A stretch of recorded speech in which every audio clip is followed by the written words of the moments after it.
Welcome to 217 Colic YT. The chapter begins. Outside a quiet police precinct, the day began like any other, still, cold, and strangely hollow. The crisp banners read, "The police are always by your side." Inside, another cheery sign promised protection and safety. "You can count on the police to keep you safe. Dial 112. But even surrounded by such reassurances, something gnawed at the soul. Woo Jin-chul stood amidst the familiar environment of the Violent Crimes Division. For years as an officer hadn't dulled his instincts, yet lately they offered him no clarity, only questions. A faint, persistent ache haunted his thoughts, like the memory of a dream lost upon waking. Sometimes he felt a sense of loss so strong it robbed him of air. He couldn't explain it. Jin-chul exhaled slowly, watching his breath crystallize in the winter air as he stepped outside. Snowflakes drifted lazily around him, painting the evening in silence. The more he tried to grasp the nature of what he'd forgotten, the deeper the void inside him seemed to grow. "Why are you so deep in thought, sir?" came a voice from behind, pulling him out of the spiral. A junior officer held out a warm can of coffee, its steam curling between them. "Thanks," Jin-chul muttered, taking the drink with a nod. He let the warmth spread through his hand as he recalled something someone once said, "A busy bee has no time to be sad." Maybe that was true. Maybe it was better not to think about what was missing. With a soft sigh, he turned and walked toward the entrance of the Violent Crimes Team 2 office. It was time to get to work. But inside the station, a question hung in the air, murmured in curiosity, edged with concern. Who are they? The atmosphere shifted as Jin-chul entered alongside his fellow officer. Tension trickled through the air. Several detectives were already seated at their desks, their expressions grim and unusually alert. A man seated in handcuffs at one of the desks trembled as he struggled to speak. "A monster emerged from the shadows," he stammered. "No, the shadow, it rose from the ground. It spoke to me." His words, scattered and breathless, sent unease rippling through the room. Sweat poured down the prisoner's temples as he nodded desperately. "It told me. I'd regret it for the rest of my life if I didn't turn myself in within 24 hours. His voice broke, panic surging as he gripped the desk. "Oh, officer. It's all my fault. Please, put me behind bars," he cried, his words collapsing under guilt. Jin-chul raised an eyebrow, watching this strange confession unfold. "So you guys all saw this shadow monster?" he asked, the skepticism in his voice thinly veiled by the gravity of the moment. A second man, pale and jittery, shouted, "Yes. I'm telling you." Jin-chul sipped from his can, processing the bizarre consistency in their stories. "How should we report this to the higher-ups?" one officer asked quietly. "Jin-chul, let our junior officer take their statements," his superior ordered calmly. "Come to the meeting room." He nodded. "I'll take care of things here, sir." And as Woo Jin-chul turned toward the dimly lit conference room, the gravity of what was being said behind him weighed heavy. Something was happening, something that pulled at the strings of memory, something born of darkness and shadows. Something familiar. In the closed room where the discussion turned heated, doubt clashed against mystery. One officer leaned against the wall, arms crossed and skepticism dripping from every word. "I'm sure seeing monsters is just a side effect of some drug." The idea felt reasonable, safe. But Woo Jin-chul's gaze darkened. "Their drug tests came back clean," he said flatly. "I went to the National Forensic Service myself. I double-checked the results. There's nothing." A beat of silence passed as the reality of that statement sank in. "But that's impossible," another muttered, visibly shaken. Jin-chul stepped closer, voice low and steady. "And does it make any sense that all these suspects, who have zero connection to one another, all confess to different crimes after experiencing the exact same thing?" Behind iron bars, two of the men who had confessed sat quietly. Their eyes were distant, haunted. They didn't look high, they looked terrified. "We were asked to figure this out a long time ago," one officer added bitterly. "But we still have no idea why this is happening." Another voice chimed in, frustrated. "We don't have any leads. No direction. All we can do now is create the right conditions to provoke more of that nonsense." Jin-chul furrowed his brow. What if something actually does happen? There was a pause, and then snickers. Two officers chuckled behind their hands, unable to contain it. Jin-chul looked at them, confused and unimpressed. "Officer Woo," one of them grinned. "Do you believe in ghosts or something?" The other laughed. "Didn't know you had such an imaginative side, Jin-chul." Their amusement echoed in the room, but Jin-chul remained silent, expression unreadable. "Ha ha ha. Nothing's going to happen," the man chuckled, giving Jin-chul a firm pat on the back. We'll take one of those guys to a quiet storage room and watch him. A few strong officers will be on standby. No way he escapes. A sly grin curled his lips. And if a monster does appear in 24 hours like these lunatics say, well, wouldn't that be good for us? The plan was simple. Use one of the men as bait. Observe. Confirm. Deny. We just need some volunteers. He turned to Jinwoo. You don't have to join if you're not comfortable, Officer Wu. There was a pause, a flicker of hesitation in Jinwoo's eyes. No. I'll go too. That night, under the pale violet haze of street lamps, an old rusted warehouse stood silently at the edge of the district. Inside, the suspect, the same man who had begged to be imprisoned, thrashed against his cuffs in sheer panic. Officers. You seriously can't do this, he cried out. I'm going to die. His voice echoed through the hollow interior of the warehouse. His face, drenched in sweat, twisted in terror as the time drew near. Just stay still, an officer replied calmly. There's something we need to investigate. The man trembled violently. I'm telling you. I'm going to die. Another officer scoffed. Hey, who says you're dying? We'll be right here beside you, guarding you. Officer Kim, he turned to the one holding the timer. How long until the 24 hours are up? Officer Kim glanced down. Let me see. About 10 minutes left. The group waited in tense silence. The cold air in the warehouse crept in through the walls, stinging their skin. Really? Geez, it's so cold in here. Wu Jinwoo rubbed his arms, his breath fogging up in front of him. For some reason, a strange sensation stirred in his chest. The air around here feels different. Time ticked down. The countdown finally reached its end. Sir, Officer Kim said. The time is up. Really? He asked in disbelief. The warehouse remained quiet. No change. No shift.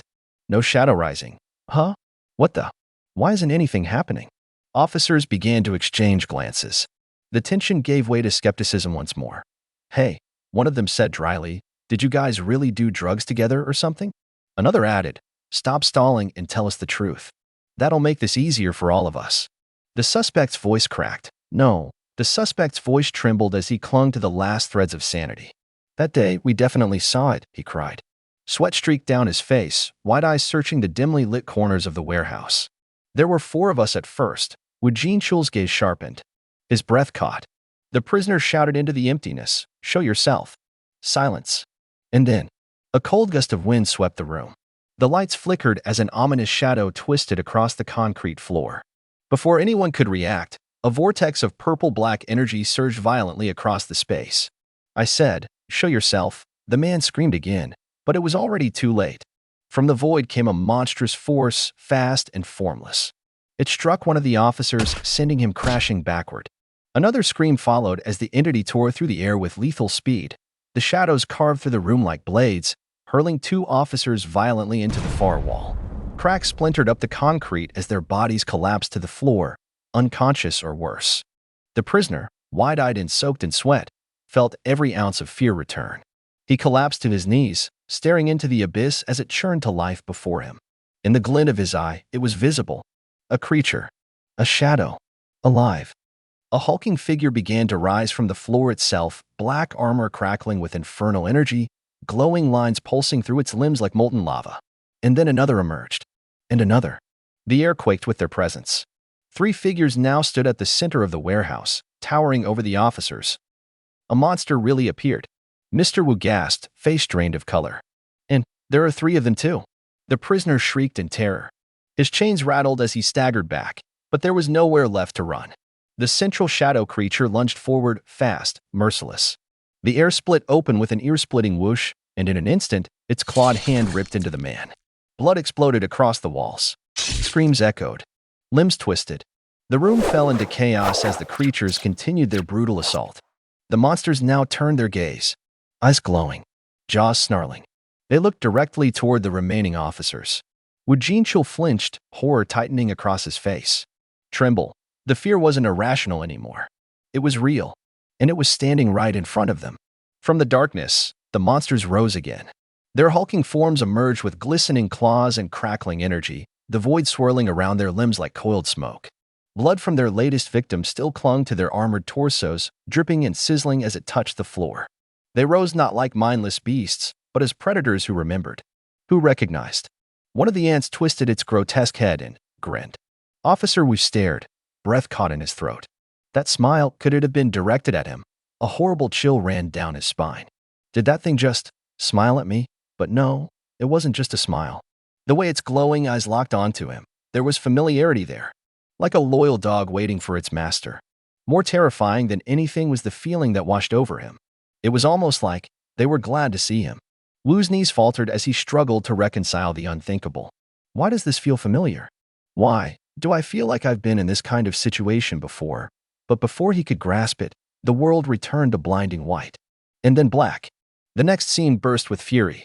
Inside the station, the commanding officer exploded in anger. "You're all useless," he roared, voice shaking the ceiling tiles. "How could you screw this up so badly?" Bandaged, bruised, and blank-faced, the officers who had been inside the warehouse stood silently, their heads bowed. He paced before them, seething. The man who confessed, he vanished. Not a single trace left behind. "And you all fainted." His eyes narrowed and landed on Officer Wu. "You called the ambulance. You remember anything?" Wu looked down, then answered quietly, "I'm sorry." When I snapped out of it, the others were unconscious.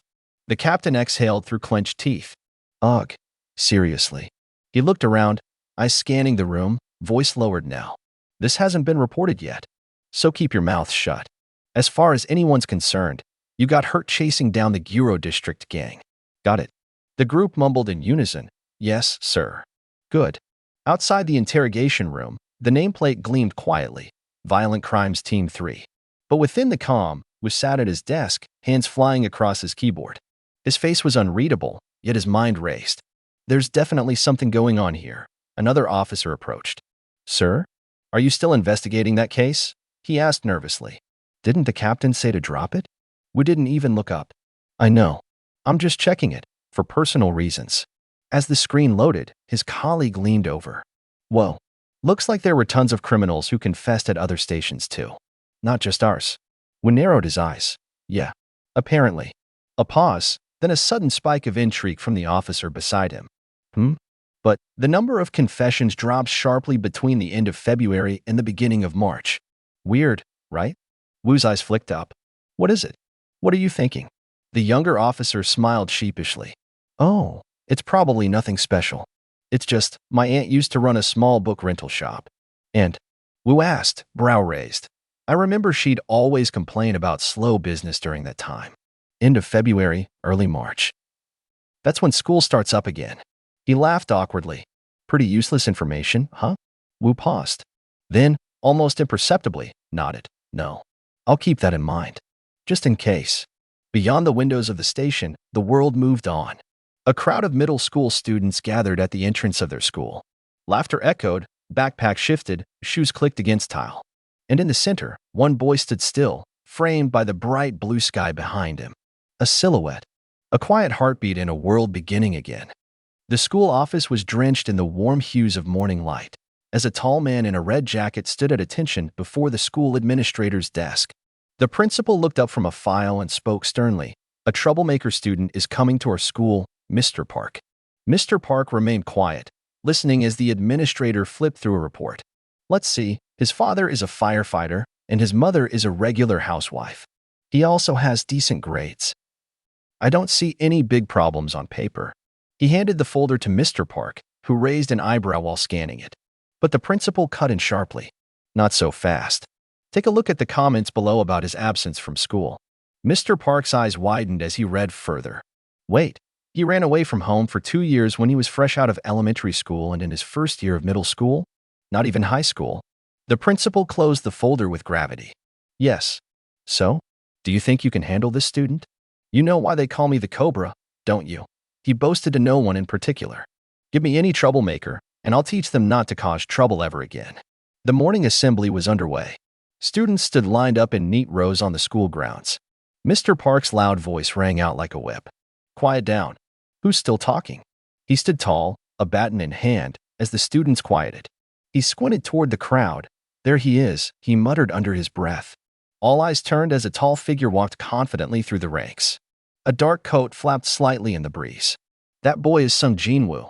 Mr. Park narrowed his gaze, recognizing the one he had read about.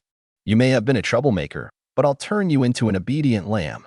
As Sung Jinwoo passed, Mr. Park's eyes locked on something that broke the dress code. Jinwoo was wearing a black glove. That's against the school dress code, he thought, his internal monologue crackling with anticipation. In that case, I'll give him a taste of the black flaming dragon sealed within me. He stormed toward Jinwoo. Hey, you. You're wearing a glove. Where do you think you are right now? But as Jinwoo turned to look at him, Mr. Park froze.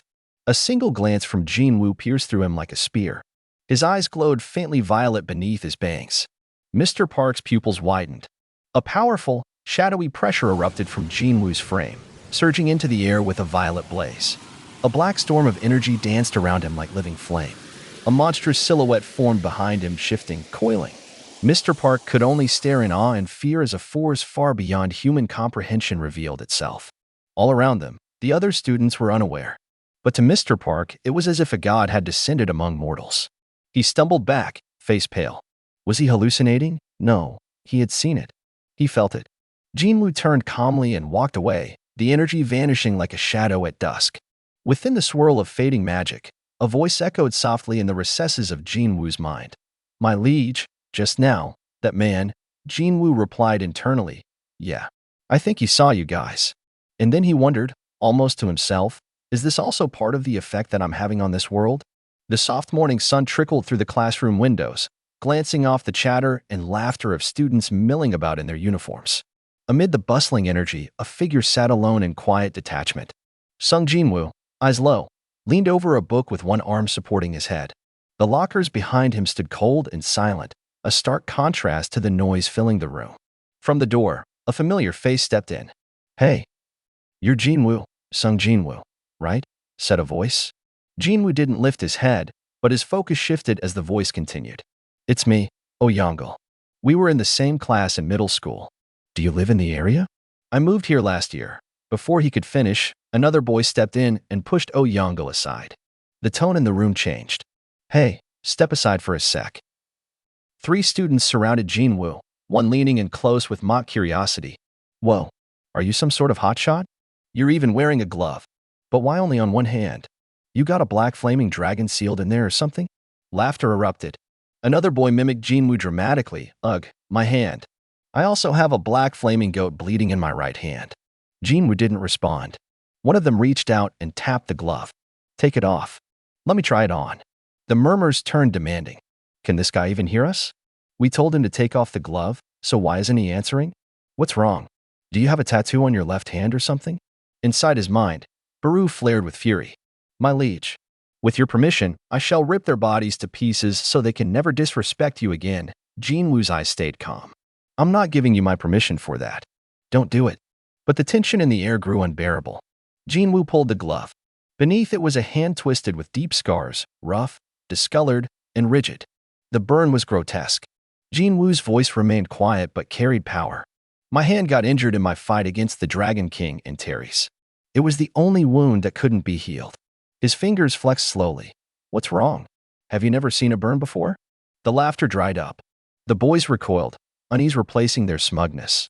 Why are you acting so serious? We were only kidding around. Hey, just put that glove back on, or I'm gonna see your hand in my nightmares. It's so gross. They backed off quickly, whispering to one another as they moved away. Jinwoo sat quietly again, the shadow behind him flickering. Hey, don't follow them. What are you even gonna do to them? The shadow urged, flaring with unrestrained rage. But Jinwoo only smiled. It's nice and quiet now. He glanced sideways. Moments later, a crash echoed in the hallway. The students who had mocked him stumbled and tumbled over each other, crashing into walls, desks, and lockers, their faces pale and eyes wide. A low murmur filled the corridor. The shadow blinked, confused. My liege. Jinwoo looked down at his book, his chin resting lazily on his hand, and smirked. That was just for laughs. Later, walking side by side down the hallway, Youngul looked at Jinwoo in admiration. You sure have changed a lot in these past 3 years, Jinwoo. You didn't seem intimidated by those guys at all. Did you start working out while you were gone? Jinwoo smiled. I did train a lot. Youngul grinned. Then, are you going to join a sports club? Jinwoo paused. A club? There is a club that I want to join. They arrived at the school's track and field zone. A student captain, tall and stern, stood outside waiting. You want to join the track and field club? Asked Choi Taiwan. Jinwoo nodded. Yes. Both of you? No. Just me. Curious eyes gathered as upperclassmen from the club approached. What's going on? Do they want to join our club? We've never had a freshman barge in and ask to join like this. You're something else, kid. Are you a student athlete? No. Did you have any running experience in middle school? No. The club is made up of student athletes only. If you don't have any running experience, why do you want to join? Jinwoo stood still, his hands behind his back, the scarred one clenched tightly. Because there's someone I want to meet at the track and field competition. A memory flashed in his mind, a young girl with short hair running with graceful confidence. She's still in middle school, but she's good enough to enter the regional competition, he thought. After all, she was a talented track and field star before she gave up her dream to become a high-ranking hunter. If I enter the competition for middle and high school students, maybe I'll bump into her naturally. The club captain looked thoughtful. All right. But I have one condition. He pointed across the field. Do you see that guy over there? He's a second-year reserve member, the worst runner in our club. You should be able to run faster than him if you want to join. Jinwoo turned to the runner. From a glance, the boy looked lanky, but his posture, form, and quiet confidence said otherwise. What the captain said is obviously a lie. I'll give it a try, Jinwoo said calmly. The club smirked. All right, but just running without stakes would be boring. If you win, you get to join the club. But if you lose, you'll do our laundry and cleaning for a month. Jinwoo nodded. Sounds good. Meanwhile, in the break room, Mr. Park leaned back in his chair with a sigh. Should I take another break and go smoke? He stepped outside with a cigarette, peering through the window. His eyes widened. What the? Why is that brat running with the kids from the track and field club? A teacher beside him answered. Oh, you mean that guy? Apparently, a freshman showed up saying he wants to join. They tested him, and he was so good they couldn't turn him away. Now they're running with him to test his endurance. Mr. Park squinted. Endurance. The teacher nodded. Yeah, that's his 20th lap now. Mr. Park blinked in disbelief. I thought the kid was a troublemaker, but maybe I was wrong. His expression softened. That's right. I should treat him without any prejudice. But just as that thought passed, something shifted. Mr. Park's cigarette dropped from his mouth. His face froze in horror. What the hell am I seeing now? Out on the track, a stream of black and violet energy raced around the lanes, shadows streaking behind Jinwoo like ghostly wolves. The air rippled with dark power. I must be hallucinating. This can't be happening. Then he looked up and saw them. Towering, monstrous shadow soldiers, vague but unmistakably real, watching him from beyond the window. One slammed its clawed hand against the glass. Mr. Park screamed and collapsed to the floor, trembling. A teacher rushed over. Mr. Park, are you okay? The shadow loomed over his fallen body. I told you not to do it. The soldier looked out, calm yet menacing. Behind him, other shadows emerged in the sky, rippling with dark energy. It looks like this human can really see us. The air shifts with a new beginning. Outside a cozy eatery with a pig-shaped sign reading nostalgic barbecue, the world seems warm and distant from the supernatural. Families laugh, friends banter, and in the middle of it all, sir. He begins, his voice hesitant yet persistent. All this time, you've been investigating the case of the criminals who came to the station to confess. Mr. Wu doesn't respond immediately. He takes a calm sip from his shot glass, the alcohol cutting a line through memory. The grill sizzles in front of them, beef juices crackling like the static between their words. Wu keeps his gaze fixed on the fire, his voice deliberate. What day? The officer leans forward slightly, locking eyes with him. Come on, sir. You know what I'm talking about. You actually saw something that day, didn't you? The investigator presses, tone quiet yet firm. Mr. Images flash, unforgettable, haunting. He lowers his head, eyes clouded by the memory that never left him. His words tumble out like confession. I mean the day that criminal disappeared from the warehouse. Didn't you see something then? The shot glass trembles between his fingers. Silence folds into darkness. It was an ant. He murmurs, his voice suddenly distant. Visions erupt in his mind, hideous, towering creatures wrapped in darkness and death. Memories once suppressed now scream for release. An ant monster. The image lingers on his face, haunted and grim. The world around him continues spinning in warm tones and casual chatter, but he is elsewhere, back in that nightmare. I'm not sure what exactly I saw back then either, he admits.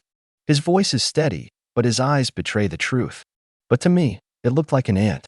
Across the table, the younger man reacts, brows furrowed, mind racing. An ant monster? Are you saying something that looks like a giant ant appeared? No, Mr. Wu insists. It was definitely an ant. But a pause. Then Mr. Park leans forward. Did that ant monster look like an ant with a human body, by any chance? The mood fractures like shattered glass as unease sets in. Suddenly, the scene shifts. Outside, the school track bathes in soft morning light. Echoes of running feet and shouted encouragements fill the air. Our goal is to win the nationals. One student roars, fire in his voice and sweat on his brow. Teams charge down the red track, lungs burning, hearts hammering. Purpose drives them, but confusion still lingers in some of their eyes. Wait, Captain, wasn't our goal to win the regional competition? The leader turns back briefly, voice unwavering. Come on, set your sights higher. Repeat after me. Let's win the nationals. The chant begins to echo, let's win the nationals. And with it, a renewed surge of determination. But among the pack, one runner stumbles in breath. His legs wobble, face drenched in strain. Why'd he have to join the club with me? The runner thinks bitterly, eyes darting to a figure ahead. He's practically gasping for his life. From the shadows within, a voice whispers coldly, Bellion's voice. Humans are foolish creatures, my liege. As if in response, a sudden spark erupts. A rush of blue energy ignites from within Jinwoo's glove. His stride sharpens. Light warps around him. And behind him, the same exhausted runner gasps, his body convulsing under a strange new heat. Huh? What's happening? My body. It's burning up. Before he can fully comprehend it, a shockwave ripples down the lane. Dash, the newly empowered Jinwoo blazes past his teammates like lightning incarnate. A blur of pure motion. Someone cries out. Shock replaces ambition. The new recruit is running with such zeal. A voice shouts in disbelief. You'd all better up your game as the seniors. The bar has just been raised, and no one saw it coming.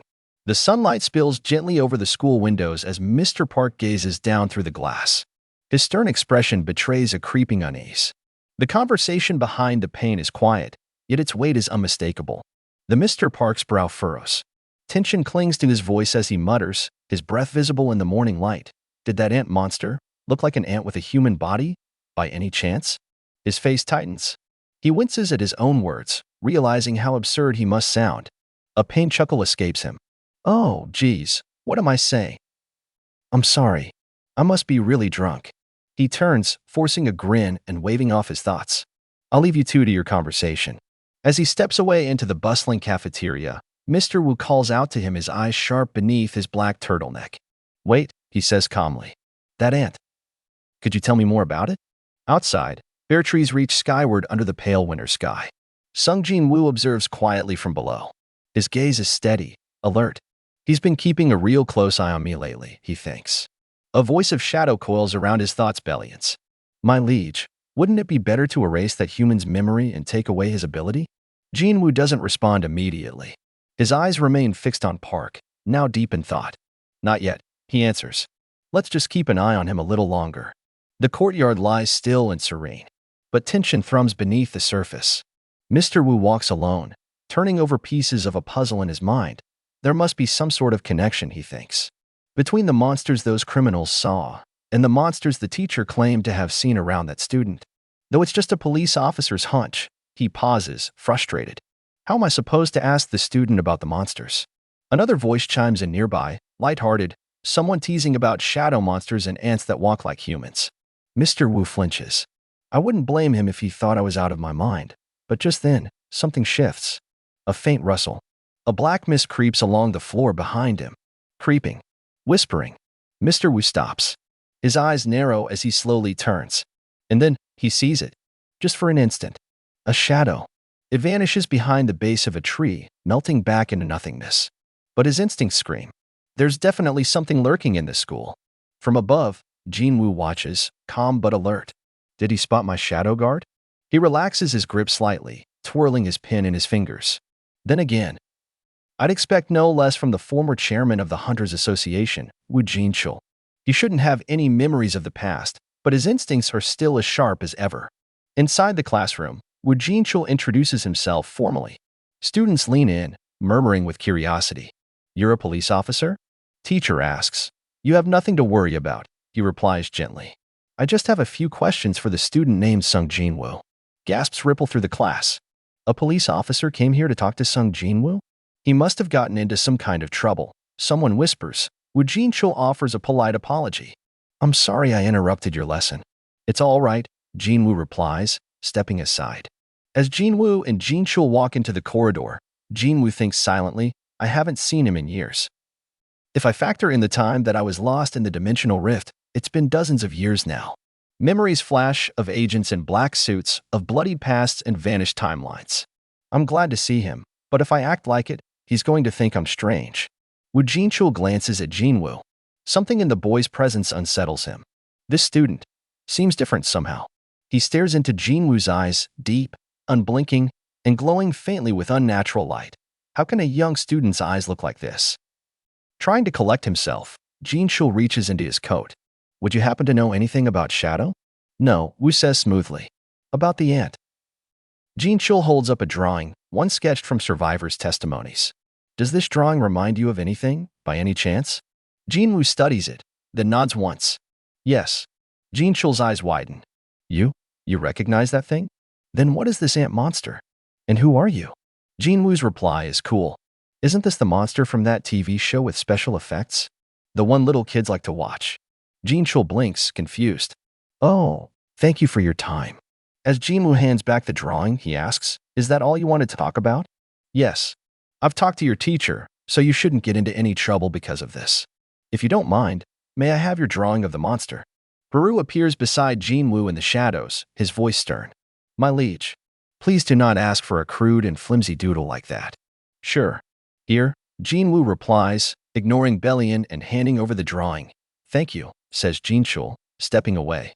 My liege, Igris whispers again. Why, didn't you tell him the truth? From the shadows, Igris emerges, black mist coiling around him like living flame. Jinwoo walks slowly as Igris follows. They say oblivion is a blessing from God, Jinwoo murmurs. Even if his memory loss was the result of using God's tool. Is that so? Back in the classroom, curious students crowd Jinwoo's desk. What was that about just now? Why did that police officer come to our school, Jinwoo? I know him personally, Jinwoo lies effortlessly. He had something he wanted to ask me about. Wow, that's so cool. You're friends with a police officer? That must be nice. The girls blush. The boys said you have a pretty toned body. Is that true? Do you play any sports, Jinwoo? I saw Jinwoo running with the track and field club seniors yesterday. Whoa, look how broad his shoulders are suddenly. A loud thud cuts the laughter. A large student drops his hand aggressively on Jinwoo's desk, wearing a smug grin. Hey, you seem to be pretty popular. Even the police came to see you. He leans in closer, menace dripping from his tone. I'm just messing with you a bit. Is that considered bullying too? Will you report me to that police officer? He taps Jinwoo's forehead. What? You want to take this outside? You better turn that frown upside down while I'm asking nicely. Before Jinwoo can react, the bully yelps as two muscular arms yank him back. It's the track and field team. What business do you have with our beloved track and field ace? The captain asks with a grin, both arms wrapped around the startled troublemaker. The rest of the team piles in. We came to stop our ace from beating these four idiots to a pulp, one jokes. Jinwoo sighs. Please stop joking around. They laugh. We forgot to tell you. We're holding a welcoming party for the new club members. You and Yongle are free today, right? Yes. Then we'll see you two after school. As they drag the bullies away, Jinwoo asks, where are you taking them? Haha, these guys? I don't know. What should we do with them? Should we take them for a light jog around the track? Sounds great. They dash out of the building in a blur of speed. Later, as dusk settles over the school, golden light stretches across the courtyard. Jinwoo walks quietly with his friends. Who are those guys? Anyway, one of them asks, do you want us to have a serious talk with them? It's all right, Jinwoo answers calmly. I'll make sure they don't interfere with the competition. Then a voice behind him calls out Mr. Sung. He pauses. Wu Jinchul approaches again. Can we continue our conversation from earlier? Jinwoo turns slightly. The others hang back. Don't take too long, the captain shouts. We'll keep Yongle hostage until you show up to the welcoming party. Captain. The campus glows with late afternoon light as they walk beneath a tunnel of trees. Jinwoo's steps are steady, but his voice is low. My friend's life is on the line, so I can't stay long. The two stop near a bench, shadows stretching at their feet. What did you want to talk about, Mr. Sung? Jinchul whispers, voice trembling. Hunter Son Jinwoo. He lifts his eyes to Jinwoo's face, eyes misty with recognition. It really is you. Chapter end here. For more, like and subscribe. Welcome to 217 Colic YT. The chapter begins. The moment passed quietly, but its weight would ripple across history like a drop into still water. In the soft hush of the school hallway, Jinwoo extended the drawing, a crude sketch of Baru in monstrous form, toward Woo Jinchul. It was a simple exchange. "Sure, here," Jinwoo said, handing it over. Woo Jinchul nodded, grateful, unaware of the fate tethered to that scrap of paper. "Thank you," he replied, taking it gently. Their fingers brushed. That fleeting contact, that incidental moment, would be recorded, perhaps one day, as the beginning of something much greater. Because some of the most significant upheavals in history begin with seemingly insignificant things. Jinchul stepped away, his shoes echoing down the stairs in solemn rhythm. The calm returned to routine. The soft retreat from an encounter he still hadn't entirely processed. A sigh slipped from his lips, half disappointment, half relief, as he replayed their conversation in his mind. It was stupid of me to come here, after all, he thought. But then, a voice. Familiar, yet altered, timeless and resonant. "Do you trust me, Mr. Wu?" He froze. He turned, instinctively scanning for a presence, a source, but the corridor was still. Empty. The silence almost mocked him. His heart picked up pace. His breath shortened. The world suddenly felt too quiet. He looked around the stairwell, suspicion knitting into his brow. Again, nothing. No one. Just him and the weight of something vast pressing in from unseen corners of space and time. Then came the answer, not from his own mind, but from somewhere deeper. "Yes, I do." It wasn't a declaration. It was a surrender. A pulse of unknown energy swept through him. The light shifted. The walls blurred. The ground beneath his feet melted into something vast, cosmic. "Then I hope you'll believe what I'm about to show you." And just like that, the stairwell became a canvas of memories and visions, unfolding in a flood of color, shadow, and light. They came like waves, figures, faces, places, etched in time yet reborn now in an instant. Rulers, monarchs, titans, hunters, death. Jinchul's eyes widened as ancient power surged through his mind. What is happening? He staggered. The voices echoed through him, countless appeals, desperate questions, solemn vows. "Mr. Sung Jinwoo." A realization hit like thunder. Sung Jinwoo. It wasn't just a name anymore. That's the student I just met. And with that, everything inside him began to fracture and coalesce all at once. Sung Jinwoo. He collapsed, trembling, falling to his knees. Beneath him, the tiled floor offered no stability. Within him, a truth long buried thundered back to life. Memories surged forward in blinding flashes, with Jinchul in black suits, standing beside Go Gunhee, missions, monsters, alliances, shadows. He saw himself in the forgotten world he once guarded. He remembered it all through the eyes of Jinwoo. The gates, the beasts, the monarchs. His hands trembled. "Impossible," he whispered. "How can this be?" After some time, laughter echoed through the golden light of dusk as the captain of the track team slung an arm tightly around Yongle. His voice was cheerful, but the teasing thread in his words was clear. "We'll keep Yongle hostage until you show up to the welcoming party." Startled, Yongle could only squeak, "Captain," as he was hauled away, leaving Jinwoo smiling faintly behind. The scene gently shifted to a quieter place, where the late afternoon sun filtered through bare tree branches. Jinwoo and Woo Jinchul walked side by side down a peaceful path, their voices low and reflective. Woo Jinchul, eyebrows slightly furrowed, broke the silence with a question. "How long were you fighting the monarchs in the dimensional rift?" The shadows of the trees danced on the brick path beneath them. He continued, half to himself, "The record states that Mr. Sung has been gone for 2 years, but that didn't align with the scale of what had been accomplished." Jinwoo's voice was quiet, but firm, as he responded, 27 years. The weight of time hit Woo Jinchul like a gust of wind. His eyes widened slightly. "Do you regret it at all?" he asked, searching Jinwoo's expression for even a trace of doubt. But Jinwoo's answer came without hesitation. "No. No matter how many times I'm presented with the decision, I'd make the same choice each time." A soft smile formed on Woo Jinchul's face, a glimmer of peace reflected in his eyes. "Well, it looks like you're enjoying your life now." Jinwoo nodded gently. "Yes, I'm happy with it." Then, with a dry chuckle, he added, "Aside from the fact that I have to keep altering my physical body because I can't age anymore." A faint shimmer of energy pulsed behind him, like an aura lingering on the edge of perception. The narration echoed, "The power of immortality has elevated Mr. Sung to the status of a god. Yet even with such enormous power, he has chosen to live like a normal human." Their footsteps crunched softly against the path as Wu Jinchul asked curiously, "Have you thought about what you want to do in the future?" Jinwoo looked ahead, thoughtful. "I haven't thought of anything specific yet." Wu Jinchul smiled. "Then, why don't you join us?" "You mean, the police?" Jinwoo replied with a small smirk. Wu Jinchul nodded. "Yes. The felons who have been showing up at our station recently were scared for their lives because of your shadow monsters." Jinwoo's eyes narrowed playfully. "But if I join the police, the other officers won't have anything to do." Wu Jinchul laughed lightly. "And that is just the kind of world that we're striving to create." A pause. "Let me think about it," Jinwoo finally said, his tone warm. Wu Jinchul looked satisfied. "I'll look forward to hearing your answer." Jinwoo's voice was softer now, teasing. "Please don't. I know that you're overworked and get paid next to nothing." Time passed.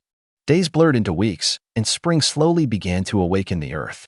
Then, one day in April, with May just around the corner, something strange appeared out of the blue. In a remote desert canyon, surrounded by towering red rock and dry brush, a grizzled man wiped sweat from his brow and raised a satellite phone to his ear. Hello. "I'm a traveler crossing the desert," he began, his tone hesitant but urgent. On the other end of the line, the sterile hum of a call center greeted him.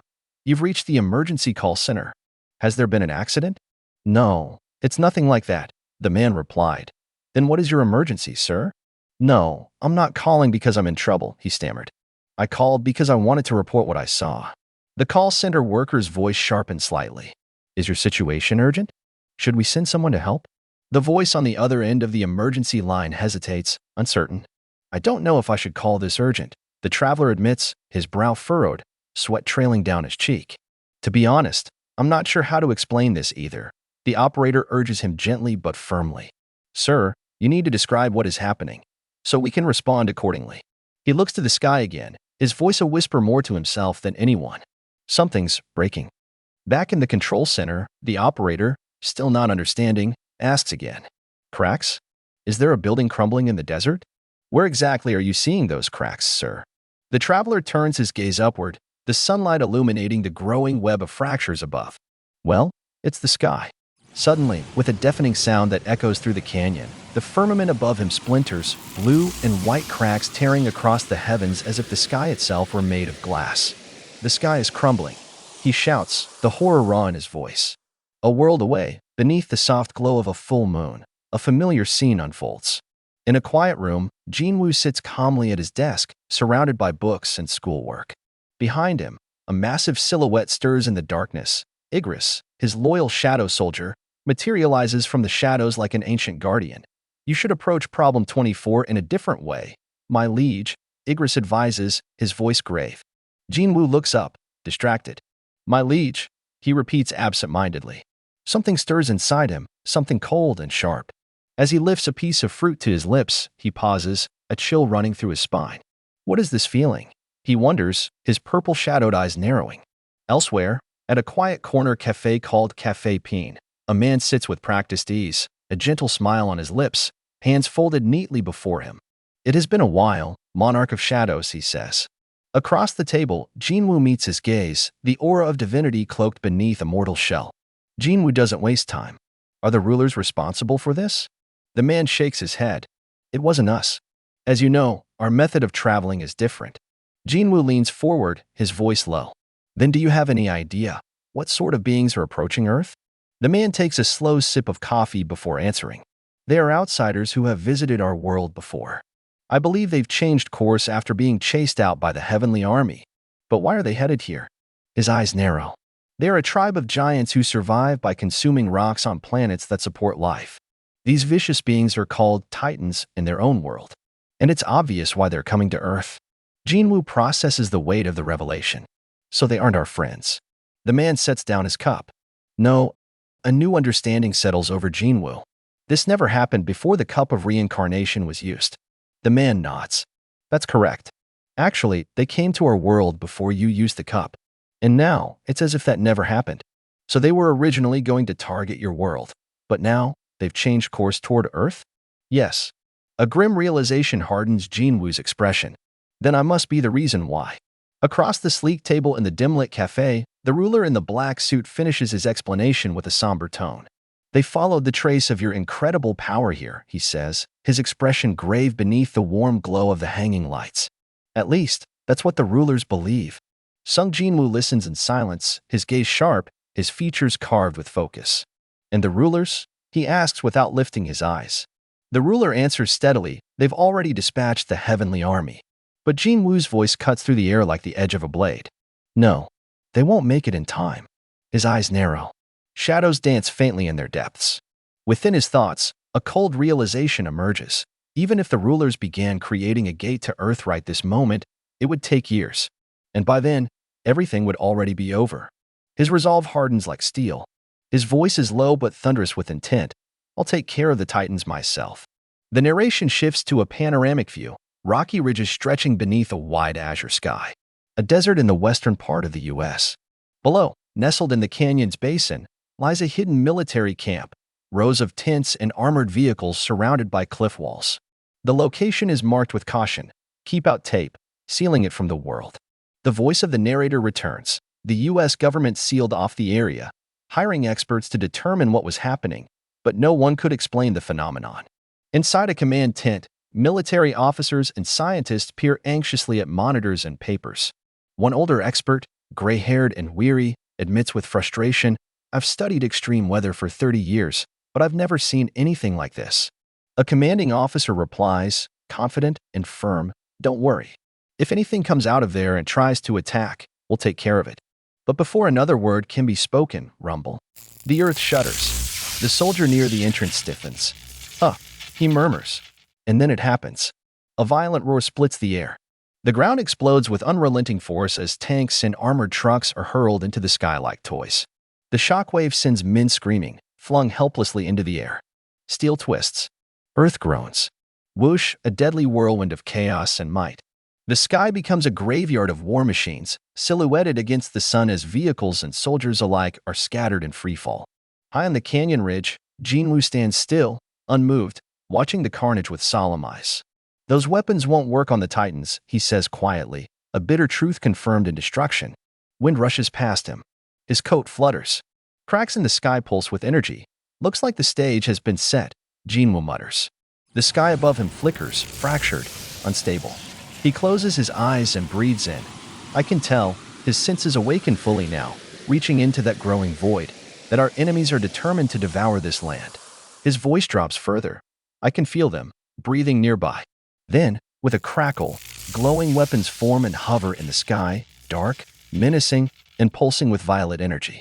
One by one, the armory of shadows materializes around him like a storm waiting to be unleashed. Jinwoo steps forward, the wind screaming louder. Bring it on. He reaches toward the largest weapon, fingers wrapping around its hilt as the blade hums with raw power. Thunder ripples outward. The skies tremble at his command. Now that they're here, these invaders, these Titans, they'll have to fight. And their opponent is not just a monarch. He grips the weapon, the shadows flaring wildly behind him. He is a monarch, who is also a hunter. And this time, the hunt has only just begun. Tanks, soldiers, and debris plunged from the sky, pulled violently toward the earth in a spectacle of chaos and fear. The once mighty war machines, now helpless in midair, came crashing down with thunderous force. The moment they struck the desert floor, clouds of dust erupted like shockwaves, swallowing men and metal alike. The impact jolted the command center. Officers reeled from the force, their expressions twisted with disbelief. One commander, stunned and breathless, stared out into the distance. His voice trembled as he whispered, "What on earth?" As he lifted his eyes to the heavens, he saw it, an anomaly swirling in the sky. A vortex, humming with otherworldly energy, formed a glowing storm that seemed to tear at the fabric of reality itself. Above it all, the sky ignited in flashes of light.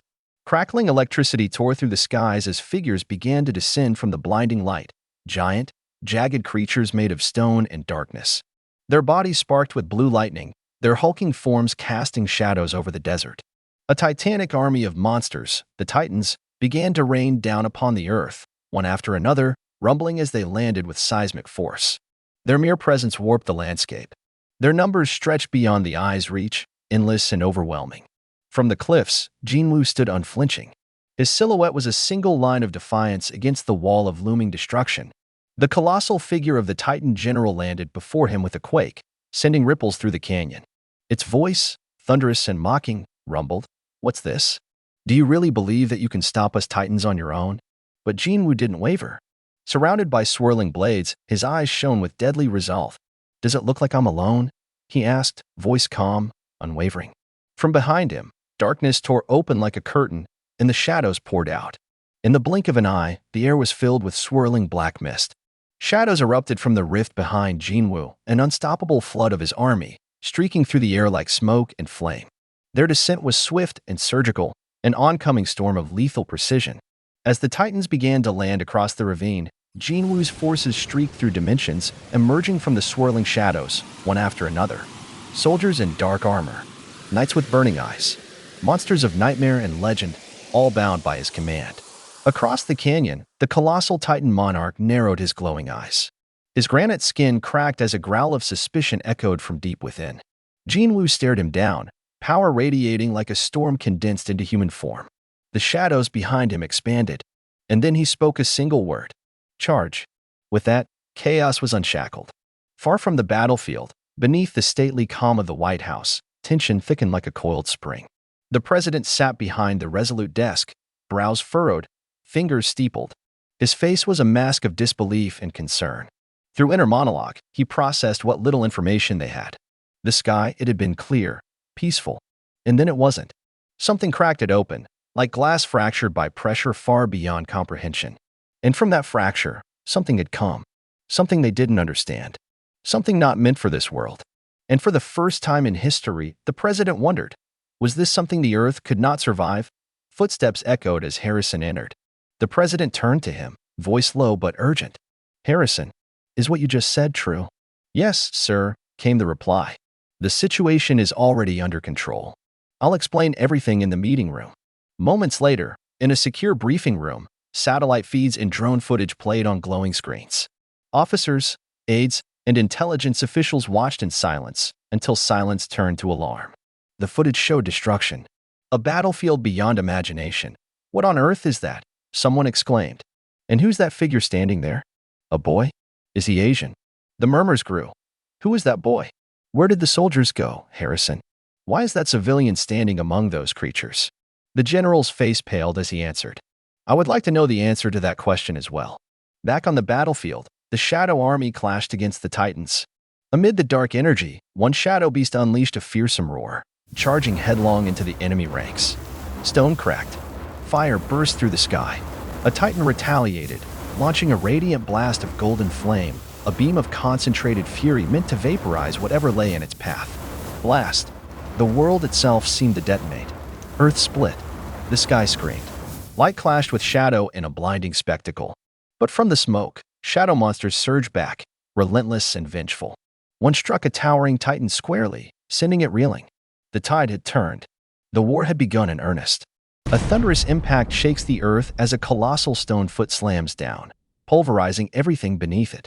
Dust explodes skyward, debris cascading in all directions. The mountainous terrain trembles from the sheer force, echoing like a war drum.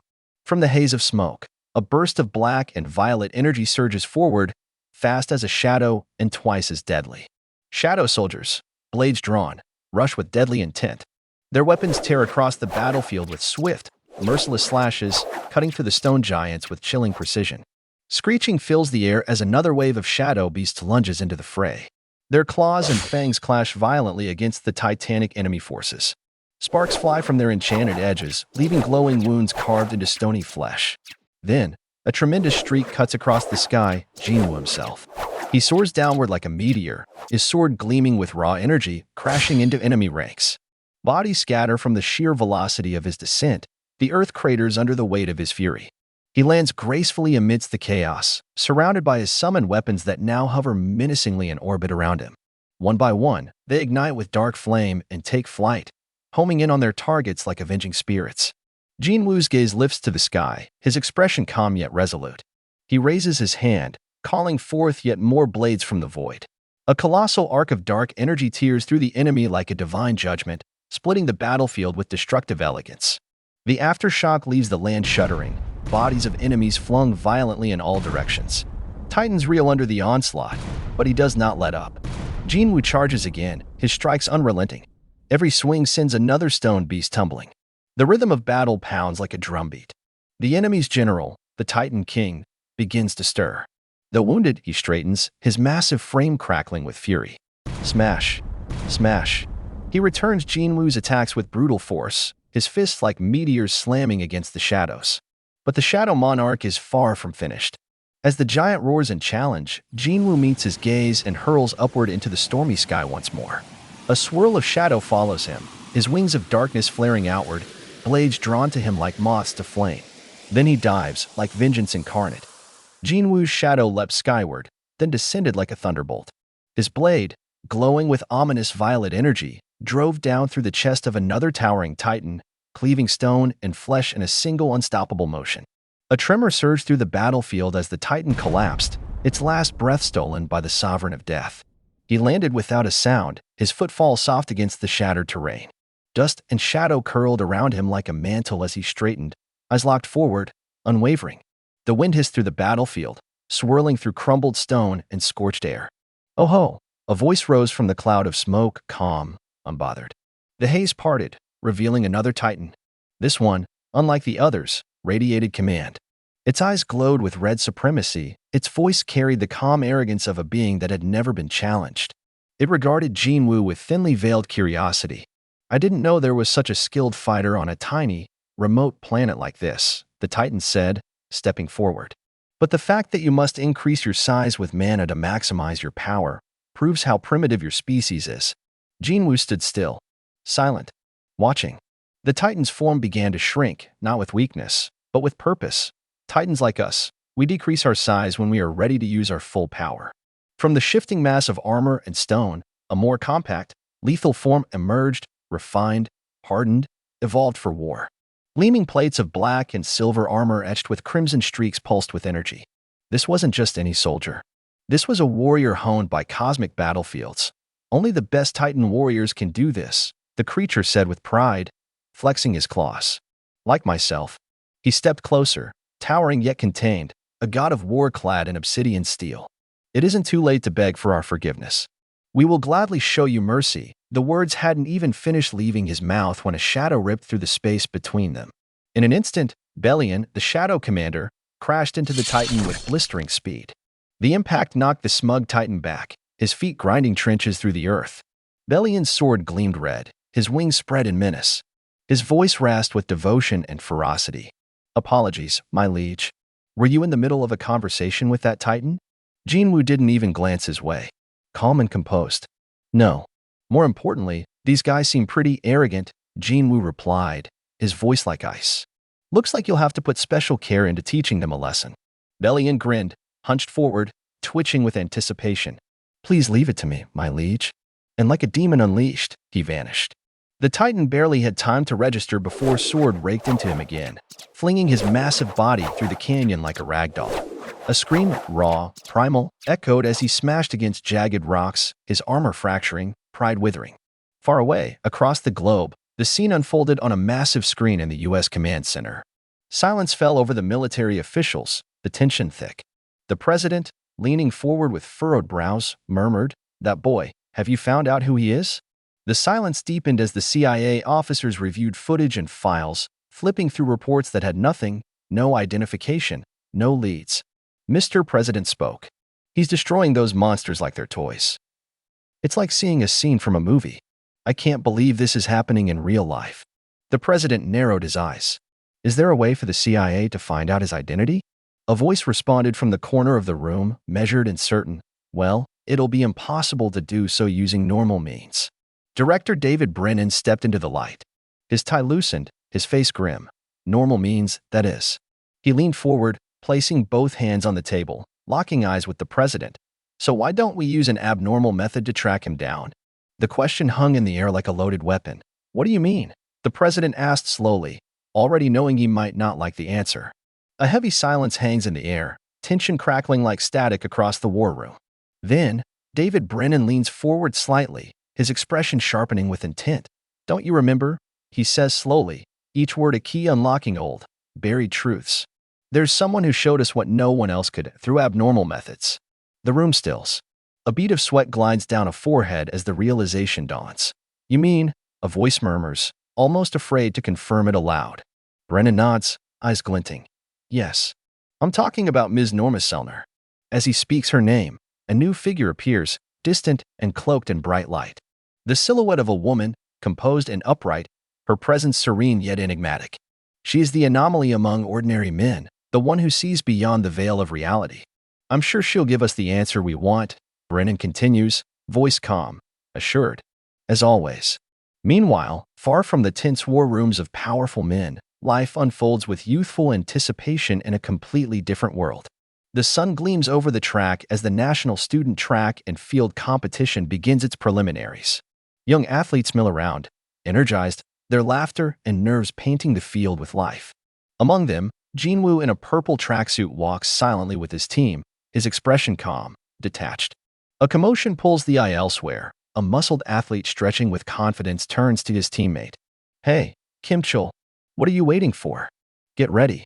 The call jolts the towering teen, who hesitates before flashing a grin. Oh, all right, he responds, lifting his foot to stretch. But just as quickly, his expression falters. His gaze freezes, distant. His lips barely part, breath catching in his throat. A word escapes, half disbelief, half memory. Iron. His hand trembles as he finishes adjusting his shoe, his towering frame suddenly stiff with realization. The silence is soon shattered by mocking voices, taunting and loud beneath the bright stadium sky. Taiwan stands at the center of the jeers, his confident grin matched only by the arrogance in his tone. I noticed you entered your first-year rookie in every event, he scoffs, arms folded smugly across his chest. You guys must be pretty desperate. Behind the mockery lies pointed intent. Rumors have reached even Choi, the injured Wu Sanjin, once the pride of their team, has taken months off. Now, in his absence, a new face steps up, and Choi wastes no time piling on the ridicule. Across the track, Jinwoo calmly endures the barbs. His eyes narrowed, his silence sharper than any insult. His teammate leans in, whispering, this first-year rookie's gonna run circles around you. Just wait and see. Taiwan sneers, rolling his eyes. Wow, I see you've been honing your jokes instead of your running. But something in the air shifts. As Kim Chul steps forward, the so-called rookie, unease ripples down Taiwan's spine. A sweat begins to beat on his forehead, unnatural and cold. His thoughts begin to spiral. The urge I feel, it's overwhelming. His heart thunders. His breath catches. Something primal coils inside him, a submission, foreign and terrifying. Why does he feel the urge to kneel before a boy he's never met? The presence emanating from Jinwoo is like nothing he's ever encountered. Shadows curl from beneath his feet. Something ancient lingers behind his calm gaze, a king cloaked in the body of a student. Kim Chul trembles. Could it be that I'm afraid of a kid who's in the same grade as I am? His fists tighten, his pride howling in protest. No, like hell I am. His outburst startles those around him. Teammates glance his way with concern, asking if he's all right. I feel perfectly fine. He snaps, masking the storm within. He forces a grin, striding up to Jinwoo, glaring into the void of that unreadable expression. How could I possibly be afraid of this scrawny runt? He thinks, desperate to smother the instinct that screams otherwise. He doesn't stand a chance against me, no way. He challenges Jinwoo outright. Hey, what are you looking at? If you've got something to say, we can take this outside the stadium. Laughter erupts behind Jinwoo. Whoa, are the two of you already fighting? The competition hasn't even started yet. Another student shouts playfully. Just make sure you don't kill him, Jinwoo. But the moment remains tense. You're not going to murder someone on the day of the competition, are you? One jokes nervously. Just ignore him. Be the bigger man and let him live. Jinwoo offers a slight smile. Nothing like that will happen. Don't worry. That's a promise, Jinwoo. Someone calls out. That guy better walk back to the track on his own 2 feet. You hear? Yet beneath the bleachers, Kim Chul isn't done. He corners Jinwoo by the stairwell, grabbing his collar with open hostility. Hey, do I look easy to you just because I'm standing in the same stadium in a school uniform? The shadow responds first. Darkness pools behind Jinwoo, and with it, a familiar face emerges. Tusk, glowing violet eyes.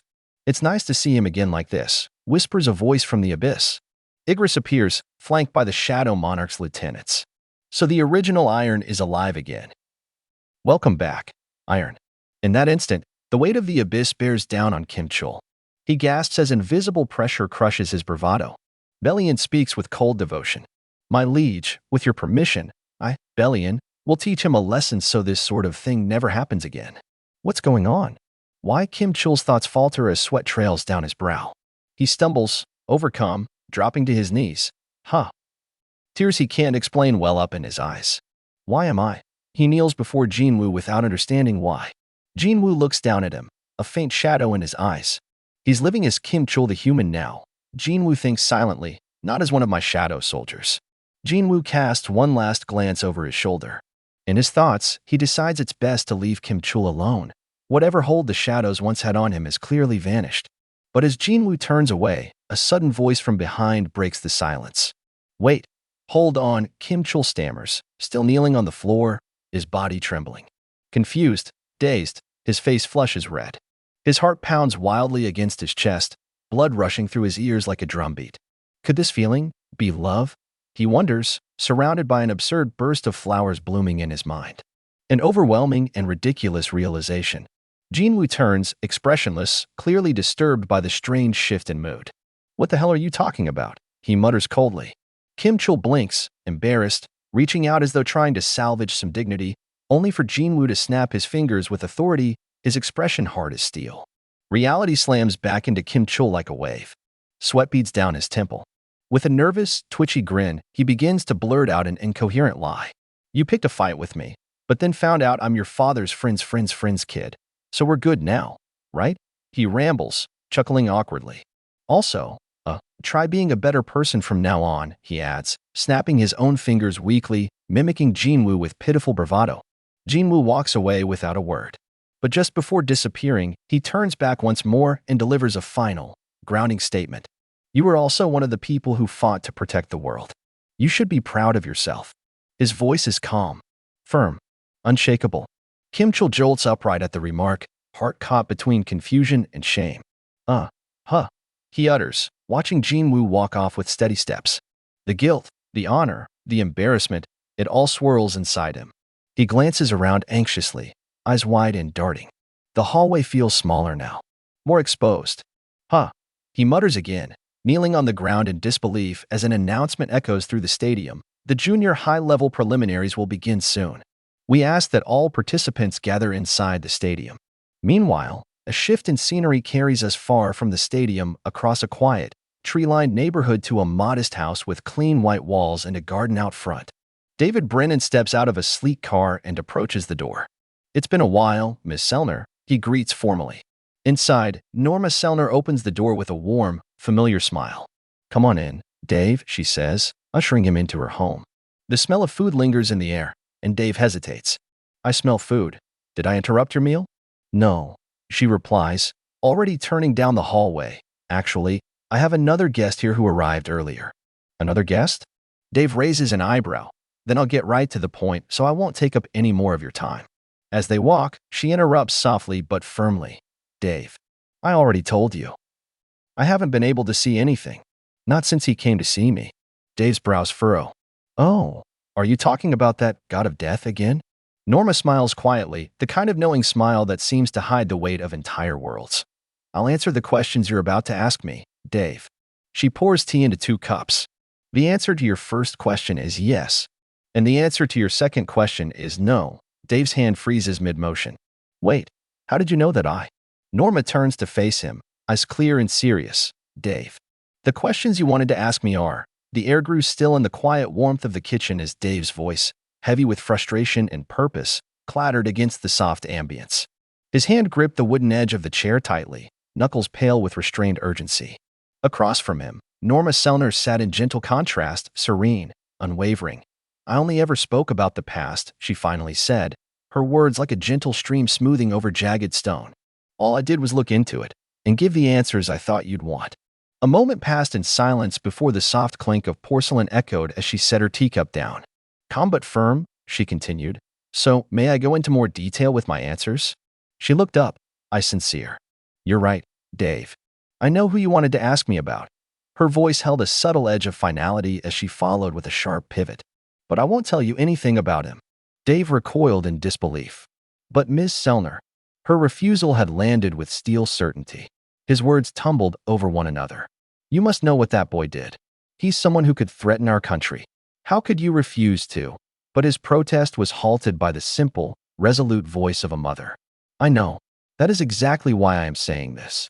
At that moment, a child entered, quietly clutching the doorframe, innocently observing the adult tension. Yet Selner remained calm. You've seen the footage from that day, haven't you? She asked softly.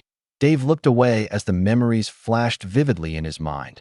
Jinwoo, dark and towering amidst a wasteland of fallen monsters and broken earth. Surrounded by his summoned shadows, he stood not as a tyrant, but as a guardian. I did see it.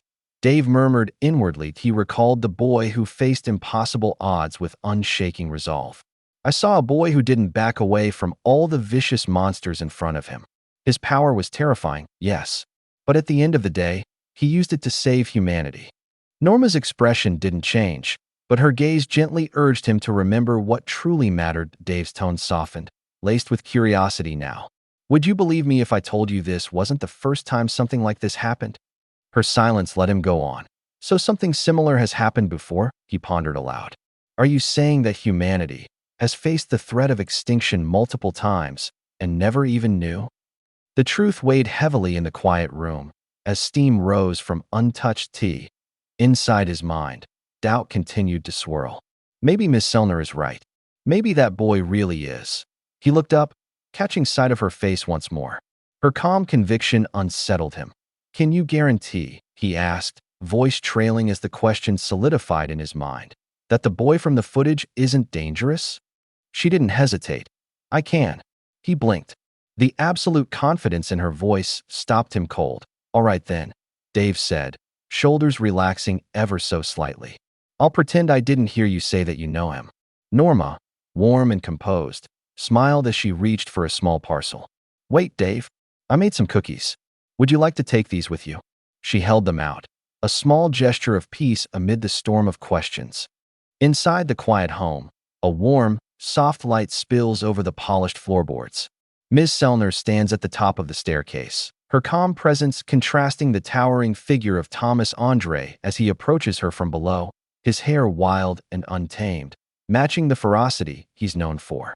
With a subtle but confident air, he offers, "Want me to handle him for you?" Her response is poised but firm, a gentle warning carried in her voice as she reminds him that if he gets into trouble again, professional fighting might not forgive him a second time. Won't you be banned if you cause another scene, Thomas? Thomas chuckles, rubbing the back of his neck. Well, yeah, but his bravado falters slightly as the maternal figure before him exerts a quiet authority he can't ignore. He holds up the gift of cookies she had wrapped earlier. The rustling of the plastic echoes softly. Hey, can I ask you something? Still munching, he turns slightly serious between bites. There must be other people doomed to die in accidents. Car crashes, disasters, there must be plenty of them. His voice trails off, lost between genuine curiosity and personal reflection. The cookie crunches loudly in his mouth, echoing like punctuation after a long thought. But I was able to dodge it, because of your prophecy. His tone shifts. Why did you save me back then? Selner's smile is calm and knowing. Because you did a lot of good in your past life.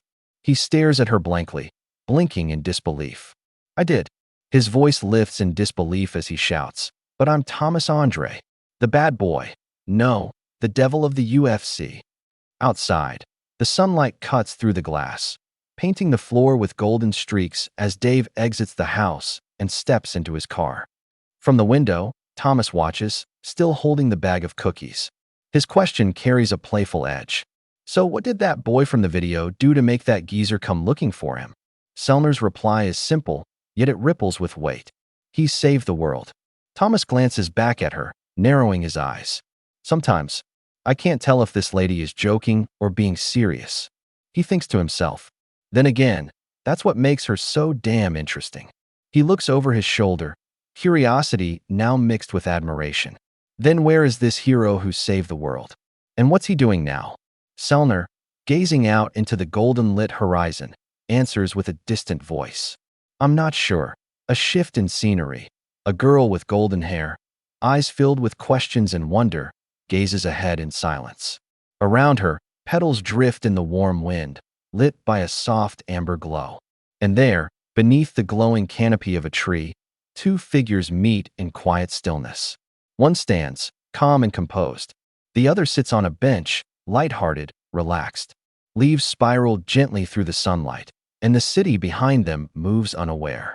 The world has moved on, healed, and somewhere in that peace, the hero, Jinwoo, might simply be enjoying the youth he once never had the chance to live.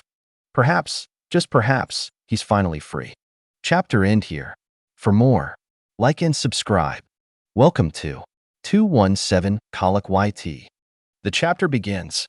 The stadium echoed with the murmur of anticipation, a vast arena basking under the open sky as the loudspeakers boomed the call. The junior high-level preliminaries were about to begin.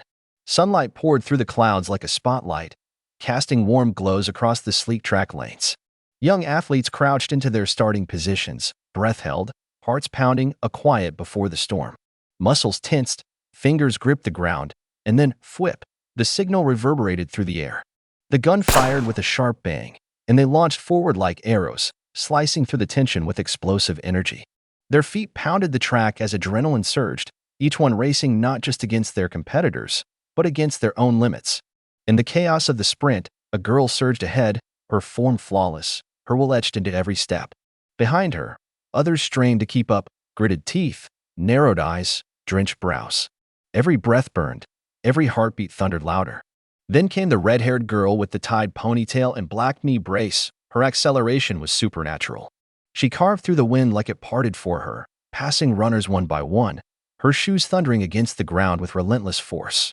The crowd blurred as she pushed forward. The entire field curved around her momentum. She wasn't just running, she was ascending. Her breath sharp, her determination raw. She outpaced every rival and claimed the finish line in a streak of motion. Whoosh, a trail of all left behind her. She crossed the line victorious, gasping for air, hair clinging to sweat-slicked skin, eyes bright with pride. Applause followed her wake like a tide. Later, as the sun dipped low and shadows stretched long over the city, she sat beneath a tree at the plaza. The cheers had faded, replaced now by silence and her own heavy thoughts. Her ankle ached, bruised and tender. She rolled up her pant leg to check the swelling, frustration lining her face. I made it past the first preliminary round, she thought, her brows furrowed. But will I be able to run the rest of the events with an injured ankle?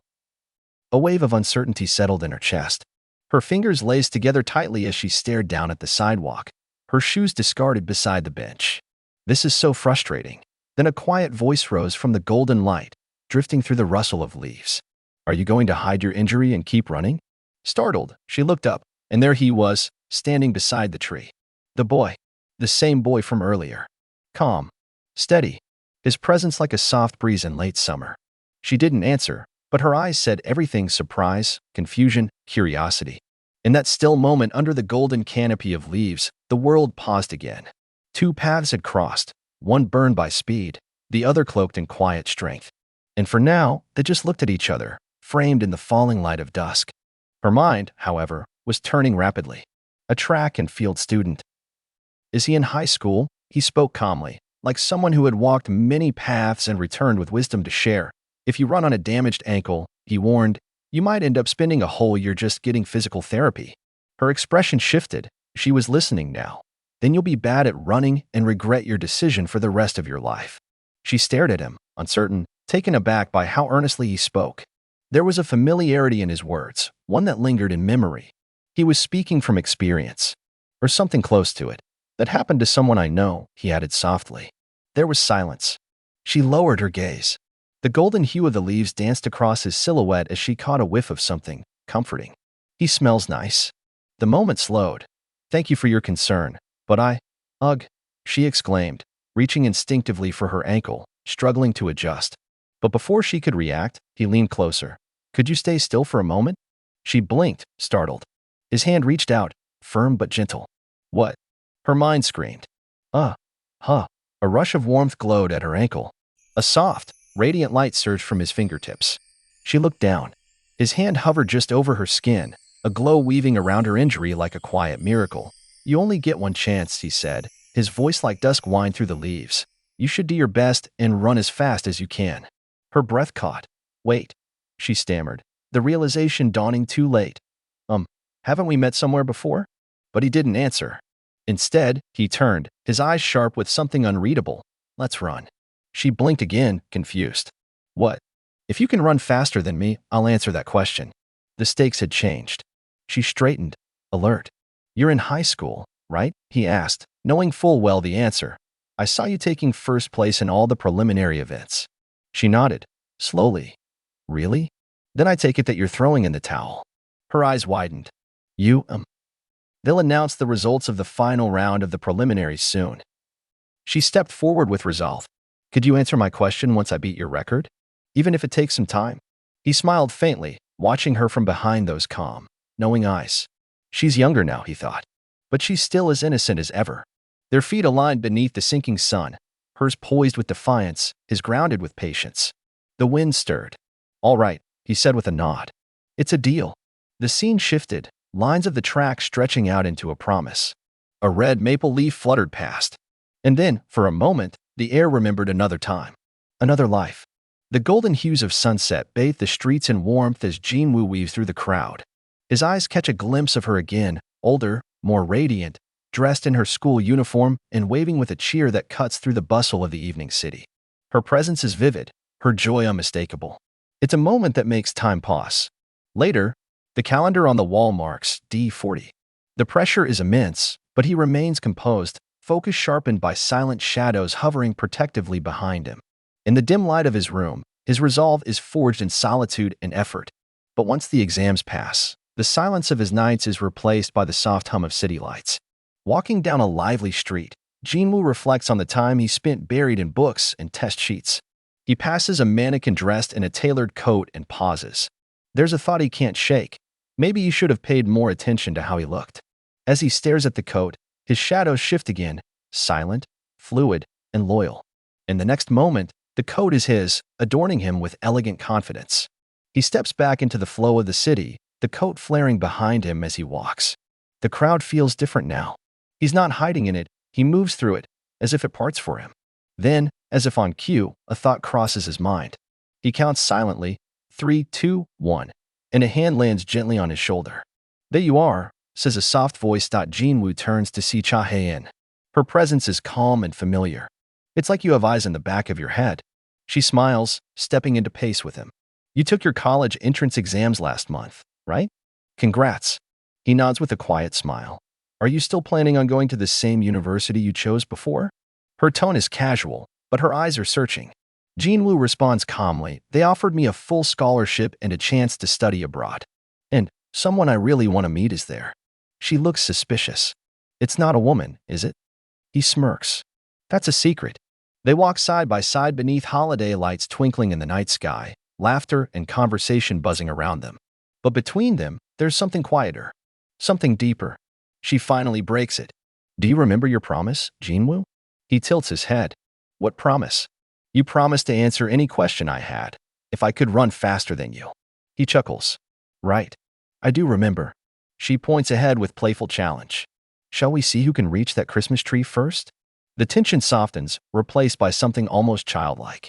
A game between two people with history that runs deep. He asks, what do you want to ask me about? She turns, her gaze sincere. Everything. Everything. I want to know what you're thinking about, and whether that person you want to meet is a woman or a man. She pauses. Also, he leans in, intrigued. Also, her eyes glimmer beneath the winter lights. The question trembling on her lips now carries the weight of something far deeper than simple curiosity. I want to know if we've ever met before the track and field competition. She speaks gently, almost afraid of the answer. The festive glow dances in her eyes, soft pinks and whites flickering like cherry blossoms in the wind. Jinwoo stands frozen, his usually unreadable face caught in a brief moment of surprise. But then he lowers his gaze and nods. All right. She wraps her scarf tighter, almost as if to brace herself for what comes next. Then, with a sudden determination, she pulls it off and throws it around his neck. Jinwoo, if you like me, stay right here and don't move. She turns and bolts. A swift dash into the crowd. Lights blur around her like a dream in motion. What? Jinwoo blinks as she disappears into the festive haze. Around him, his shadow soldiers murmur like mischievous spirits. Wow. Looks like our monarch lost. You shouldn't have agreed to this, my liege. My liege. You can still win if you start running now. But Jinwoo only smiles with a sigh, a rare flicker of warmth playing on his lips. As the lights twinkle above, his thoughts wander into memories layered beneath time. He recalls her from another place, another world. From the dungeon depths where danger loomed, and life was lived one heartbeat from death. She'd once stood by him there too. "Are you on the mining team?" she had asked. "No." He remembered saying it, hesitant yet clear. A friend. A friend who had come to rescue someone. Even in that twisted world, she had carried that light-hearted spark, that brave innocence. "Do you like all of them?" she had once asked, her voice echoing over battlefields and dreams. Yes, he had answered then, and answers now, every single one. A promise had been made under shattered skies and trembling hands. She had looked at him, blood on her cheeks, yet smiling through the pain. "Promise me. You'll come to see me." "I promise," he had whispered into the receiver, voice filled with quiet certainty. "I'll come to see you, no matter what." And now, the promise had led him here. She reaches the Christmas tree, bright and full of ornaments, light spilling warmth across the plaza. "This means I won, right?" she calls out, a grin spreading as she catches her breath. Jinwoo rubs his temple, flustered, exasperated, maybe even amused. "Shadow soldiers," he mutters, "close your eyes." His footsteps are calm, measured, as he begins to walk toward her beneath the silent snow. Above them, the sky shifts. Clouds part like velvet curtains as snowflakes begin to fall, gentle, steady, perfect. She looks up, eyes wide, breathing slow. The soft flakes melt against her lashes as she waits. He walks to her, each step echoing with quiet resolve. The world fades. The lights, the crowd, the war, the past, all fall away. And in that stillness, they embrace. No words, just arms tightening. Two lives touching across timelines, across rewritten fates. Behind them, the Christmas tree glows brighter than ever.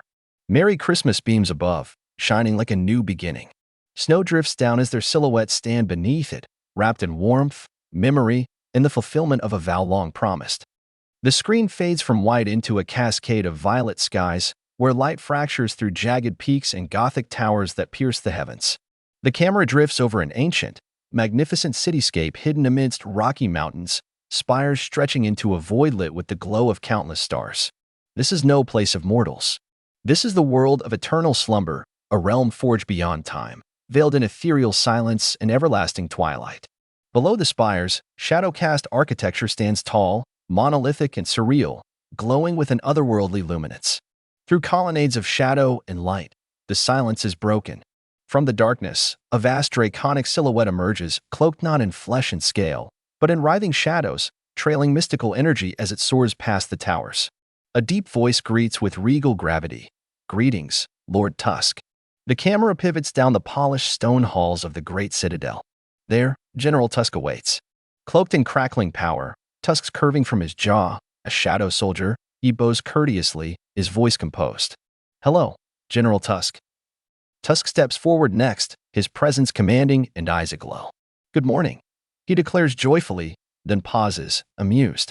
"Or rather, that is what I would like to say, but there is no night and day in the world of shadows." The shadows coil tighter around them as Tusk chuckles, the eerie echo of his laughter bouncing through the halls. Baru leans forward, a grin splitting his face. "Kiki, I see it has been completed, Marshal Baru." And just then, a dramatic reveal, Baru steps aside to present a robe glowing with subtle enchantments, stitched from the shadows themselves. It's designed to match the hooded jacket their king once wore, a quiet homage to Jinwoo. Haha. "So, what do you think?" Baru roars, arms stretched wide in excitement. "Oh." Tusk gasps, genuinely stunned. "It's a robe that looks just like the hooded jacket our king wore recently." Baru glows with pride, placing a clawed hand to his chest. "You wanted to be more like our king. How could I turn a blind eye to your wish? If you like the robe, that is good enough for me." Tusk's expression turns earnest. "I love it. So much so that I'm tempted to make all the shadow mages wear it as their uniform, Marshal." Baru laughs softly. About that orb, the conversation shifts playfully, Baru suggesting it might be better to attach the powerful orb to a cane for ease. The camera pans as red-armored mages and squat-bearded dwarves enter the hall. The dwarves bow respectfully. "That is an excellent idea, Marshal. Bearded dwarves, at your service. We would be happy to forge this with the holy materials bestowed upon us by our king." The narration pauses, then continues, as a voice echoes through the void. "This is the world of eternal slumber. A vast, Limitless space that is home to nearly 10,000 soldiers living in harmony while helping each other. A map unfurls in animated layers, marking places like Bellion's soldier training camp, Ashbourne's battlefield, the demon castle, the player job change area, and the bearded dwarves' workshops. As our king grows more powerful, we grow more human. Though we once lived only for destruction, now we evolve. Tusk floats above, dark wings unfurled in the cosmos. Experiencing emotion is refreshing. He swoops down through the void. Stand up straight, Titans. The next scene cuts to a flurry of life, soldiers training, dozing off, bickering, sparring, even falling asleep in classrooms. For the first time, they are individuals. Maru watches it all, voice steady. All the soldiers are forming unique personalities and leading different lives in this world. As twilight bleeds through distant stars, the scene tilts downward into the mountains, revealing a magnificent black dragon unfurling its colossal wings, gliding beneath an endless sky of purple and silver. The beast soars past colossal towers and snow-dusted cliffs, its tail coiled in streams of raw energy. Beneath the wings, the shadows of dozens more follow, silent as whispers. A single thought carries over the scene, narrated with reverence. I too am grateful to my king for introducing me to a brand new world I never could have imagined. The view shifts upward to the shimmering heights of the citadel, where spires stretch into galaxies. A quiet pause settles. I like my king. The next moment cuts to within the castle walls, where a powerful presence breaks the stillness. A familiar voice, booming with joy, exclaims, "Oh, have you finished crafting it at last?" The camera pans across a stunning tower. How impressive. It looks magnificent. The voice belongs to Tusk, eyes wide as he gazes at the orb mounted atop a dragon-shaped staff, its crimson glow pulsing with power. From across the room, Dwarf responds calmly, "I believe you are the one who looks magnificent in your robe, General." Laughter erupts as the mood turns lighthearted. A clash of shadows and muscle greets each other with gusto. "Haha, you have a good eye for fashion," Tusk boasts. "You look so gallant, Lord Tusk," another soldier comments in admiration. The sounds of merriment echo through the hall. Then a deep thud lands like thunder. Massive footsteps announce the entrance of the mage soldiers, lined in rows of ominous black armor. Their glowing eyes meet Tusk's. He raises a brow. What are you mages doing here?" "We were sent by Lord Bellion," one of them answers. Tusk steps forward as the newcomers take position. "So there are mages among the new soldiers as well." He glances at the massive bodies of the new recruits and thinks aloud, it seems like a waste for them to stand around casting spells with such giant bodies. Then again, I suppose I've been doing the same thing. With the stage set, Tusk raises a hand dramatically, cloak billowing. "Very well. Now I shall describe my role in our great monarch's first battle against the Dragon King, and the contributions I made in the dimensional rift. So listen closely," but his words are cut off. From behind, a commanding voice booms. "Why are you loitering around here, Tusk?" Tusk jolts. "What?" "I was just about to tell the new soldiers about my glorious achievements in this dashing robe that resembles our king's." He spins to face the tall figure behind him, draped in red and black, radiating sheer force. The marshal eyes him. "How dare you call it loitering?" Tusk's voice falters. "I love you, Marshal." The room stiffens. Igris narrows his gaze. "I am always thankful for your loyalty." Tusk nods respectfully, swallowing his pride with a sheepish smile. Tusk continues. "Anyhow, what brings you here today?"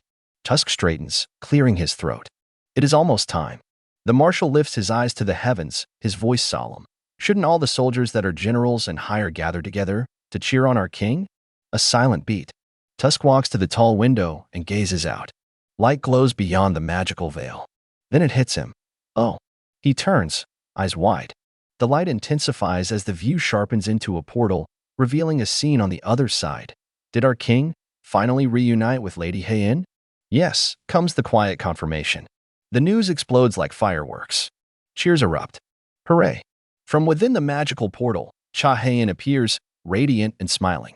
Her golden hair dances in the light, eyes filled with quiet happiness. Back in the citadel, the portal reflects in Igris's eyes as he watches her. Reverent silence falls upon them all. The camera begins to fade, until another voice, calm and distant, takes over the narration. "I first met my current king, inside the space my previous king created." The image darkens. A Gothic chamber is shown. My job was to test the human who entered that place. The scene explodes into motion as an enormous blow strikes from the shadows. Thunk. A cloaked figure, Jinwoo, lands in the center of a ring of monsters, sword drawn, eyes fierce. My previous king said he wanted to find out whether this human was worthy of being his vessel. Time seems to freeze as Igris's voice echoes again. I knew then. A towering presence looms behind the test, a shadow crowned in pale flame. The past and present begin to converge, that this was the one. The words of his king echoed like an oath within the heart of the crimson-armored knight. This was the final command he would receive. And though no words were spoken aloud, he understood. It was time to say goodbye. Within the fractured stone and the chaos of light, surrounded by divine wings and heavenly might, he emerged, a shadow shaped by loyalty, by sorrow, by silent reverence. His presence alone parted the host of radiant beings. Though no blade was drawn, it was clear he came not for war, but for farewell. He remembered it clearly. When his king forgave the rulers, his thirst for conflict vanished as well. So, when he took sudden interest in a single human, insignificant in power, humble in standing, he knew there must have been a reason deeper than any of them could grasp. To him, his king's will was law, unshakable and absolute. It was never his place to question it, only to carry it out. He had followed that path without hesitation. Now, stripped of most of his power, he stood alone. In this dark replica of a dungeon, forged as a crucible to test the one his king had chosen, he waited. It was the same space as before, reconstructed perfectly down to the ancient weight in the air. He remembered this version of himself, the one before he met his king. He pondered aloud, was this place what humans called a dungeon? A battlefield where fate was judged and destiny sharpened. He was awed at the architect's ability to mimic the very sensations of the past using only his king's essence. The accuracy was flawless. Every step he took in this sacred hall was a step toward reenacting the most important moment of his long existence. His thoughts sharpened. This simulation wasn't for nostalgia. It was to test, to refine, to mold a human into a vessel capable of containing the divine weight of his king's will. He paused. The air shifted. He could feel it, just beyond the grand door. The presence of the one chosen. He stood before the massive threshold, his hand brushing its frame. Come, human, his voice resonated, not in threat, but in challenge. His armor glinted under the pale torchlight as he settled into the dark throne, sword by his side, posture regal. I am waiting for you here, he declared to the void. But as silence followed, his confidence faltered. Was he being too bold? Too proud? Sitting atop a throne when the man he was to test bore the soul of his king? He began to doubt himself. Would this be perceived as arrogance? Disrespect? He shifted, unease clawing at his mind. This human carried his king's consciousness. How could he sit upon a throne before such a being? He glanced around the hall nervously, searching for a place worthy of the moment. Then where should I stand? He wondered, heart pounding. Suddenly, the flames flickered higher. Footsteps echoed like thunder across the marble. And there he was, the boy, walking down the misty corridor with silent resolve. Cloaked in shadows, calm yet resolute, Jinwoo entered the arena not as a human, not as prey, but as the king reborn. From behind a pillar, the Crimson Knight observed him. Is he truly the one my king chose? Whether it was the final command or merely a new test, he did not know. But what he did know was this. If the man before him was unworthy, then he would die. No hesitation. No mercy. That was his oath. His duty. His last devotion. The grand chamber trembled with each heavy step as Igris the Red, Knight Commander of the Shadow Army, emerged from the mist. His crimson armor reflected the faint torchlight, and the echo of his boots striking the stone floor beat like a war drum in the still air. His eyes glowed beneath his helm as he stared forward with silent conviction. All right, his voice resounded, solemn and deliberate. I shall test you. He lifted his gaze toward the throne ahead, the very seat that once belonged to the Shadow Monarch. To see whether you are worthy of sitting on this throne. And with that vow, he descended the steps of the dais with majestic grace, his black cloak rippling behind him like the trailing night. From the edge of the hall, Jinwoo stood ready, silent but steadfast. He clenched his fists tightly, eyes burning with resolve. I won't be able to inflict any damage unless I get past that armor, he thought. This is my only choice. Igris paused, surprised. Is he planning to defeat me with his bare fists? His respect deepened. I admit that he is brave for a human. With a blinding dash, Igris struck with crushing force.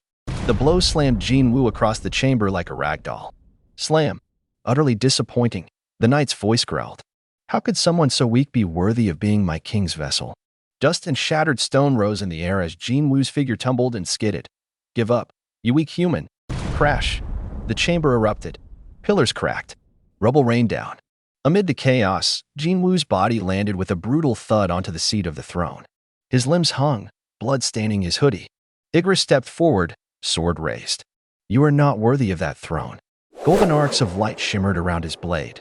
Now, I shall grant you an honorable death through beheading. He brought the sword down with divine force.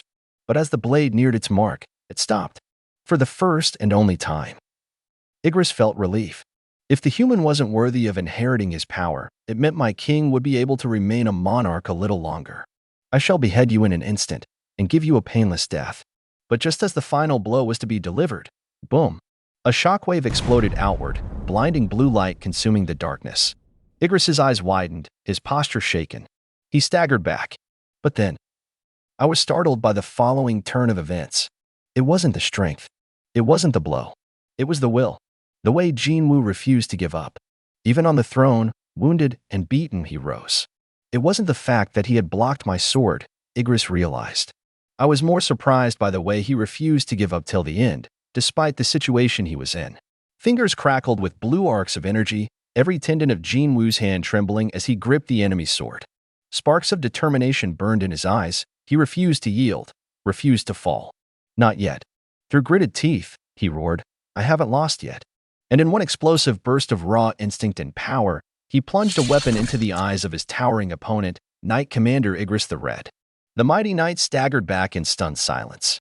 Was he truly going to fall to a human weaker than himself? And then he saw it.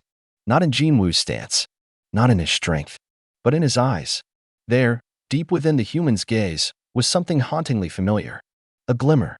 A flicker of someone he once pledged eternal loyalty to. Perhaps it was that faint resemblance to the king he once served.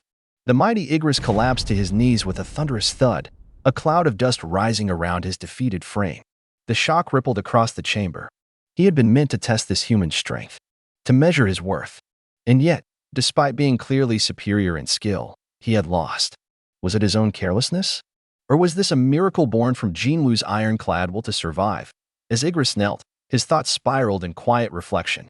He didn't know whether to mourn his own defeat or feel honored that his king had chosen so wisely. The silence was broken only by memory.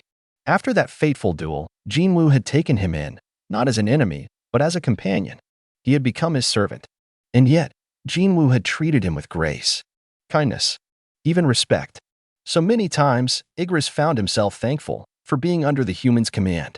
Together, they fought, side by side, no longer as foes, but as master and loyal knight. Comrades, friends. In those endless battles, his loyalty to Jinwoo grew deeper. The void left by his old king began to fade. Eventually, he stopped mourning the past. He accepted his new king. And when the rest of the Shadow Army, those lying dormant in the dimensional rift, were finally summoned back to this world, their strength surged once more. Among them stood a familiar presence, Bellion, his old brother-in-arms. The reunion was powerful, but fleeting. Not long after, even Bellion began to change. Influenced by his new surroundings, by the comically unrefined yet fiercely loyal Baru, Bellion too adapted. Hey, look at this black flag, Bellion said one day, staring up at the peak of the Shadow Castle. Don't you think our king would like it if we put it up at the top of the castle? Igris stared blankly, baffled by the trivial concern. Are you serious? But Igris's pride would not be swayed. When Bellion beat me up, I honestly relished his defeat a bit. Then, Baru, is that flag for our king? And then, Jinwoo's calm voice came from behind. Get over here, Baru. With a childlike loyalty, Baru turned sharply. My king. Jinwoo smiled lightly. Put your head in the ground. The wind howled around the high towers of the Shadow Fortress. Jinwoo's sharp voice cut through the air, tinged with disbelief and irritation as he stared at the black flag fluttering atop the highest spire. And why the hell did you put up that flag? Silence met his question, until a mighty whim echoed across the courtyard. A figure crashed to the ground, kneeling in exaggerated guilt. Oh, so that was your idea, huh? What began as a humorous exchange soon gave way to remembrance. Through a solemn internal voice, Igris recalled the days of bloodshed and unwavering loyalty. Soon, we used our determination to fight our war against the monarchs. His memories painted a world awash in shadows, fierce, relentless, glorious. They fought together as one, not just as warriors, but as a family. The bond between him and the new king grew deeper, forged in the fires of battle. Our master became better at warfare, and we became stronger as well. Victory after victory, their power grew. Even when the cup of reincarnation turned back time, their war continued. We fought for 30 years and destroyed our enemies. Eventually, only the army of destruction was left. Yet peace never lingered for long. One of those enemies, a great and terrible dragon, growled in fury. Igris, you used to be one of the two wings of the army of shadows. Are you not ashamed that you are following the orders of a monarch who used to be a mere human? Igris stood silently, gazing down at the beast, armor gleaming with ancient battle scars. The doubt was sharp, but his resolve sharper still. Indeed. I had forgotten. He had once belonged to another king. But now, standing beside Jinwoo, he no longer felt torn. I felt so honored to be with my new king that I hadn't thought about my previous king at all. He didn't know when the shift had happened, when one loyalty faded and another bloomed. But at some point, my previous king had completely vanished from my thoughts. Later, in the modern world, as Jinwoo walked alongside Igris, a voice whispered from behind him, "My liege, why didn't you tell him the truth?" A faint hiss accompanied the flicker of shadow energy. The presence of the old world lingered behind them. "They say oblivion is a blessing from God," Jinwoo replied, his voice heavy with meaning, even if his memory loss was the result of using God's tool. Igris pondered the words silently. The blessing of oblivion, it was comfort, perhaps. Maybe even kindness. That's right. I don't have to think too hard about this. It really is you. His voice echoed in the void of his thoughts. After all, this does not mean that I have forgotten my former king. Feelings had shifted, transformed, but they remained real. Could this feeling be love? Elsewhere, greed and iron had settled into their new lives, now humans shaped by the world's rewritten timeline. Yet Igris had remained unchanged. Greed and iron have forgotten everything and are living as humans in this world's timeline. But I am still by my king's side. A familiar voice broke into the memory. Haven't we met somewhere before? The girl's words stirred something in her. It's just that my feelings for him have been transferred to my current king. I am a knight and my master's sword. I am one of the two wings that lead the army of shadows. In the present day, Jinwoo studied at his desk, preparing for his exams. The date circled in red. "My liege," Igris offered softly from the shadows, "the first answer is the correct one for problem 14, not the second." "Oh, really? Thanks." Igris beamed inwardly, pride swelling. Who else would be able to assist my king? His thoughts turned with mischief. Grand Marshal Bellion, whose only advantage is his mountainous body. Or Marshal Baru, who may be smart but is an insect at the end of the day? He knew the answer without question. No one could serve his king better than him. Igris stood tall. "I graduated from the Knights Academy with excellent grades," he declared inwardly, a slight pride swelling in his chest. "So I should be the one to assist my king." But even as he reviewed the test paper behind Jinwoo, doubt flickered in his mind. "But it says here that the correct answer to question 14 is the first answer." He hesitated, narrowing his glowing eyes. "Can you bet your life on the second answer being correct?" His voice trailed off. Silence filled the space between them. Realizing the gravity of the moment, Igris flipped through the notebook again with determined claws. Flip. Each page a page of battle. Each word a new strategy. I suppose I still have some training to do. He closed the book with quiet resolve. "I shall work harder to serve you better, my liege." In the next breath, he reaffirmed his vow not through swordplay or war cries, but in quiet, dignified thought. "I am my king's knight." His cloak swayed behind him like a banner of honor as he stood watch behind Jinwoo's chair. As well as his sword. "My king's battlefield is my battlefield." The room now is war zone, the math problems his enemies, the pen in Jinwoo's hand his lance. And as his king had stepped foot into a new battlefield, a life of study, peace, and new purpose, Igris understood something with clarity and satisfaction. It seems, his days of glory would continue for the time being. Chapter end here.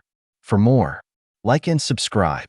Welcome to 217 Colic YT. The chapter begins with a whisper from the void, a closing note of a saga written in blood, shadow, and sacrifice. A swirling vortex of pale blue light churns in the center of the panel. The gates, rifts between worlds, pulsate with arcane energy. These are no ordinary portals. They are vast, otherworldly wounds in reality itself, tearing open passageways for magic beasts to descend into the human world. The narration hovers solemnly over the image. Gates, they are holes, portals that allow magical creatures to enter. To survive, hunters must seal them swiftly. After defeating the boss within, they have only 1 hour to escape before the portal collapses. And yet, one hunter failed to do so. Jinwoo father stands alone in the dim void of the dungeon, his back to the viewer. His armor bears the signs of battle, and the weight on his shoulders is not just steel, but fate itself. He didn't make it out in time, and because of that, he was trapped, locked within a dimensional rift, his world erased. Through the cascading memories, he recalls the moment the rulers approached him. Their presence was immense, divine, and distant. They did not offer salvation, but instead a mission, bestowing their power upon him and asking the impossible: stop the monarchs. Then came the final vision, the most powerful among the rulers, the greatest fragment of brilliant light. In a blaze of golden radiance, it gave Jinwoo father a new command. His fate twisted again. Protect the monarch of shadows. The fragment had spoken. And so, that is why he intervened, why he stepped into Jinwoo's story and turned the tide. This unseen guardian didn't want his truth to be known. I didn't want you to see this side of me. The figure admits softly as the scene shifts to a quiet snowfall. Bathed in pale violet light, Jinwoo listens, silent. The figure bows his head and says, "I'm sorry." A trembling voice follows, nostalgic, regretful. "I missed you. Did you miss me? I mean us." The moment hangs in the air, still as snowflakes. Jinwoo's father's eyes widen, his breath catches. The flinch of realization is not just seen, it's felt. He opens his mouth, voice cracking under the weight of emotion. "Yes, always," he finally says, tears threatening to fall. "Not a moment went by without thinking about you." He raises his arm to shield his eyes, but a single tear escapes anyway. Drip. From the glowing silhouette comes warmth. "You've become a fine young man," the figure says. "I would have liked to talk to you more." The glow spreads across his chest and arms, the golden light cracking like porcelain.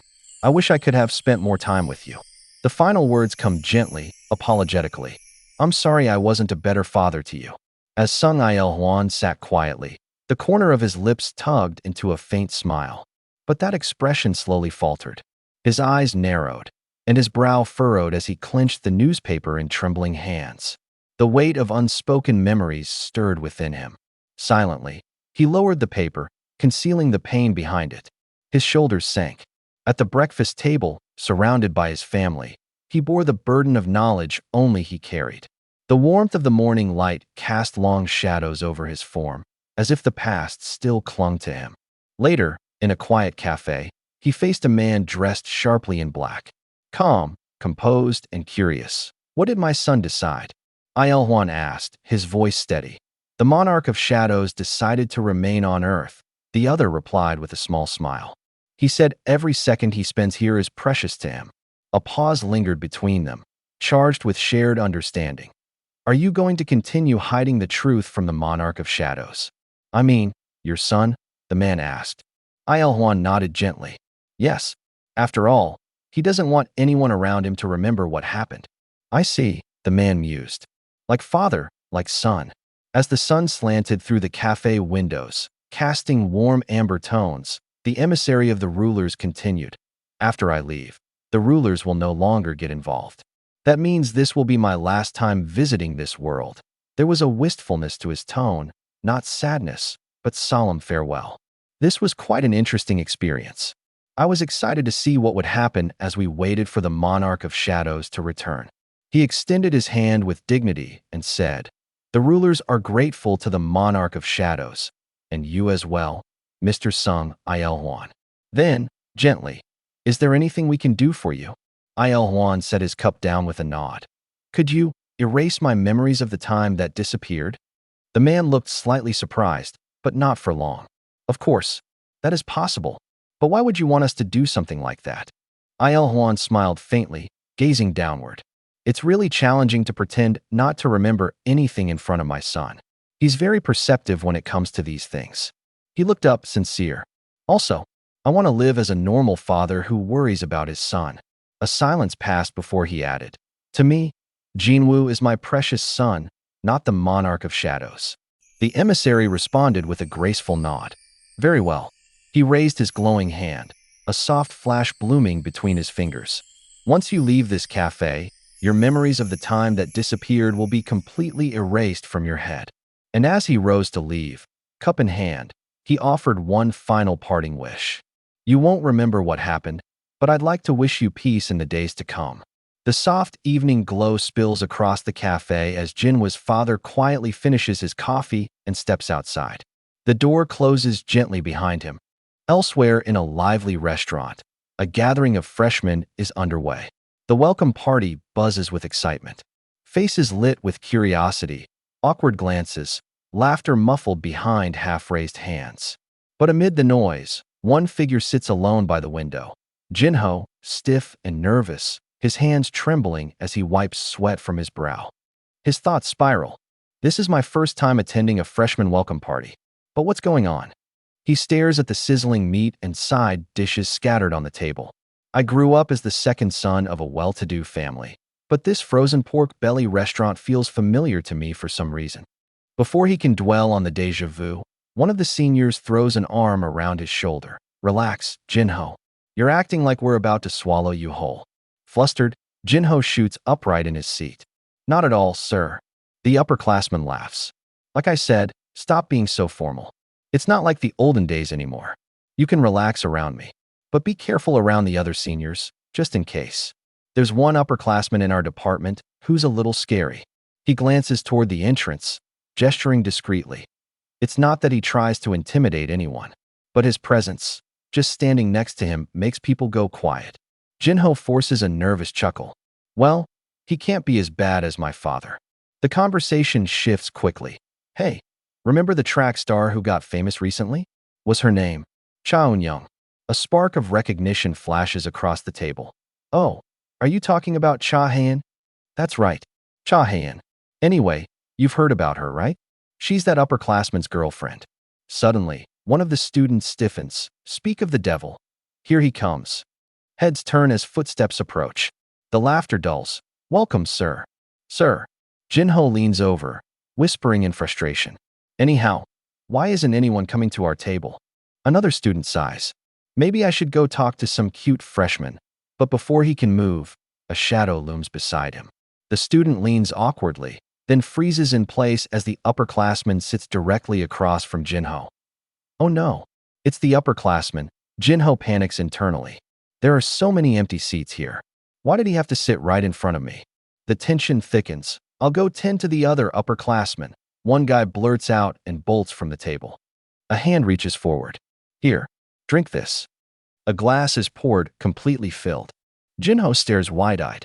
He filled a regular water glass with soju for my first drink? He gulps down the liquor nervously. Ugh, this upperclassman sure is scary. What do I do? I'm a lightweight. Then, unexpectedly, another bottle is opened.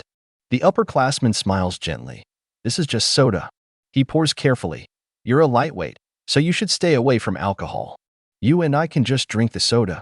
Jinwoo blinks, stunned. This is just soda. The upperclassman meets his eyes with calm assurance. And why are you being so nervous around me, Jinwoo? Just relax and talk to me normally. Jinwoo barely manages a nod as the drink trickles into his glass. What's the matter? The senior asks. Do you want me to go away? Not at all, sir. Jinwoo blurts out.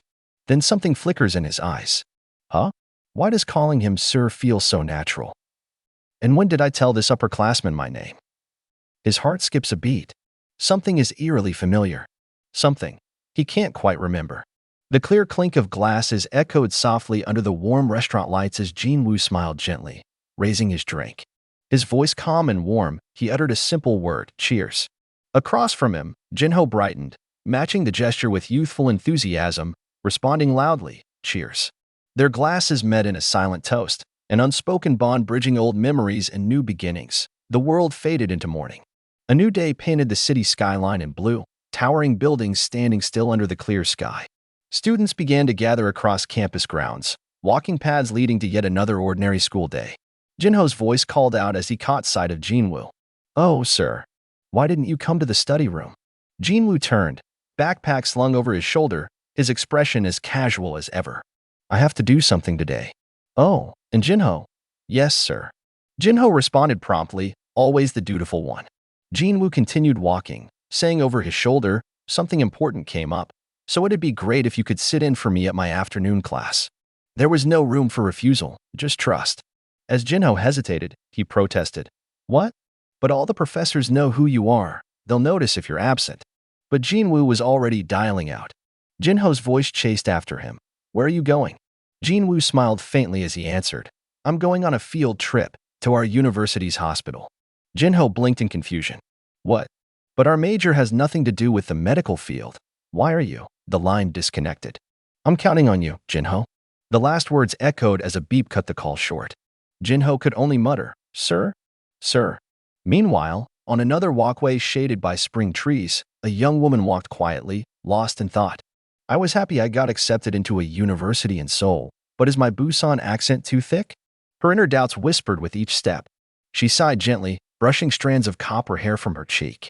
Getting used to the standard dialect is hard enough. On top of that, so many nursing terms are in English. Her eyes lifted, and suddenly, her gaze met his. She stopped, startled by a flicker of recognition. Haven't we met somewhere before? She asked softly. Jinwoo paused. His voice was quiet, final. No. They passed each other in silence, a calm breeze drifting between them, the path ahead splitting like fate itself. Both continued walking in opposite directions. He didn't look back. But she did. Just for a moment. The sun lit her hair as she stood frozen in place, overwhelmed by a strange familiarity. Her heart thudded. Huh. Why did I suddenly talk to a stranger? She covered her mouth, embarrassed. Does he think I was trying to flirt with him? Or worse, does he think I was trying to get him to join a cult? She dashed off, cheeks burning, while Jinwoo moved on, calm and unshaken. The city stretched ahead of him, and before long, he arrived. The towering sign above read, University Hospital. Inside, the corridors were quiet and professional. Staff in scrubs and white coats moved efficiently through the polished halls. A doctor passed a nurse holding a tray, normalcy in motion, uninterrupted. But somewhere within these sterile walls, something was about to change. The hospital room was quiet as the doctor approached, flanked by two serious-faced bodyguards standing at attention. With a soft click, the door eased open, revealing a sterile chamber bathed in pale morning light. Machines hummed steadily beside the bed, where Chairman Go Gun-hee lay resting, pale but alert. As the doctor stepped inside, the chairman opened his eyes. His voice, though raspy, carried the weight of a man used to being heard. Could you help me sit up? He asked, his tone both weary and resolute. The doctor nodded respectfully, supporting the old man's frail body upright. Thank you, Go Gun-hee said, eyes drifting toward the ornate bottle resting ominously on the table nearby. Its swirling red and violet pattern shimmered faintly under the hospital light. The doctor's gaze followed his. What's this, sir? The chairman's voice was faint, reflective. A young man dropped it off just now, he began, his eyes distant as if still processing the moment. It was the strangest thing. My bodyguards were right outside the door, yet somehow he got in and left this bottle without anyone noticing him. The story deepened. In the explanation he gave me, Gunny hesitated, then chuckled lightly. It was even harder to believe. He said that I fought monsters alongside him, in a time that no longer exists. The doctor's eyes widened as the weight of those words sank in. And that he brought me that bottle over there, as thanks. Go Gun-hee paused again. After that, he disappeared, like a mirage, as if he was never here to begin with. He turned his gaze to the doctor. He told me that I'll be completely cured of my illness if I drink the liquid in this bottle. He smiled faintly, half in irony. Haha. The doctor frowned, troubled. Sir, you don't really believe that, do you? Gun-hee didn't answer right away. His eyes closed as if drawing strength from within. I'm tired, doctor. Tired of fighting this disease. His hand reached slowly, almost reverently, toward the bottle. What does it matter whether he was telling the truth or not? Holding the bottle tightly now, his expression grew sharper. Let me ask you one thing. If I don't drink this, how much longer will I be able to live? The doctor didn't speak. The silence was his answer. Gunny's voice lowered. If something happens to me after I drink this, have them write this on my tombstone. His words were quiet, solemn. Here lies Chairman Go Gun-hee, who battled his illness till the end without giving up. Fingers trembling with both age and resolve, he popped the bottle open. The sound echoed faintly in the room. Raising it to his lips, he drank. Gulp. The potion slipped down his throat, red liquid glistening like a final prayer. The bottle was placed gently back on the table. The chairman sank against the pillow, breathing steadily, eyes closing. I'd like to rest now, he whispered. The doctor bowed his head slightly. Of course, sir. Please call me immediately if you have any problems. With a quiet rustle of his coat and a respectful nod, the doctor turned away and stepped toward the door. The handle clicked softly as it opened, then closed again with a gentle shut, sealing the room in tranquil solitude. Bathed in the blue-white hue of daylight, Chairman Go Gunhee lay motionless in his hospital bed.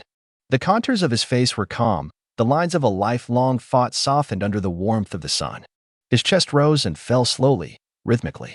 Time seemed to stretch in the stillness, as if even the ticking of seconds paused to witness this moment. Then, something stirred. His eyelids fluttered open, gaze lifting toward the ceiling as the clear sky painted itself across the room. Soft clouds drifted overhead, light filtering in through the tall glass, illuminating his lined expression. Outside, the hospital towered with silent dignity, its high windows catching the brilliance of the sky. But inside, in this one quiet room, the silence began to break. A sudden pulse. Then another. His hand twitched, barely perceptible at first. The rhythm intensified, his fingers curling as strength crept back into once ailing veins. His other hand joined in the awakening, a slow but sure tremble echoing through each movement. Color returned to his skin, warm under the blooming sun. His hands, now resting over his chest, lifted slightly as if defying the weight of sickness. His heart surged. Louder. Stronger. A burst of life coursed through him like a second sunrise. Go Gunny's eyes opened wider. The color in them had returned. His breath deepened, his chest lifted higher. Every beat echoed with clarity. He was changing. Then he sat up, slowly, purposefully, light brushing the edges of his face. His expression held no pain, only awe and gratitude. A faint smile curved beneath his silver mustache. The sun feels so warm, he whispered, voice hoarse with long silence yet filled with new life. He turned toward the brilliant sky outside. It looks like, he paused, shutting his eyes momentarily as the golden rays kissed his skin. Winter won't be coming just yet. He leaned back gently, fully awake, fully alive, as the wind stirred and light swirled around him. Hope, peace, and life reborn. But in the depths of the abyss where darkness once reigned supreme, a voice, ancient and resonant, echoes through the void, proclaiming a name steeped in fear and legend. My name is Antares. Towering amidst an inferno of crimson skies and winged monstrosities, the speaker stands as a titan clad in obsidian armor, draconic and regal. Vast, demonic dragons coil behind him, bearing fangs that could shred the world. He is not just any monarch. I am the first and strongest monarch born from the darkness. He is the embodiment of calamity, the apex of dread. I am the king of all dragons, a symbol of fear and destruction. The dragons roar behind him in unison as if to affirm their master's claim. They tower like mountains of muscle and malice, their wings eclipsing the blood-tinted skies. This is no mere army, it is a legion of the end times. Those who know me call me the Dragon King with reverence and respect. A solemn declaration. A prideful title. Antares is not a myth. He is devastation incarnate. But then, the tale takes a curious turn. One day, he continues, while I was hiding in the dimensional rift, preparing to invade Earth with my 10 million soldiers, the glow in his eyes dims for a moment, the memory strange even to him. I opened my eyes. In an instant, the scene shifts, violently, unexpectedly. A gasp. A jolt.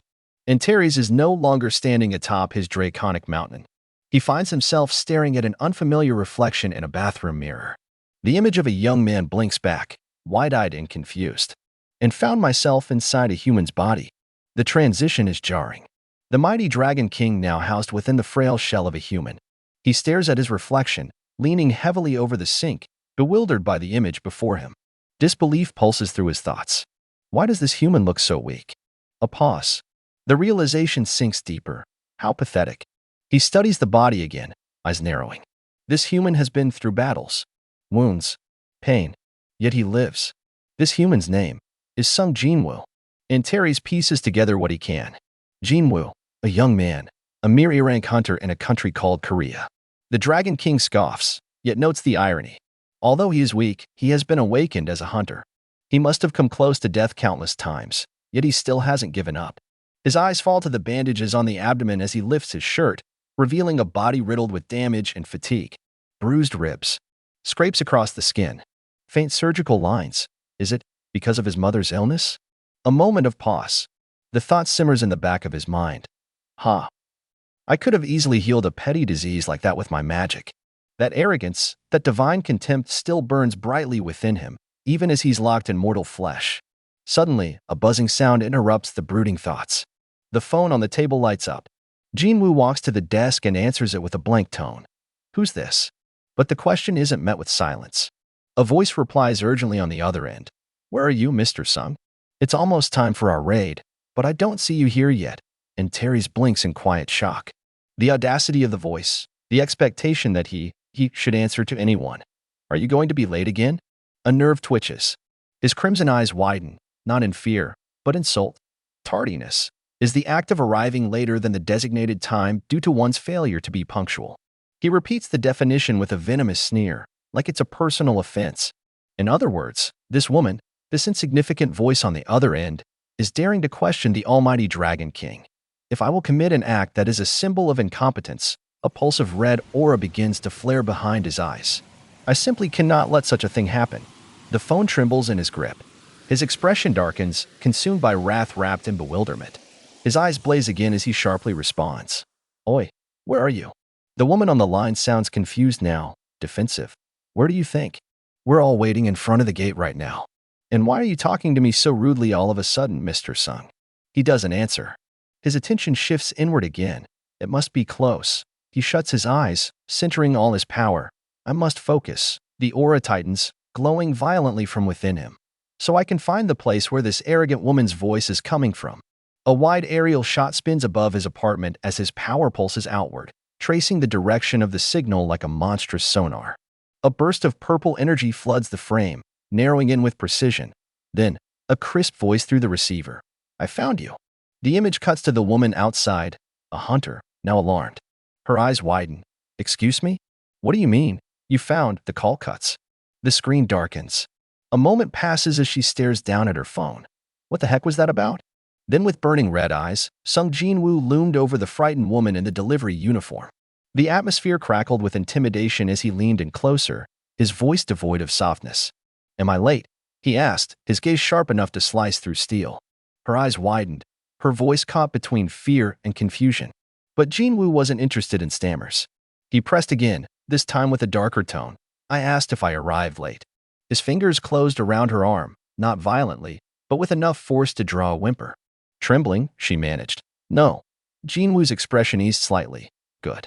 Elsewhere, in the light of a quiet morning, a friendly exchange unfolded. A man passed over a warm pastry to a blue uniformed worker. Here you go. Good luck with today's raid, he said cheerfully. The worker smiled, grateful. Thanks. But just beyond the calm, Sung Jinwoo's steps disturbed the peace. Sung, what's up? Have you had anything to eat yet? A fellow hunter called out, but Jinwoo's thoughts were disconnected. Who is this man? Is he my subordinate? His glowing eyes barely acknowledged the friendly greeting. From the coffee stand, another worker informed him. Mr. Sung Jinwoo. I'm sorry to say this, but all the coffee has just run out.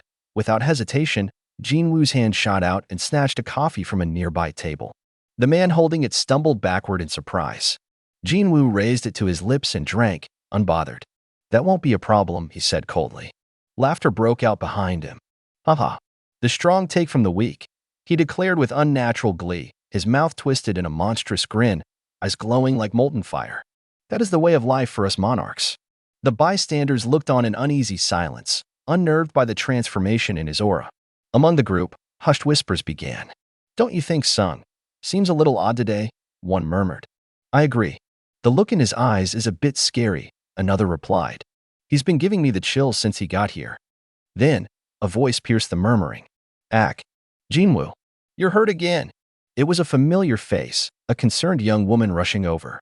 What happened to your face this time? Jinwoo's mind stirred, echoing with disdain.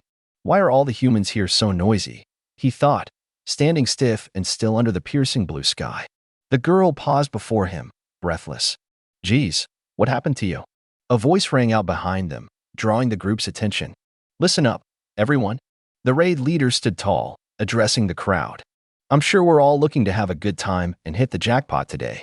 That said, even though I'm not in any place to say this, I'm thinking about taking charge and being the party leader. How's that sound to everyone? There were murmurs of agreement.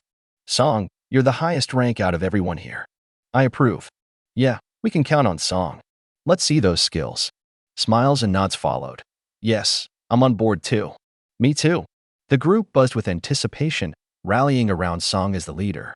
But Jinwoo stood silently beside the red-haired girl, his thoughts unaligned with the others. That gate seems quite suspicious, his inner voice muttered. A shadow hangs over his gaze as he stares ahead. Though he doesn't speak, his thoughts ripple like thunder across the void. That gate, it seems too quiet, too smooth, too still, too suspicious. The team begins to move, their breath turning to mist under the pale blue light of the portal that hums like a living thing. All right then, let's all head in. Someone shouts, let's get cracking. But Jinwoo doesn't move. His eyes are locked on the swirling vortex of energy that marks the entrance. He feels it, the unease, the shift in power. This gate doesn't feel like the others. All the gates on Earth have been products of the rulers. A method to repel the darkness, to counter the monarchs. But this one pulses with a different rhythm. The energy is cold, familiar, and ancient. It feels like a monarch. His thoughts harden into resolve. I better investigate this. He steps forward, quiet but sure. From behind, someone calls after him. Huh? Of course you are, Sung. As he approaches, another voice offers lighthearted concern. Sung, keep behind us so you don't get hurt. Take it easy. Jinwoo gives no reply. But within him, Terry's watches. That man, he is weak. And yet, there's loyalty in his voice. A genuine concern for someone stronger. A subordinate who would die for his master's safety. It is pathetic, but in some strange way, also worthy of note. The moment Sung Jinwoo steps through the glowing veil of the gate, the world around him changes. Bathed in radiant blue energy, his silhouette cuts a striking figure, silent, determined, unwavering. Darkness gives way to the interior of the dungeon, a place carved in ancient stone, with looming arches and ominous silence. And then, chaos erupts. Without hesitation, Jinwoo lunges forward like a shadow torn from light. His fist crashes into the nearest beast, and with a deafening whack, its body contorts and flings backward.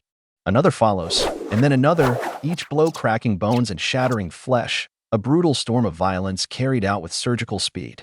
He's relentless. His fists, cloaked in red-hued energy, slice through the enemies like blades, carving a path of absolute dominance. Stone trembles. Monsters fall. Behind him, stunned hunters look on with disbelief. One of them finally speaks, voice tinged with awe. Seriously, doesn't Sung seem different today? Another, still watching the massacre unfold, tries to rationalize it. Maybe the beasts in this dungeon are just that weak. But even as they say it, their eyes can't track his movements. I can't even follow him with my eyes. Jinwoo turns, calmly standing amidst the broken bodies of magical beasts, as though the battle hadn't even begun. What are you waiting for? He says coolly. We must go this way.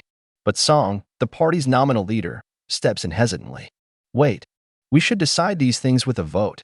His voice trails off as Jinwoo, without pause, slaps him aside with blinding speed. The force sends him crashing to the ground, stunned. Jinwoo's crimson eyes burn. Who else wishes to vote on this? Silence. The others quickly rally behind him, fear settling where skepticism once lived. They follow, step after step, into the darkening cavern. A new tension hangs over them. Aren't we venturing in too deep? Someone whispers. Another checks the time. We've been walking for 40 minutes now, they calculate. 1 hour until the gate closes after the boss is defeated. That leaves them with just 20 minutes to escape, if they make it out at all. And then, at the end of the winding stone path, something unexpected. A door.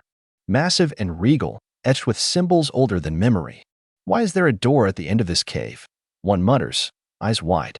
Even the seasoned hunters have never seen anything like this. Seems rather strange, someone finally says. Jinwoo narrows his gaze. He can feel it. The pressure. The wrongness. I feel like this place is dangerous. He glances over his shoulder as murmurs ripple through the group. Nervous eyes. Tense fingers gripping weapons. Jinwoo remains composed, but inside, he's alert. Well, I agree that this place will be dangerous. I can sense the daunting energy coming from that room. And still, he moves forward. As the heavy stone doors creak open, a voice behind him cries out, Wait, Sung. But it's too late.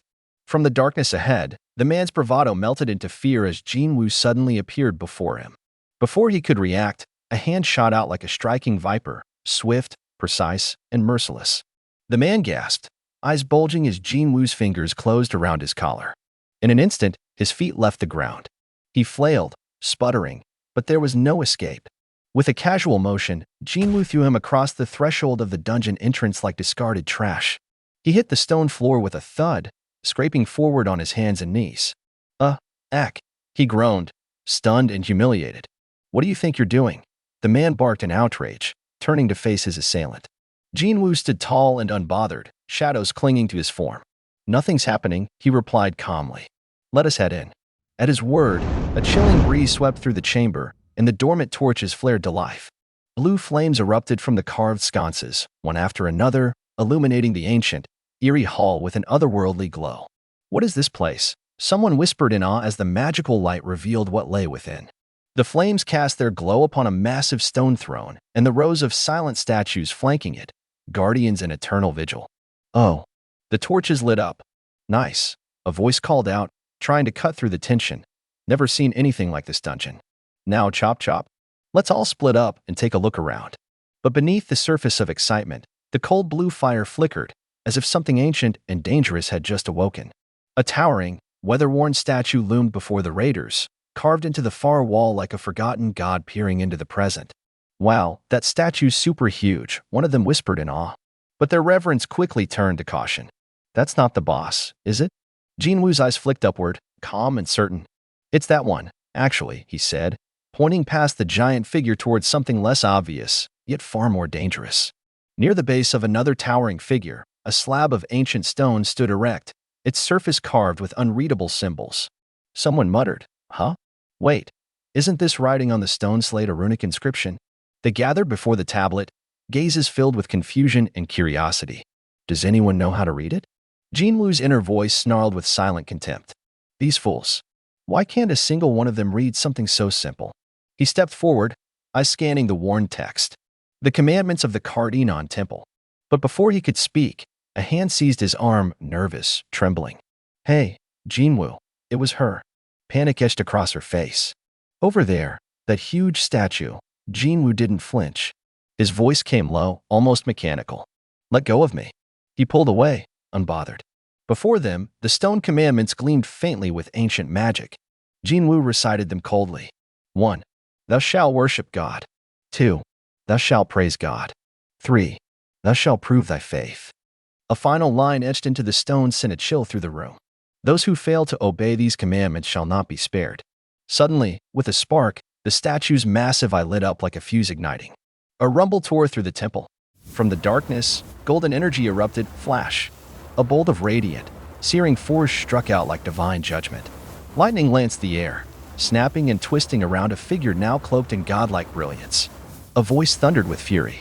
You dare try to take me down with such little power?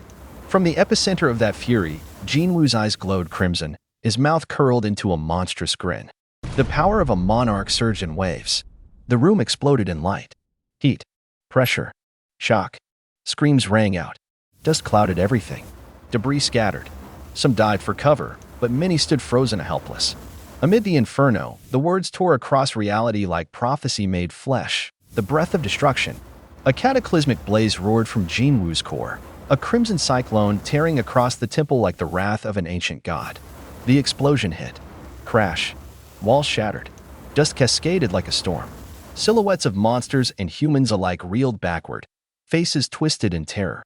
A single, bone-chilling laugh echoed among them. And as the smoke cleared, a voice full of pride whispered, Now, this is true power. A savage grin stretched across his face, revealing serrated fangs beneath wild, glowing eyes. His breath came out in hot, white steam as the crimson hue of demonic energy coursed through his clawed hands, each finger ending in wicked, obsidian talons. This was no ordinary fury. This was the birth of chaos. Suddenly, the temple trembled. Stone cracked, dust rained down. One by one, the massive statues along the perimeter groaned to life. Ancient constructs, enshrined in silence for eons, now stirred from their slumber. Their eyes flared crimson as their armored limbs creaked forward, weapons drawn and judgment ready. They marched with thunderous force. Stomp. The ground quaked beneath their united rhythm. Each statue was a fortress in motion, cold, mechanical, and merciless. But Jinwoo, no, this monstrous version of him, was already laughing. A deep, unrestrained cackle filled the chamber. Ha ha. You insolent puppets, he roared, shadows crackling around him like a living storm.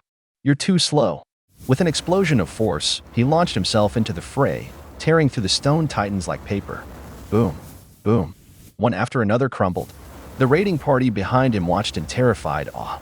Wait, don't you think there's another way to do this? Someone cried out amidst the chaos. What about the commandments from earlier? But it was too late. Jinwoo stood atop a pile of shattered colossi, bathed in red energy. Is this all you've got? He taunted, a bloodthirsty gleam in his eye. This wasn't even difficult enough to be a warm-up. One of the larger statues, still intact, turned to him, its eerie mask glinting under the dungeon light. Who in the world are you? Jinwoo didn't flinch. He took a step forward, eyes fixed. But before he could speak, the enormous winged statue, the one guarding the commandments, screeched in fury. You have ruined all my preparations, it howled. Shut up. Jinwoo bellowed, launching a shadowy spear that shattered part of its face. Smash. The whole structure trembled under the impact. I didn't come here to speak with that fake, Jinwoo growled, eyes narrowed in disgust. The one I seek is the one pulling the strings from the shadows. Show yourself, you coward. A surge of purple lightning danced across the stonework as a towering presence emerged, each step rumbling like thunder. Monarch of destruction, the voice echoed, deep and resolute. We were destined to meet like this. I shall put an end to our ill-fated relationship here, once and for all. Jinwoo, standing tall amidst the ruin and dust, cracked his neck and stretched his arms like a predator preparing for the final strike. Shadows coiled around him, hungry. I like the sound of that. Jinwoo's clawed hand lowers, glowing faintly with the outline of ominous energy as his fingers flex with purpose. The world seems to quiet in that single breath, the tension before a collision of gods. With an earth-rattling leap, debris explodes beneath his feet, and Jinwoo shoots forward like a missile. His silhouette streaks across the battlefield, hurtling toward the colossal foe with unflinching determination. Come, he bellows, voice like thunder through a storm. His frame is consumed by crimson-black energy as he soars toward the monarch of shadow. Our battle won't end easily, he warns with a fierce grin. But just as their clash is about to begin, the scene fractures. A surge of golden light engulfs everything, then sudden darkness. A gasp echoes in a quiet room. Eyes snap open. Beads of sweat glisten on a startled face. Jinwoo bolts upright in a hospital bed, chest heaving, confusion written across his expression. Morning light seeps through the curtains, dust floating peacefully in its glow. Everything is calm. Too calm. Breathing heavily, he looks around, trying to anchor himself. What was that? He whispers. He touches his forehead. Reality and illusion blur at the edges. Was it all just a dream? He wonders aloud, his voice trembling. But beside him, barely perceptible in the corner of his eye, the shadowy silhouettes of his minions flicker and stare in silence. Their eerie eyes gleam. They, at least, seem to know the truth. Chapter end here.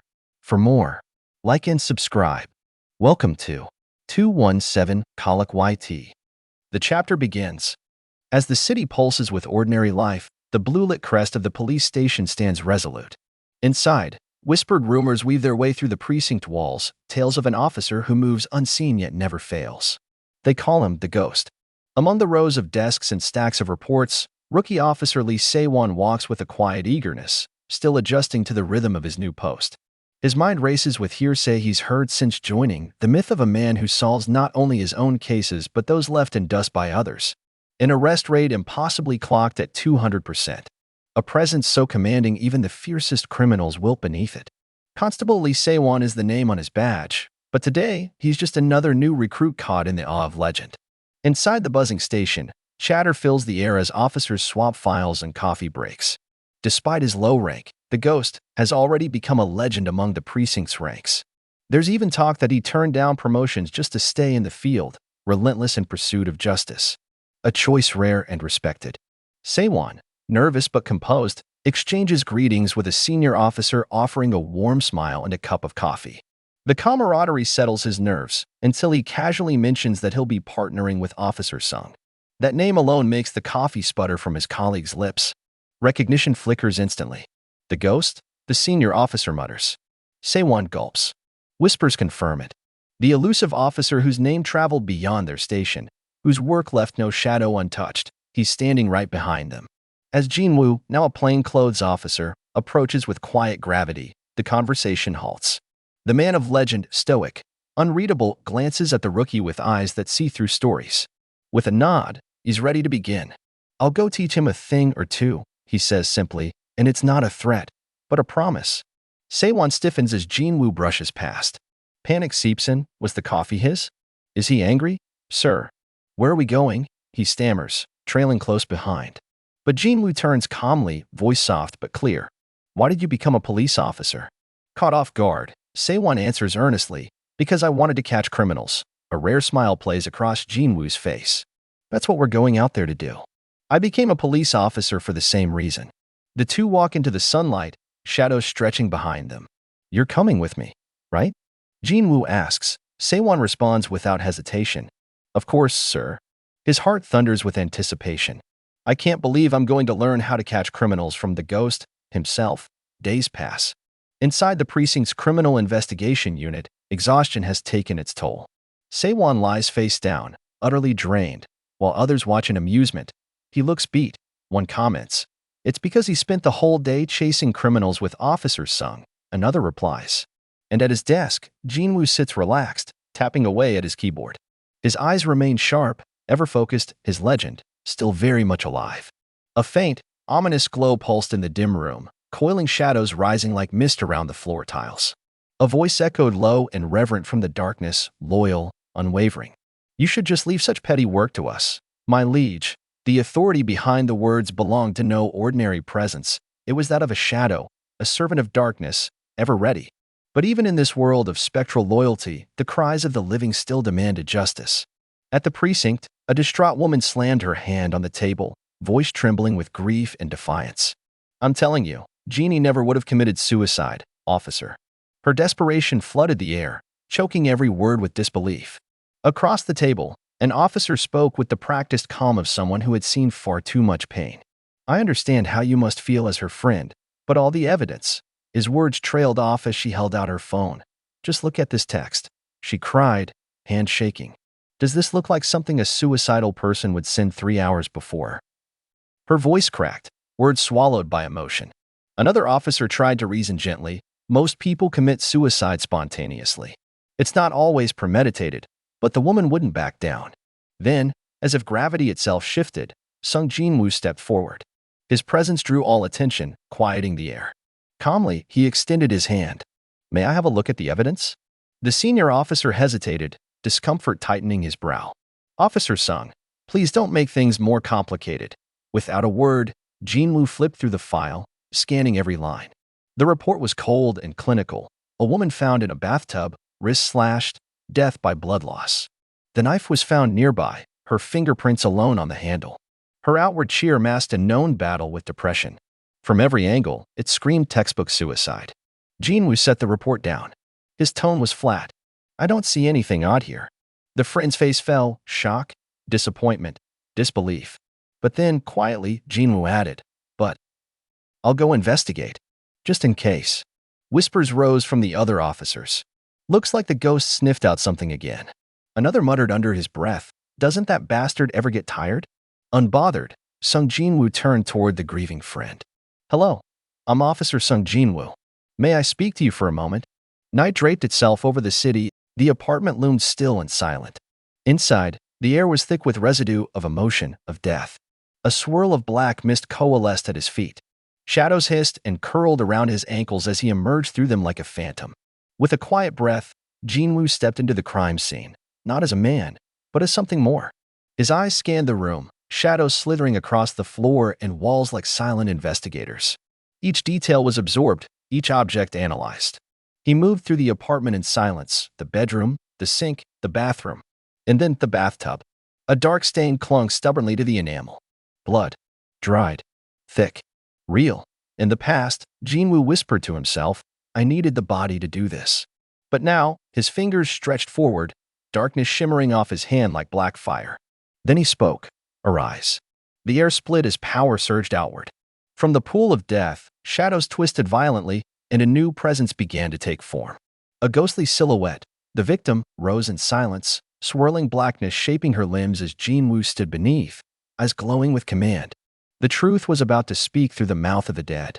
A shadowy haze surrounds the girl, her form slowly stabilizing within the swirl of dark energy.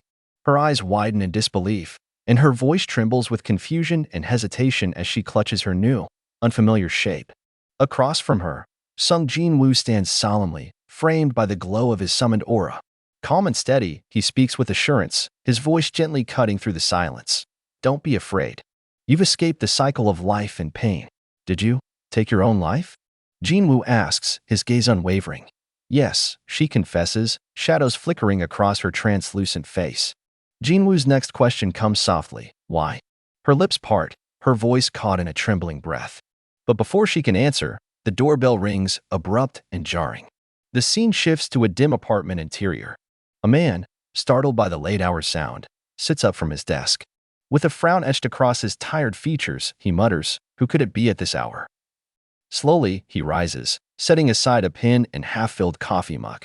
He reaches for the door, unaware of what awaits. Beyond the door, Jinwoo stands firm. This is Officer Sung Jinwoo from the Violent Crimes Division at Jinwoo Police Station. I have a few questions regarding your daughter. Could you spare me some of your time? The man freezes. Pain ripples across his face. Is the investigation over? How did my daughter die? He demands, his voice raw with anguish. We haven't discovered anything new yet, Jinwoo replies. I just wanted to ask a few questions about your daughter. He steps aside, and Jinwoo enters. Could you come with me, sir? The man nods quickly. Of course. I'll do anything if it helps uncover the truth about my daughter's death.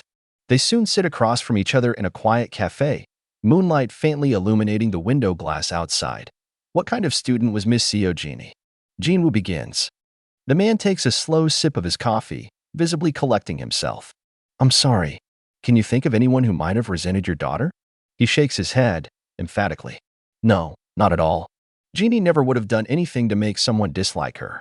She was such a kind and innocent child. He bows his head, burying his face in his hands. I still can't believe my daughter died like that. Jinwoo watches carefully, expression unreadable. You must have been very fond of Miss Jeannie. Of course, the man replies, then pauses. As you must know, Jeannie wasn't my biological daughter. But I treated her like my own. No, I gave her even more love because of it. If only she had told me she was depressed or going through a hard time. Jinwoo slowly places a small recording device on the table and slides it toward him. We found a recording while we were going through your daughter's belongings. What? The man breathes, eyes narrowing. Please listen to it, Jinwoo says coldly. The recording plays. The cafe fades into silence. On the tape, Jeannie's voice trembles through the static. In the quiet of her confession, the truth spills out. The evidence is damning. The adoptive father sits frozen as her words expose years of silent torment. She had suffered. She had endured years of unspeakable abuse at his hands. Since childhood, she had run far away, tried to escape, but he came looking again, hounding her, demanding she return. And so, with nowhere left to run, she chose death in the end. His hands begin to shake. His teeth clench. But there's no escape from what he hears. Why are you making me listen to this? His voice grows hoarse, defensive, angry.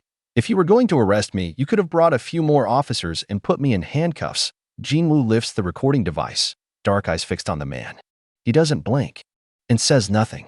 Yet in the silence, the weight of justice begins to press down. The cafe falls under a heavy silence. Jinwoo's voice, calm and cold, cuts through the air. You have two choices. The man stiffens, leaning forward across the table, wary but trying to keep his composure. Choices. Jinwoo doesn't flinch. One is to admit all your crimes and surrender yourself to the police. A pause. And the other? The man asks, already suspecting he won't like the answer. A faint, sharp smile forms on Jinwoo's lips. Instead of admitting your guilt, you can pay the fair price for what you did. The man's expression twists into something greedy. Misinterpreting the words, he leans in, lips curling. How much would you like? Jinwoo lowers his gaze in disappointment. The room stills. No shadows move, no wind stirs. Looks like you've already given me your answer, he murmurs darkly. His eyes flare purple. The power of the shadow monarch coils behind his gaze. Listen carefully. A chilling pressure floods the space. The man recoils instinctively. This place isn't the world you are living in, Jinwoo explains. It's a different world, one I'm modeled after the outside. He rises from his seat, shadows pooling around his feet. You are in the land of the dead, where no living creature can set foot without the master's permission. Shadow tendrils ripple along the floor, curling upward like smoke. This is the world of eternal slumber. The name of the prison that will hold you from now on. Confused and terrified, the man stammers. What are you talking about, officer? Jinwoo's voice drops to a whisper. Think carefully. The man's eyes dart about the empty cafe. The chairs, the tables, the eerie stillness. Can you remember how you got here? Confusion floods his face as his memory fails him. He clutches his head. How I got here. He glances around, now noticing something strange. Now that he thinks about it, the cafe is too quiet. Too empty. Why isn't there anyone else here? His eyes widen with horror. Oh, the realization crashes over him. Panic sets in. He stumbles back from Jinwoo. Who are you? This is just a dream, right? It has to be. The shadows erupt. Black claws tear through the air. The man screams, scrambles, but it's too late. His body is raked by shadow blades, slashed, pierced, his terror echoing across the unreal walls. Blood sprays across the table as Jinwoo remains motionless, arms folded, eyes steady, as if delivering a final judgment. Behind him, the newly risen shadow of the girl appears, kneeling. My liege, thank you, she says gently. Jinwoo turns slightly. Is there anything else you want to say? The girl's voice is quiet, laced with sorrow. If it isn't too much trouble, may I ask you for a favor? A soft expression washes over the girl's face, peaceful content. In this realm beyond life, where shadows obey and justice breathes through silence, she smiles. The bitterness and despair she once knew have faded. In their place remains only gratitude and release. Morning light floods over the Jinwoo police station. The city stirs, unaware of the sentence just passed in a world unseen. A plain white box, bound by a red ribbon, exchanges hands. No words, only the gentle weight of a final gift. Officer Sung Jinwoo stands before the young woman from earlier, her face awash in confusion and surprise. As she accepts the box, she recognizes the handwriting. It's Jeannie's. The name written on the letter is yours, right? Jinwoo asks softly. The woman clutches the box to her chest, eyes trembling. Jeannie. I'm sure Miss Jeannie would have wanted this gift to find its rightful owner. Jinwoo continues, his tone steady but respectful. Judging by the situation, it's very unlikely this was a homicide. Our investigation will also end soon. But her heart won't settle. The woman pleads, her voice shaking. Is there really not even a 1% chance that it wasn't a suicide? Hands trembling, she begins to undo the ribbon. The box opens slowly, her breath catching. So Jeannie really, a tear slips down her cheek as the truth presses in. She whispers, thank you, officer. Jinwoo remains quiet, watching the weight of grief and truth settle together. Then, his thoughts wander cold, sharp, relentless. If Jeannie's adoptive father hadn't sent her that nasty text an hour before she slit her wrist, would she and her friend, the woman stands alone now, her head bowed, the gift cradled in her hands, have celebrated her birthday as planned. Inside the box, wrapped in soft cloth, rests a warm golden mug. A small note lies beneath it, simple, heartfelt. Happy birthday. A gift meant for joy, delivered through sorrow. A soft glow frames the title, hinting at the gentle conclusion of a long, stormy journey. A warm, golden hue bathes the storefront of a place named Nostalgic Barbecue.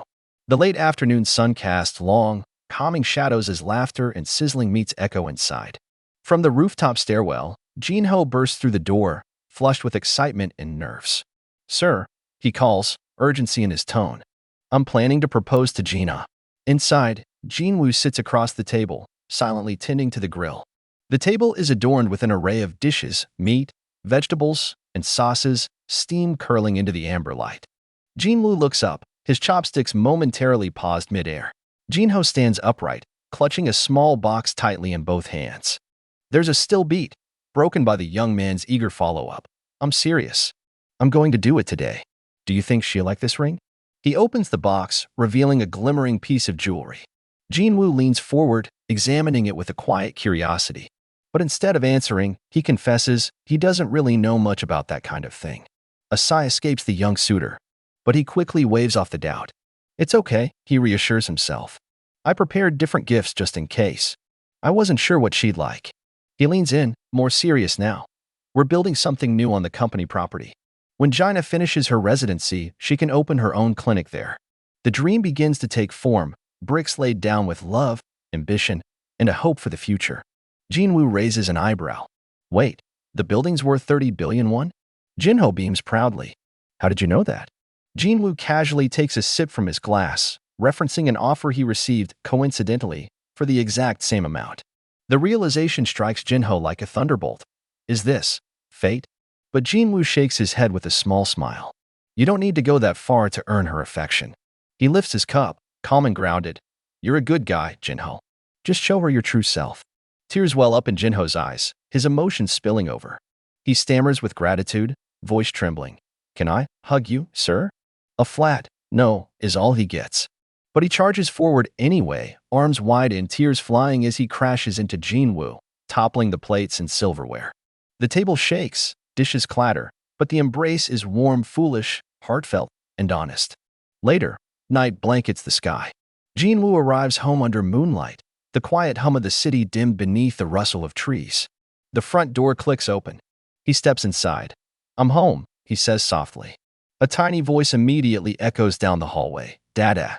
A smiling child rushes forward, arms open, and embraces him. Cha-haen greets him gently with, welcome back. She looks over her shoulder, amused. Oh, you're still awake? Jinwoo chuckles, slipping off his coat. Yes, but why are you up when you can't even get drunk? She cradles the child in her arms, rocking him gently. Jinho wanted to talk about something important, so I went out to meet him. She looks curious. Is he finally going to propose? Jinwoo answers, cradling their son in his arms. I don't know. We'll have to wait and see, Jinwoo replies. They exchange a knowing glance. Anyway, I'm surprised Suho's still up. It's because he had a long nap during the day, she explains casually.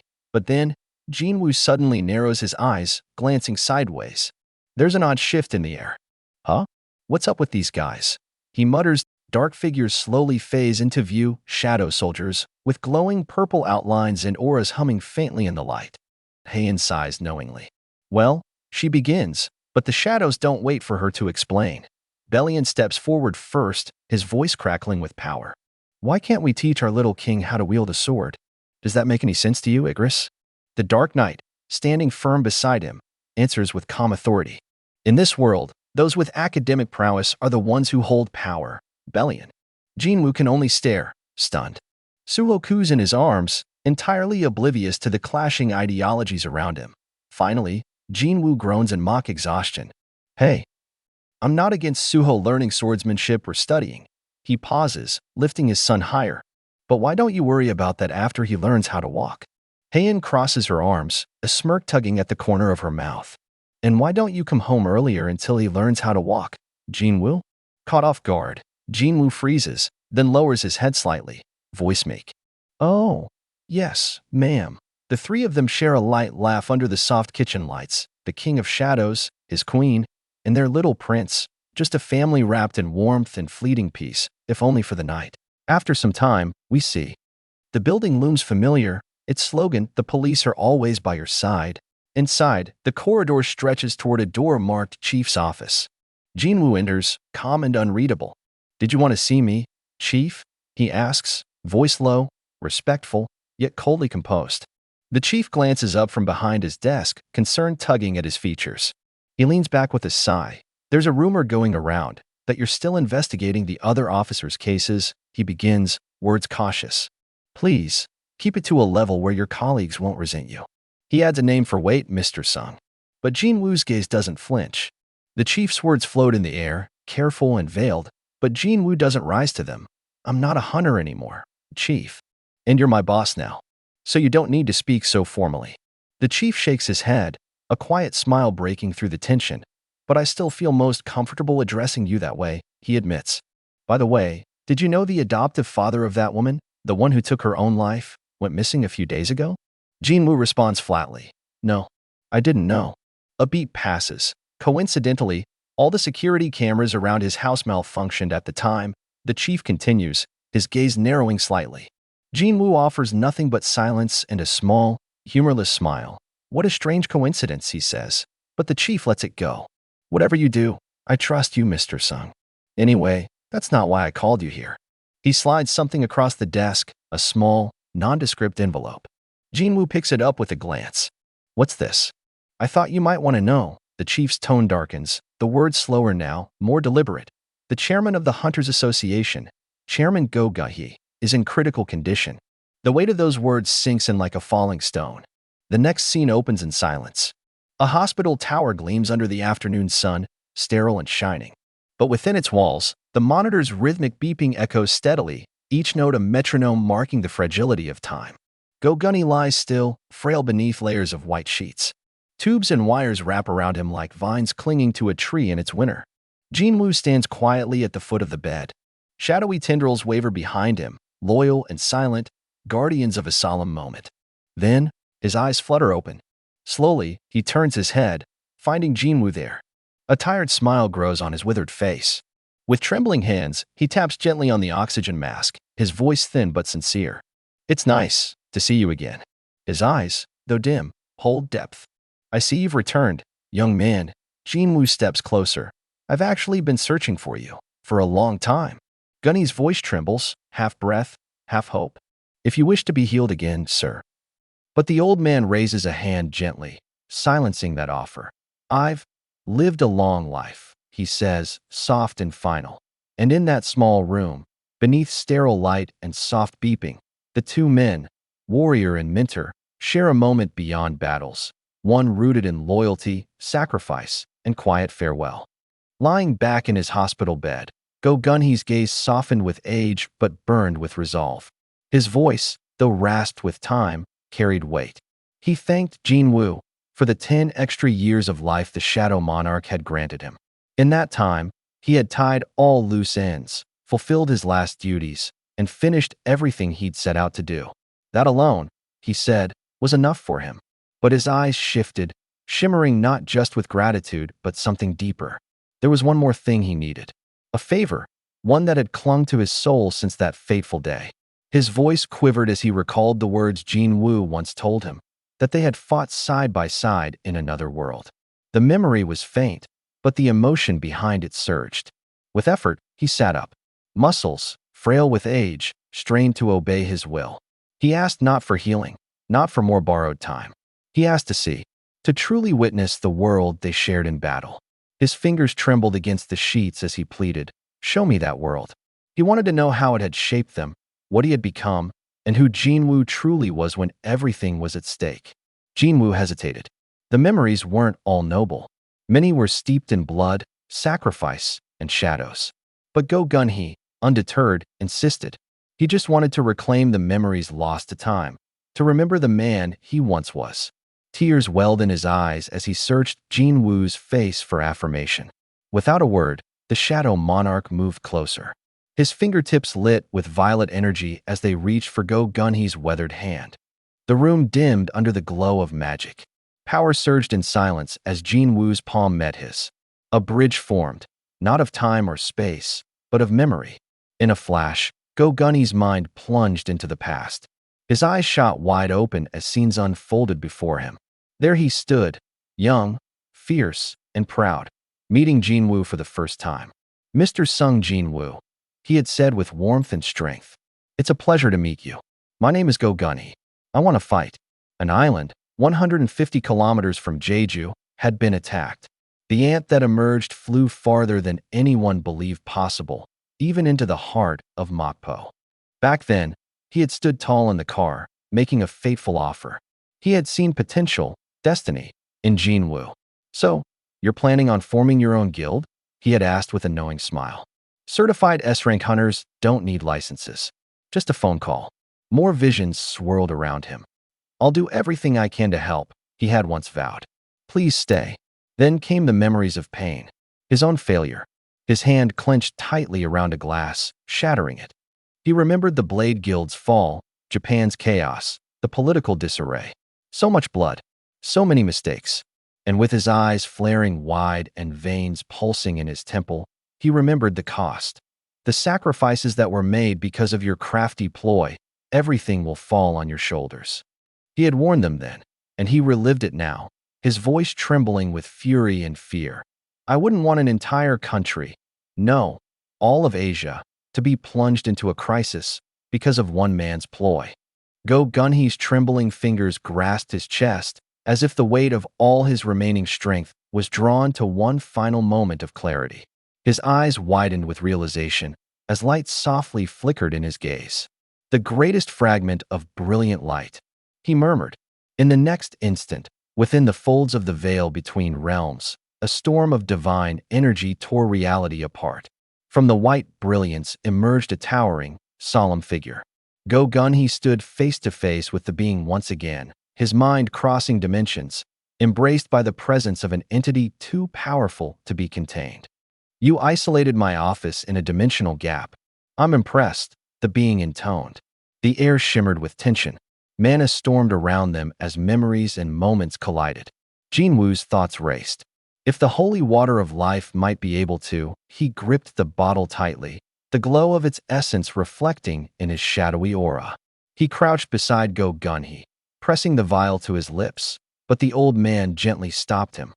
Don't, Gunhee said with a soft voice, barely audible over the sound of the beeping monitors. I came face to face with the will of a supreme being. It's no use. There's nothing a human can do about the power that attacked me. He stared into Jinwoo's eyes, calm, resolved, but burdened. But when that day comes, when their plan unfurls, please continue to stand on the side of humanity. Tears welled in his aged eyes, slipping down weathered skin as he smiled one last time. Oh, he whispered with heartfelt gratitude. I'm so glad I was reunited with you like this. Mr. Sung, he clutched Jinwoo's hand tightly, trembling with emotion. It really was a great honor to have worked with young heroes like you, his voice cracked. Oh, a silence fell across the room. Even if my body turns cold, the golden sunlight filtered through the hospital window, casting a warm radiance over the stillness. In this warm sunlight, these glorious memories will remain with me. His hand loosened its grip. And keep me warm forever. The monitors echoed. The truth. A flatline. Beep. Beep. Silence. Jinwoo stood by the bed, his eyes shadowed in grief. He gently reached forward and wiped away the tear resting on Go Gunhee's cheek. Rest in peace, sir. The hero had passed. You devoted your life to serving many people, Jinwoo whispered softly. That makes you a hero as well. Outside, the wind rustled the autumn leaves, casting them in a ballet of red across the sky. Somewhere else, as Jinwoo walked beneath the trees, his phone rang, slicing through the silence. Hello, he answered. The caller's voice burst through in panic. Jinwoo. A breathless pause. Suho is. Jinwoo's eyes narrowed, voice urgent.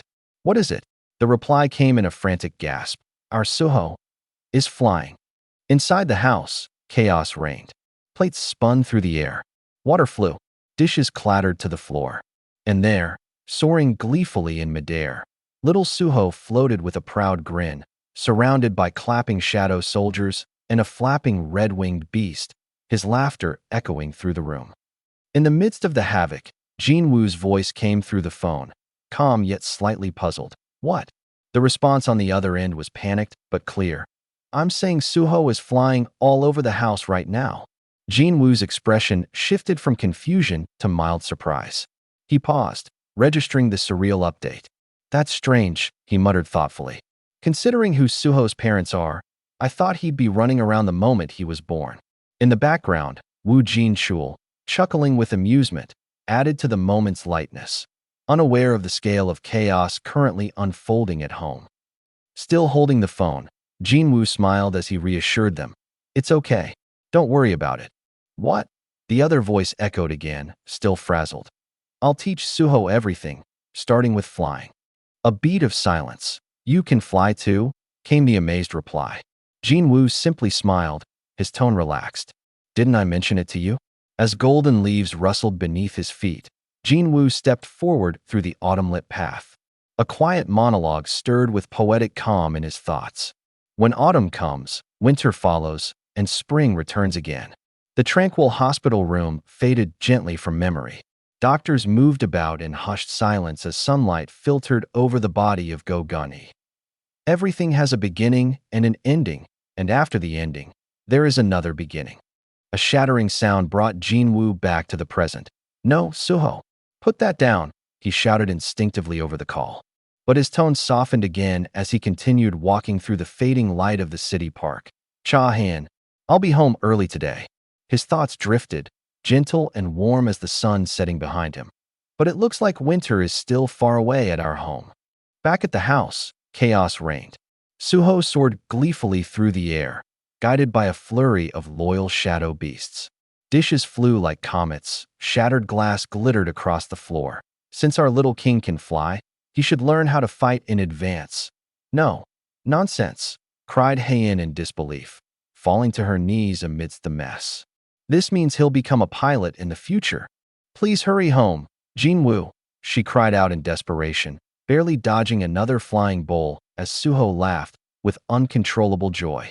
And with that, the scene closed on the whirlwind harmony of a warrior's legacy, carried into the future by a child born from love, power, and hope. Chapter end here. For more, like and subscribe. Welcome to 217 Colic YT. The chapter begins. The world trembles once more as a kingdom teeters on the brink of collapse. Voices echo, strained and desperate. We do not have any more food, they murmur. The children, once innocent, now turn on one another in primal hunger. Below, insectoid creatures feast upon their own kind in a grotesque struggle for survival. This land no longer has enough food to feed its residents, the voice confesses with chilling clarity. A looming figure, armored and imposing, emerges from the shadows. Its eyes burn crimson with calculated intent. This won't do. The voice is resolute, calm, yet merciless. As the leader surveys the chaos, its gaze falls upon a cluster of eggs. We need a strong soldier who will lead the citizens of this kingdom, it declares, descending before a massive orb, a suspended embryonic form, glowing with ethereal light. The weight of the decision, absolute. This is for the good of the kingdom. From the darkness, the command rises like a war cry. Make the enemies who stand in our way tremble in fear. The vision fades to memories. A young creature, born from desperation and destruction, steps forward, forged to kill. Bred to lead. Your king was not outside, the memory says, as if challenging the very heavens. I was born to kill. In that twisted emergence, a question formed. Are there others? The voice asks in the blackness. Others you call king? Then came a moment. A confrontation not with fear, but something else entirely. From the mist of flame and shadow, a being stood undaunted, Sung Jinwoo, cloaked in spectral blue. Are you the king of the humans? The monster asks. And in that instant, the dark soldier felt something new. A talking insect? Huh. Jinwoo replies coolly, the corners of his mouth twitching with intrigue. The beast's eyes flare with recognition, but not dominance. This was the first time. I met someone who didn't fear me. Then came the roar. A massive clash. Power met power in a collision that rippled across space. And in that moment, something changed forever. Baru's thoughts echo in the wind as he watches the little king, Sung Suho, with curious awe. The child's innocent eyes sparkle with delight as he looks up at the towering ant. No fear, only fascination. The moment the towering Baru materialized in front of the young Suho, his eyes lit up with immediate recognition and joy. There was no fear, only excitement. He pointed eagerly, bouncing on his toes as the word, ant, burst from his lips with innocent delight. Again and again, he called out, chasing after the colossal shadow as it moved, arms stretched forward like he was trying to capture a dream. With a sudden turn, Baru moved toward the window, but Suho followed without hesitation, his tiny frame hurrying to keep up. Ant, he shouted, voice echoing with pure-hearted thrill. As the ant leapt from the balcony into the open sky, wings glinting in the sunlight, Suho raced to the edge, eyes wide and gleaming. Perched at the edge of the rooftop, Baru landed gracefully with a thud, wings folding behind him. Below, Suho pointed up once more with a triumphant shout. Ant, he cried again, the word carrying up to where the creature stood watching. How strange, Baru murmured, his tone laced with confusion. Why is the little king always following me? From behind him, a deep, resonant voice answered. It was Igris, his tone calm and knowing. It is obviously because he likes you. Baru turned slightly, unsure of how to respond, his head tilting as he processed the oddity of affection from the child of the Shadow Monarch. A moment of awkward silence lingered as Igris's words settled in, leaving the ant both puzzled and perhaps, ever so slightly, flattered. You are an ant that is bigger than a human and can walk, fly, and even talk, Igris murmurs. What child wouldn't find you fascinating? He pauses, internal circuits humming with new realization. So this is why the little king follows him. A slow scratch at his chin reveals a rare gesture of contemplation. So the little king likes me, because I am big and can talk and fly. Far from the quiet yard in innocent wonder, a dark swirl of shadows spirals into the throne chamber of the Shadow Army. A powerful presence descends through space, Marshal Baru. You're here, Marshal, greets the elder architect. His voice is composed, respectful. Baru replies without hesitation. I would like to make some changes to our plan.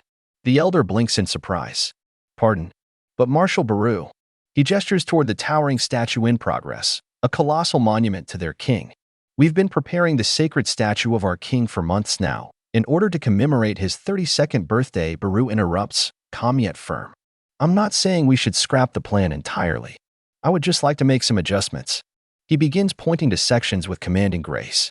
You should alter this part, and that part as well. The architect, initially stunned, nods slowly. I see. We can certainly make those changes.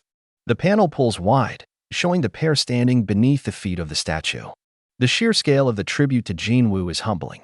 The architect's voice trembles with excitement. I believe your suggestions will result in an even more grand statue, Marshal Baru. But practicality returns. It will now require more workers.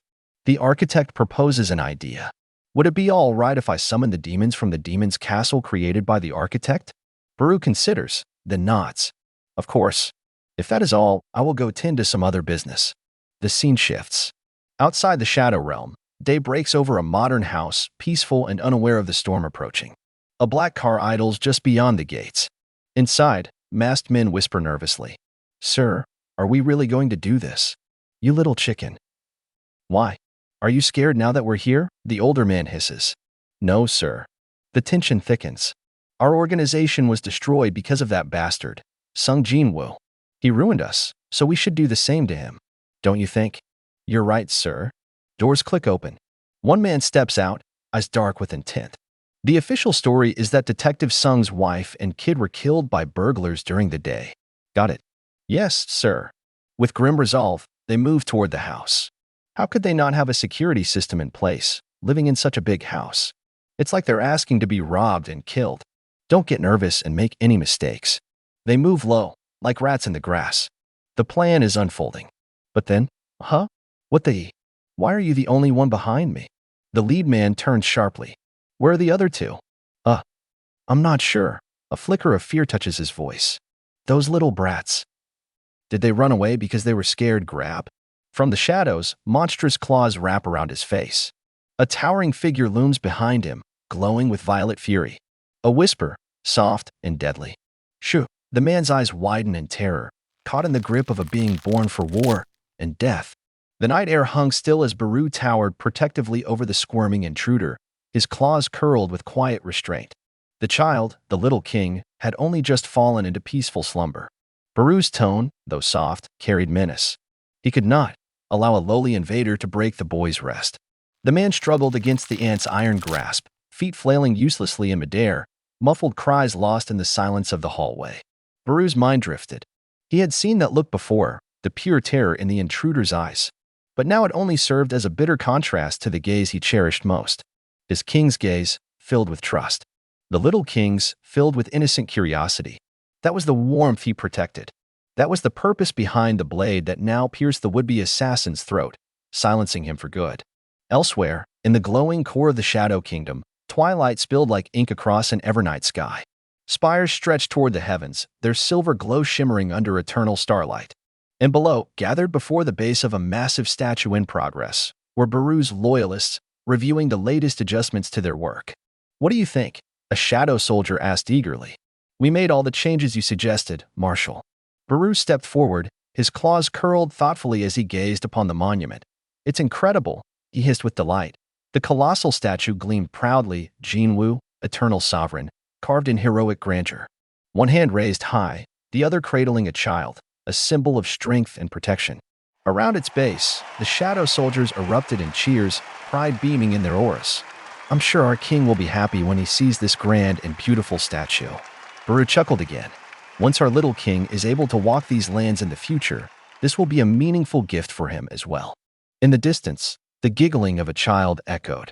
Suho's laughter rang pure and unguarded as he ran toward Baru, arms stretched, eyes shining. Aunt.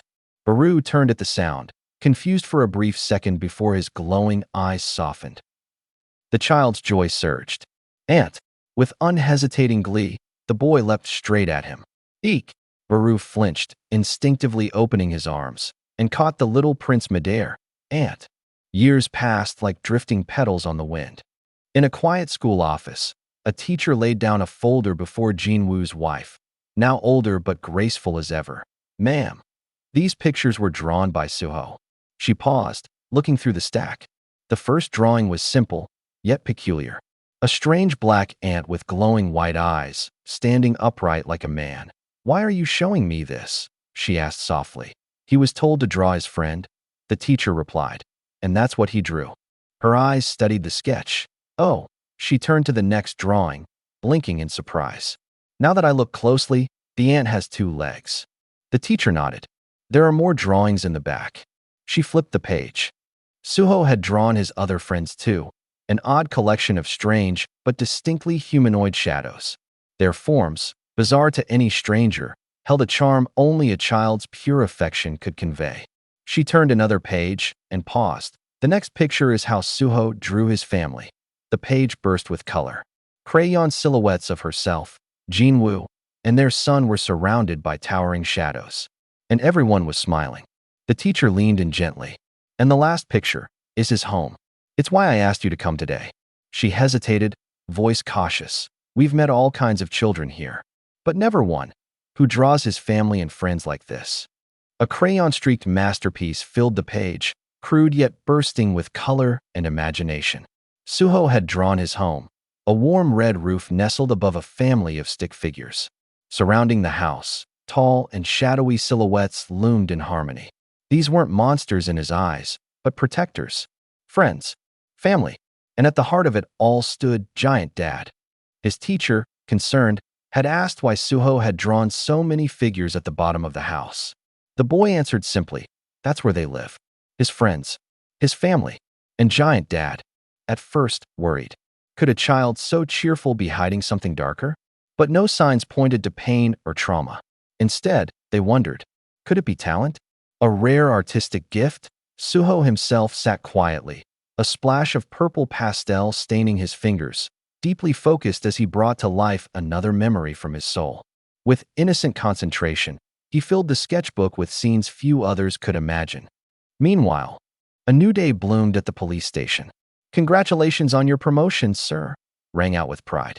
Applause and smiles greeted Jinwoo as he walked through the gates, modest as ever in the face of his new title.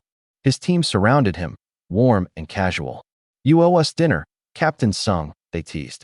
One of them chuckled, asking why he accepted this time. He'd always refused promotions in the past. Jinwoo smiled, quietly replying, I didn't have any more excuses to turn it down. They pushed further. Don't you have any ambitions? Like making more money? That made Jinwoo pause. A memory stirred. In silence, he thought to himself, how could they ever believe that he once made more than even top-tier lawyers when he was far younger than them? He offered a grin, brushing it aside. Enough talk. I'll treat you to dinner. Stop buttering me up. One of the men suggested gopchang for the night. Jinwoo gave a light-hearted nod, concealing the weight behind his gaze. Later that night, their house stood under quiet skies, peaceful and still. Inside, Jinwoo and Cha Haein sat across from one another, flipping through Suho's drawings. How can a 5-year-old be so good at drawing an ant? Jinwoo smiled quietly, but Haein's tone shifted. This isn't funny, Jinwoo. Look at the last page. She pointed to a page where Suho had drawn a large ant-like figure with gentle wings and glowing eyes. He said he saw a giant dad in the dark land. Do you know what he's talking about? Jinwoo chuckled softly, the memories flickering behind his eyes. Oh, it's nothing, he said, brushing off the question. But Haein grew somber. The other kids, they're afraid of Suho. Jinwoo's brow furrowed. The other kids? They said their faces go pale when Suho comes near, even though he's never done anything to them. Jinwoo's eyes narrowed in thought. He understood. Children, with their untouched innocence, could perceive what adults couldn't. They could sense it. The power. The other children must have felt the shadow of death that clung to Suho. The same deadly aura that once belonged to him. The reason it hadn't unleashed devastation was because he had taken it onto himself. That power, once sealed inside the monarch's most devoted servant, a tool of annihilation, now slumbered within a child. If that power grew, Suho lay in bed, eyes heavy with thought. His son wouldn't be able to live a normal life if things continued this way. He had to act. I must suppress it, he thought. until Suho can control it. In the morning light, Jinwoo stood beside Heian once more, looking at the drawings scattered across the table. Photos of their wedding, their family, memories of peace mingled with concern. Heian asked softly, "Jinwoo?" He turned, a final decision forming on his lips. "I'll have to seal Suho's power," he said, "and his memories of the shadow soldiers, until he learns how to live in this world." A shadow shifted beside him. Baru emerged quietly. "My liege," Jinwoo handed him the sketchbook. "Here, this is Suho's drawing of you." Baru took it gently, and for a moment, in the eyes of a loyal soldier, the world paused, touched by a child's memory and the weight of the destiny that still lingered in the wings. The ant Shadow Knight, once feared on the battlefield, now stands in quiet reverence, his glowing eyes misted with emotion. His voice trembles as he looks down at the sketch gifted by the young prince. "My liege," he whispers, the words caught in a quiver. "May I say goodbye to our little king?" Tears, shimmering droplets of ethereal blue, begin to fall from his eyes, tracing glowing streaks across his obsidian face. As he gently closes the door behind him, the shadows draw close, wrapping around his form with mournful grace. He kneels before the sleeping boy, Suho, who stirs faintly at his presence. "My little liege, I am here to say goodbye on behalf of all the shadow soldiers," he murmurs. Suho mumbles in his slumber, soft and tender. "Captain Ant, Captain Ant." The Ant Knight lowers his head, his voice thick with solemn honor. "It was an honor to serve you." He rises slowly, his towering form haloed by the fading embers of his shadow essence. "I hope you are well until we meet again. Please do not forget to study, even when I am no longer around. And please look after your health, my little liege." His voice cracks. The tears fall harder now, evaporating into flickers of violet light. He tries to hold it in, but the flood is too deep. The moment lingers, soft, quiet, eternal. Then Jinwoo steps forward, brushing back Suho's hair. His touch is gentle, warm, aglow with the faint essence of magic. "Sweet dreams, Suho," he breathes. A glowing hand, part light, part shadow, rests upon the boy's forehead. With a final whisper of mana, the seal is placed. Suho's dreams shift peacefully. The door closes with a gentle click. Inside, the room is silent. In Suho's dreams, the Ant Knight and his brothers stand tall again, arms wide to welcome their little king. Suho runs to them, smiling, his face radiant with joy. Outside, the world awakens. Dawn breaks with the soft chirping of birds. Morning light spills in through the window as Suho stirs beneath his blankets, the smile from his dreams still playing on his lips. He rises to a new day, no longer burdened by the weight of a past he never chose. He shoulders his backpack. The city bustles with life around him. Students crowd the streets in waves, but Suho stands out, not because he's extraordinary, but because, for the first time, he's simply normal. A young man now, walking to school in the golden light of morning. Eyes forward, chin hot, shadowless, but never alone. As the screen fades to the first glimpses of morning light, narration echoes gently. High school is a place where only the strongest survive. The scene shifts to a modern school building basked in sunlight, tall windows glinting with reflections of the sky. The calm exterior belies the brewing social currents inside. Inside the hallway, the day begins. Students in their uniforms fill the corridors, laughter mixing with chatter. A fresh sense of change hangs in the air, yet unseen tensions ripple just below the surface. A voice reflects, measured and aware.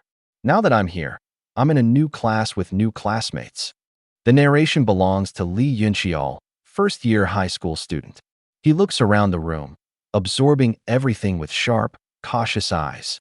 A red-haired boy slouches at a desk, confidently greeting his new peers. "You guys came to this school too?" His tone is casual, his presence commanding, but not yet hostile. The others respond lightly.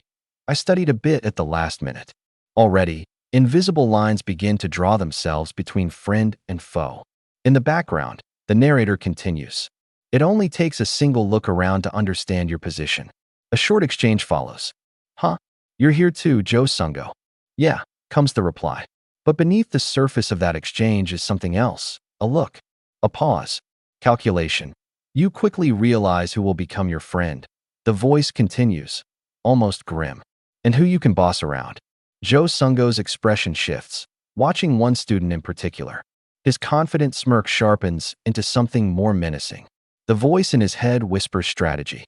Let's get along while we're here, man. But behind the friendly shake is a silent thought. I heard he was a real delinquent in the neighboring town, but he doesn't look like much. I guess it's not a bad idea to keep him as a friend. As the group mingles, the classroom slowly divides into unspoken factions. I think the pecking order has mostly been established. The problem is that guy over there. And there, sitting quietly but with unmistakable presence, is a student whose calm demeanor unnerves them. No fear in his eyes.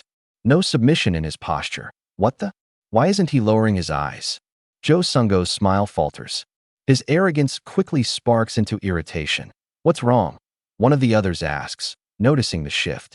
Joe's voice drops low and dark, his eyes narrowing into fury. That bastard over there is being a rude little brat. He rises abruptly, shoving back his chair. The game of posturing is over. A warning hangs in the air like a blade.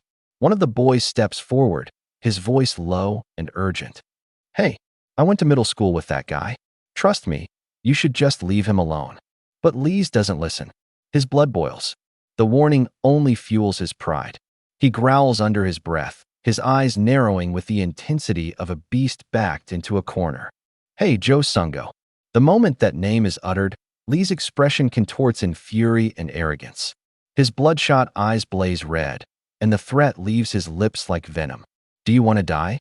Outside, the morning sun glistens on the high school's tall fence, casting fractured light over the courtyard below. It's peaceful, on the surface, but tension coils violently in the shadow of the school walls. A punch lands. A body crumples. Lee stands over a classmate, breath heaving, smirking. What's this? I thought you were pretty tough, but I guess I was wrong. His lackeys snicker beside him. Lee leans closer, mocking. Who's the guy you were trying to cover for, anyway?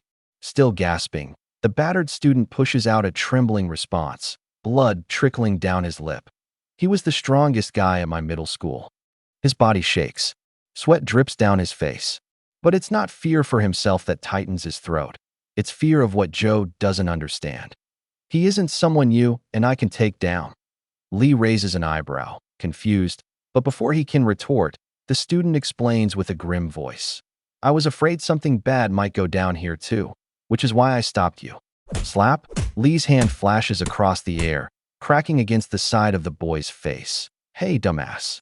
Have you lost your mind? His anger flares, but he doesn't realize the storm he's provoking is far beyond anything he's ready for.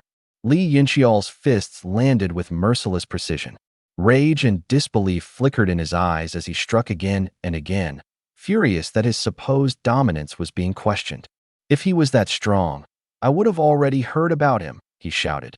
But his words were hollow, his strikes frantic. Jo Sung-go didn't even flinch. He stood still, composed and calm, as Yincheol vented his fear in the form of fists. Behind them, the alley was littered with toppled chairs and broken pride. When it finally ended, Suho turned to the boy behind him with a steady voice. If anyone asks, he said, tell them you beat them up, just like last time. As the weight of those words sank in, Suho walked away, his footsteps echoing through the battered training yard. The wind stirred the dust around him as he passed. Unbothered, unstoppable. Suho turned slightly as if thinking aloud. From the looks of it, it'll probably be considered self-defense anyway. The injured student looked up at him, still shaking. All right, he nodded, dazed but grateful. But Yincheol rose again, his voice filled with venom. What? Self-defense? Before he could hurl another insult, a thunderous kick cracked through the air. Suho struck like lightning. The world tilted.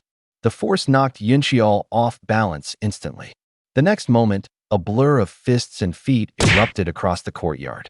Students watching from the distance barely registered the movement before Yincheol was launched across the pavement. He staggered to his feet, but Suho was already there.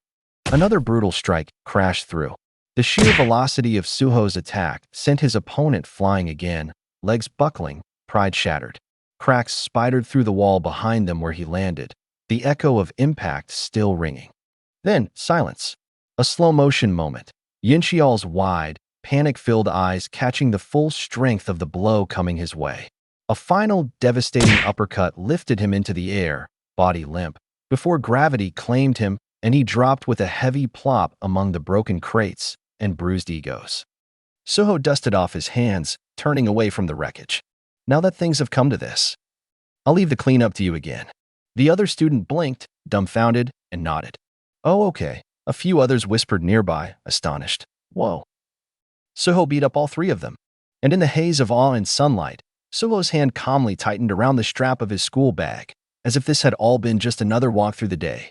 The corridor bathed in soft afternoon light echoed with casual footsteps as students chatted on their way home.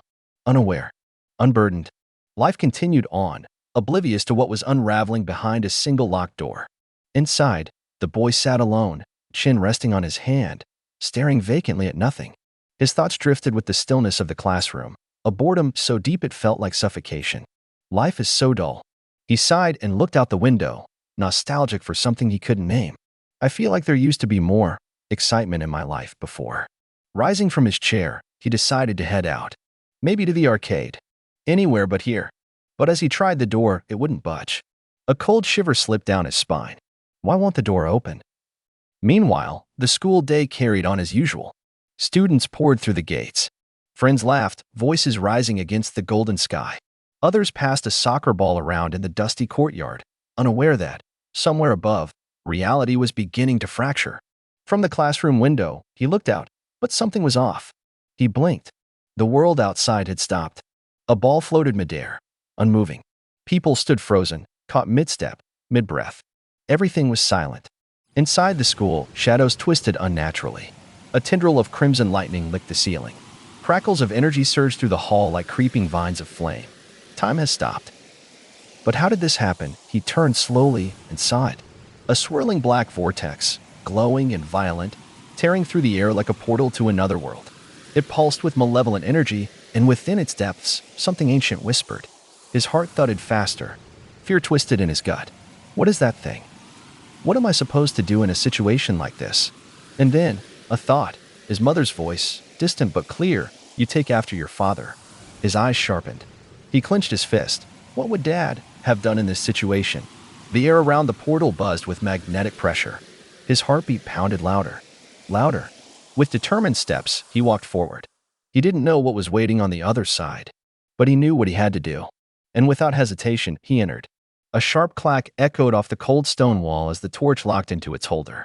Blue flames danced atop the torch's head, casting flickering shadows down the long corridor. Sung Suho's hand gripped the shaft tightly, and for a moment, the silence was broken only by the crackling of magical fire.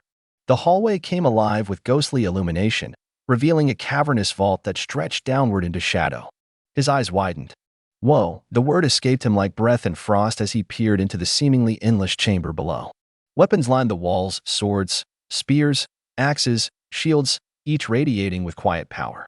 As he descended further, his torchlight caught a sudden glint. A red halberd shot out with a flash of lightning energy. Suho recoiled instinctively, gasping, "Ack." A notification dinged into view. Name, Lightning Halberd. It consumed magic to gain lightning attributes. More screens began appearing in the air, green, translucent, like UI panels from a game. Desert Centipede's upper shell, Assassin's Claymore. The place was a vault of relics, each with stats and effects. Standing in awe, Suho muttered to himself, "What are all these screens?" His eyes darted from weapon to weapon, reading off attack stats, ranks, and magical attributes. He felt like a character at a game's beginning, overwhelmed at the armory menu. "It really feels like I'm inside a game," he said aloud, smiling. Was gonna go to an arcade, but what's going on here? Before him, legendary gear beckoned with glowing data. Naga's reinforced trident, Hammer of Rage, Tusk's Cane of Avarice, Black Flame Dragon's Iron Mace. He scanned the collection with new understanding. Looks like the weapons I can choose are limited by my level. He mused. Can I switch once I level up? His gaze shifted down to blades with humbler stats, Steel Sword, Longsword for the powerful, the 12th Prince's Sword, even Demon King's Longsword, Imitation. Further in, less remarkable weapons caught his eye. What's over here? Are these weaker ones just thrown in the corner? He asked, his voice now tinged with curiosity. His torchlight revealed an assortment of daggers and small blades. Geez, Who would use weak-looking weapons like these? But his gaze paused on one. Name, Night Killer. Its effect, plus 75 attack and extra damage to armored units. Suho turned another corner and spotted a different section. Gauntlets and gloves hung neatly on hooks. There are gauntlets over in this corner, he thought. They shimmered with a blue hue under the flame's glow. They look fun to try out, he murmured with a smirk. A sword would be a boring choice. Maybe I'll play with some gauntlets instead. A grin slowly stretched across his face as he slipped on a pair. The metal plates locked into place with a satisfying clunk. I'm getting a little excited, he thought, the thrill of adventure igniting in his chest. His new gear displayed its modest stats, name, attack gauntlets. Usage rank, level 1E. Attack plus 4. Not much, but enough to start. Then, the status window opened before him, a glowing blue interface with familiar details, name, Sung Suho. Level, 1. Title, Little Monarch. HP, 100 plus 3,300. MP, 10 plus 1,600. Every stat, strength, agility, intelligence, sense, showed a base of 10. But each was augmented by a mysterious plus 40. No job, no abilities yet. But this was just the beginning. The little monarch had entered the dungeon. A cold, spectral glow lit the ancient corridor, rows of blue flames flickering atop ornate wall sconces that stretched into the abyss. Each flicker cast elongated shadows of massive armored knights, unmoving and silent, their swords buried point first before them. They stood like sentinels of the past, enshrined in eerie stillness. Footsteps echoed steady, cautious. Sung Suho stepped into the heart of the castle's underground. His eyes shifted warily from one towering figure to the next, tension curling beneath his skin. The silence pressed in, unnaturally heavy. Is anyone here? He called out, his voice bouncing off the vaulted walls. No answer came. Suho glanced upward, absorbing the ominous majesty of the arched ceilings, the meticulous craftsmanship that lined every surface. Is this the underground floor of a castle? He muttered to himself. With each step, the suits of armor seemed to tower closer. He slowed, the overwhelming pressure pushing in on all sides. He reached out with curiosity and caution, brushing the cold, dust-laced metal of one knight's gauntlet. A faint shimmer danced across its helmet, then a faint glint. Suddenly, metal creaked. Suho froze as the knight's arm jerked unnaturally to life, the rusted joint shrieking as its massive blade rose high into the air. His eyes widened. The sound of steel slicing the air thundered as the great sword came crashing down. Whoosh. Suho dove, the lethal arc grazing inches from him. Strike, clang. Suho parried, sparks bursting as his weapon met the knight's. His feet slid against the floor from the impact, but he didn't falter. From deeper within the corridor, a startled gasp rang out. Where did that come from? Suho's response was immediate. Power surged through his veins, igniting in electric blue arcs that pulsed from his blade. His eyes shimmered with inherited fury. He moved like lightning. Clank! He met the charging knight head-on. Blow after blow. Wham! His strikes rained down like thunder, each one cracking armor and bone like steel. And finally, with a spinning cleave, thwack! The knight's helmet shattered in an eruption of black energy and metal fragments. The force of the attack sent a shockwave through the air. A glowing blue interface blinked into his vision. Level up. Suho stood in the rubble, his chest heaving. Azure light still danced around his figure. These knights, they can move, he thought grimly, realization dawning as he spun around. Wait, he exclaimed internally. Weren't there a ton of them on the way here? From the corridor behind him, the sound returned, clunk. The rest of the silent army had awakened. Dozens of armored knights were now marching, their weapons gleaming, their stares fixed on him. Suho turned slowly, his lips parting in a breathless whisper. Oh, I knew it. And as his power began to pulse once more, his father's legacy burned behind his eyes. Lightning cracked through the air as Sung Suho moved like a tempest. His fists, clad in glowing gauntlets of power, struck down the armored knights in a ferocious rhythm. Each blow resonated with thunderous thwacks, sending bodies flying and armor crumpling under his relentless assault. The familiar ding of the system rang out in midair, a blue notification window declaring his growth. Level up. Panting, Suho landed amidst a pile of felled enemies, sweat running down his temple. His body trembled, the weight of battle still clinging to his muscles, yet his eyes remained steady. He looked up, only to see another wave of enemies, an army of armored knights, slowly encroaching through the shadowed corridor. The clinking of their steps echoed like war drums. But there was no hesitation in him. Suho clenched his gauntlet fists tighter, the blue light pulsing fiercely around his arms. With a sudden crash, he shot forward again, blasting through the front line like a cannonball. Energy crackled in his wake as he leapt and spun, slicing through the iron ranks with pure velocity. His eyes burned with determination, and with every move, he danced between death and glory. More knights fell. Their black armor shattered beneath his strikes, and the corridor resounded with thwacks, crashes, and the rush of raw power. A final burst sent him flying skyward. Suho twisted mid-air with elegance, dodging spears and arrows as time seemed to slow. The system window materialized again, level up, and below it, the confirmation of his new milestone. Current level, 19. He landed in a crouch, surrounded by the broken remains of his enemies. Still breathing heavily, Suho let out a controlled exhale. Hugh. Rising to his feet, he examined the gauntlets, flexing his hands as the electric glow flickered across them. So I can level up by defeating the armored knights, he thought aloud, and become stronger. A smirk tugged at the corner of his lips. This really does feel like a game. His eyes scanned the battlefield of scattered metal. That must be why I can take on a bunch of them at a time now. Even though I struggled when I first started out, he paused. Aren't these guys on a higher level than me? How was I able to defeat them when I was only at level 1? He gazed at the gauntlets, the answer dawning on him. Is it thanks to the power of these gauntlets? How did I pull that off? Another window opened, revealing his stats: strength, health, agility, intelligence, and sense, all boosted to 28 plus 40. Still, something deeper stirred within him. I want to get a little stronger. Sung Suho stepped forward toward the towering gate before him, its design ominous and majestic, with a crimson glow pulsating at its heart. The air thickened as the massive doors creaked open, flooding the darkened chamber with white light. Flames on the walls flickered to life, lining a path that led to a throne draped in violet shadows. From across the room, the silhouette of something or someone waited. Suho's shadow stretched across the stone floor like a silent challenge. The next test had begun.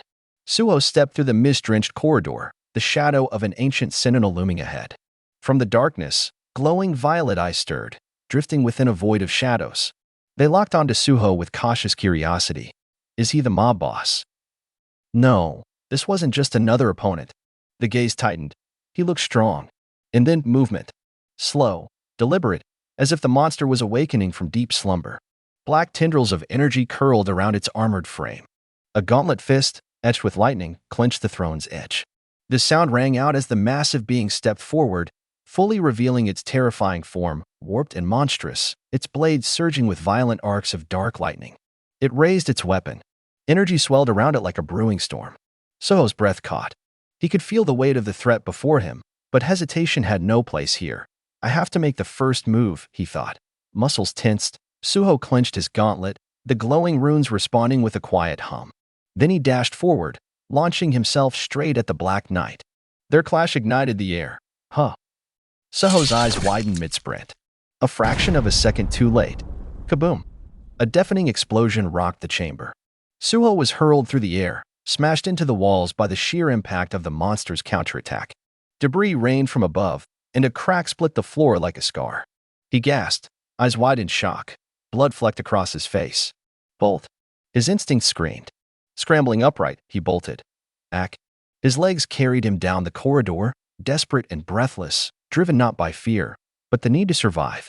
The cold air stung his lungs as his thoughts raced. What was that? He muttered aloud. He stumbled to a stop in another hall strangely familiar. His eyes scanned the torchlit walls. Am I alive? Is this the place where I first started? The realization dawned on him slowly, chillingly. I thought I was going to die.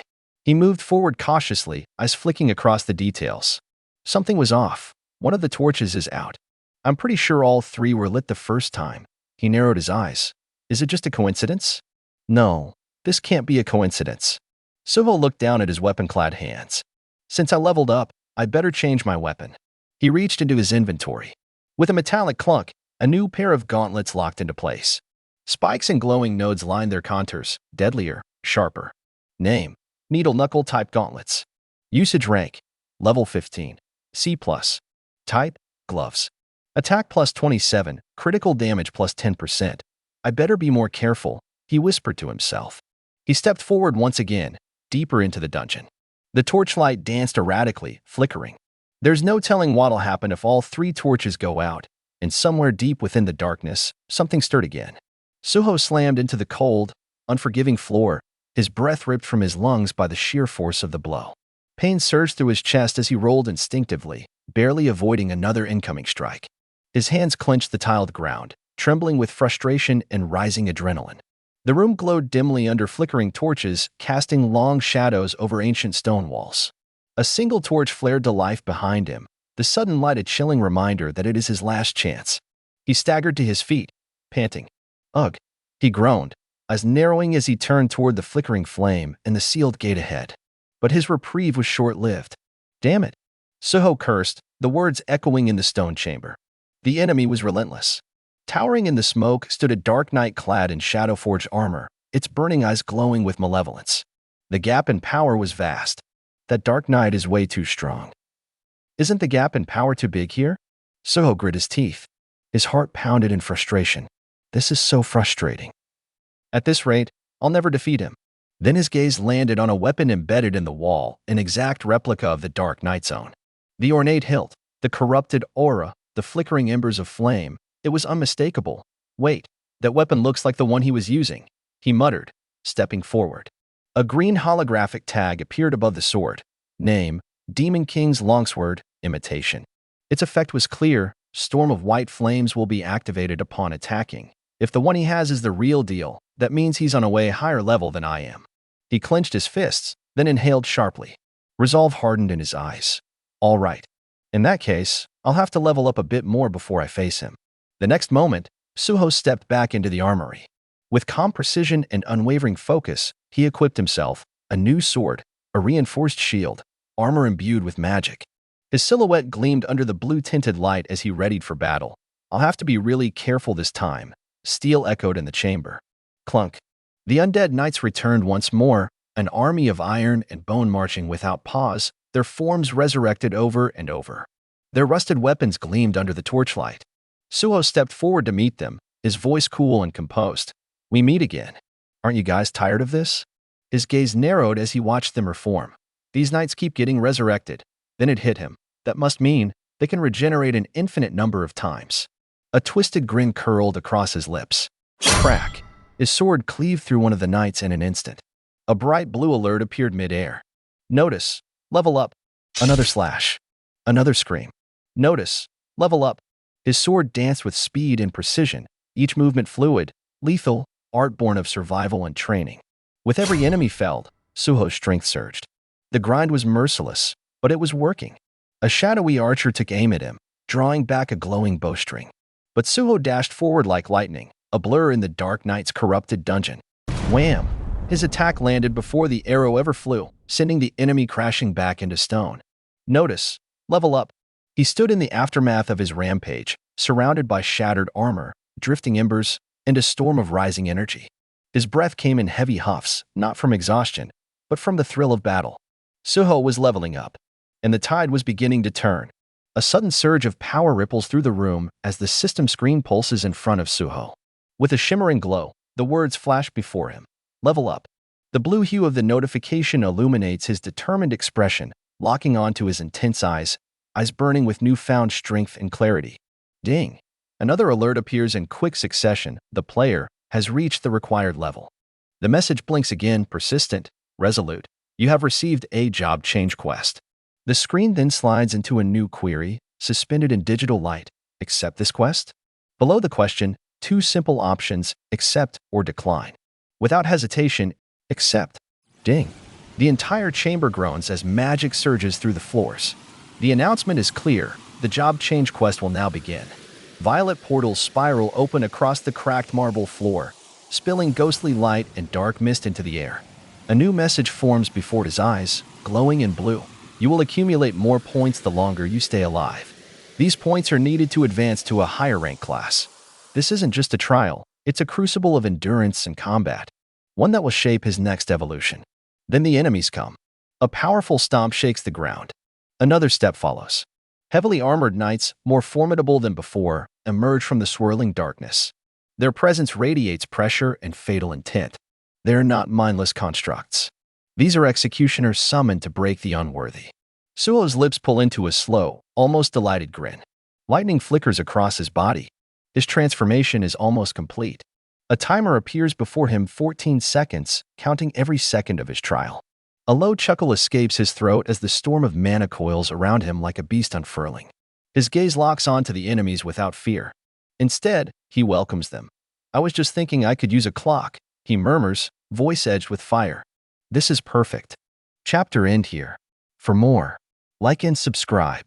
Welcome to 217 Colic YT. The chapter begins.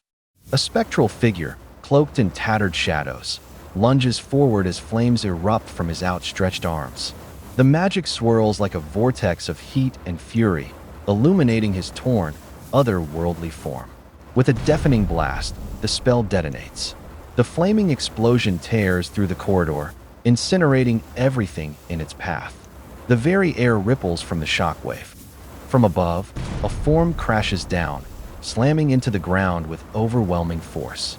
Dust and debris explode outward as another fiery impact echoes across the battlefield. Out of the blaze, Suho appears, armored, determined, and unshaken.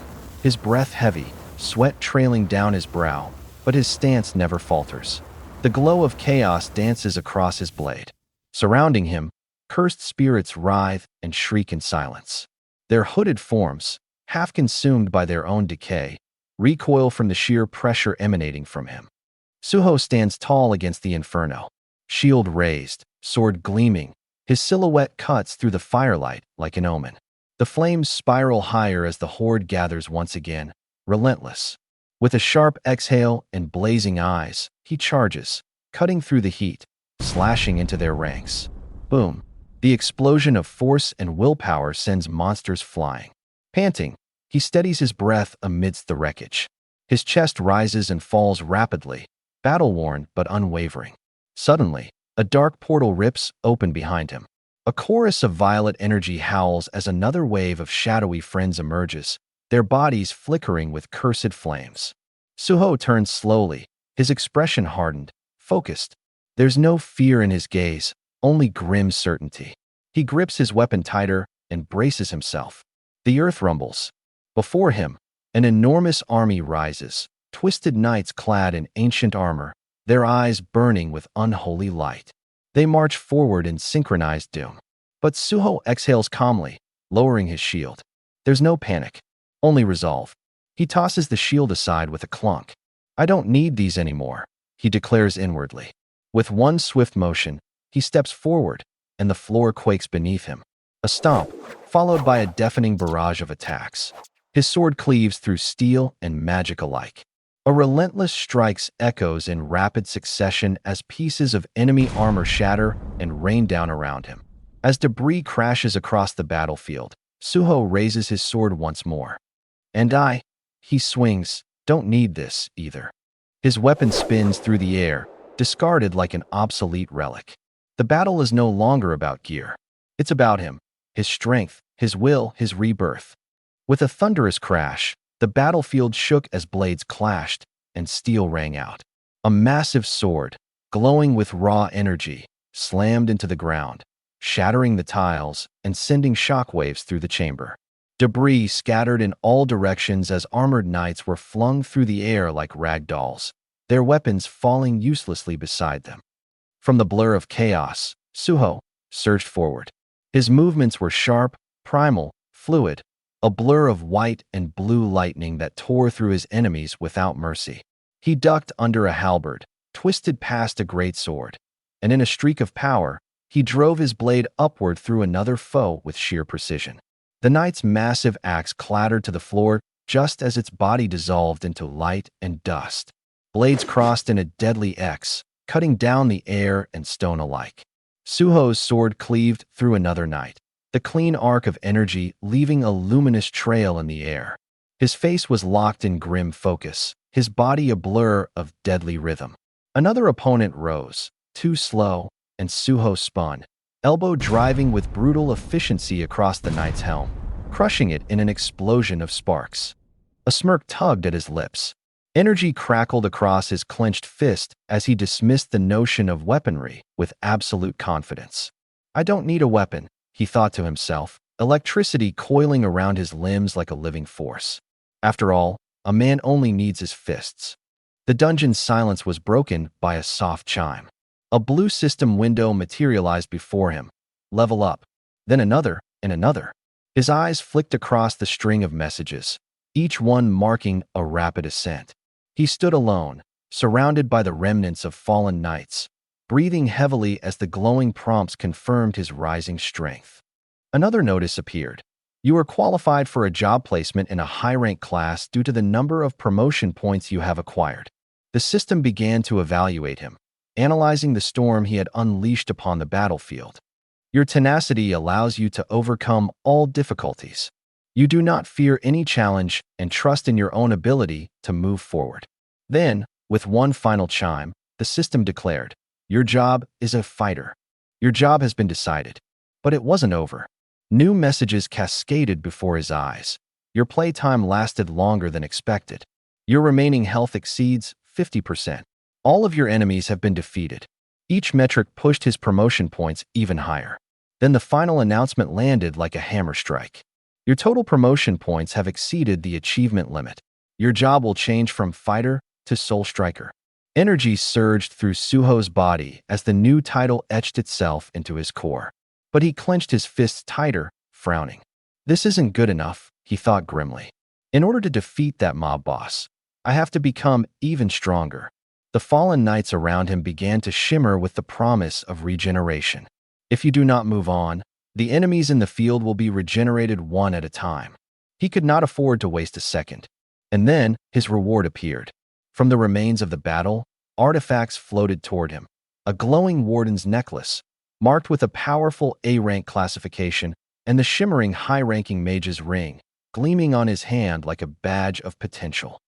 The fight was far from over, and Suho was only just getting started. The scorching gauntlets shimmer with intense heat as they descend, embers crackling off the armor's edges. Their infernal glow pulses with a power born of flame and fury, an S-rank artifact brimming with destruction. They slam into the floor of the grand, shadow-drenched hall, the ground reverberating in response. Within the cathedral-like interior of the ominous structure, columns stretch high toward an unseen ceiling.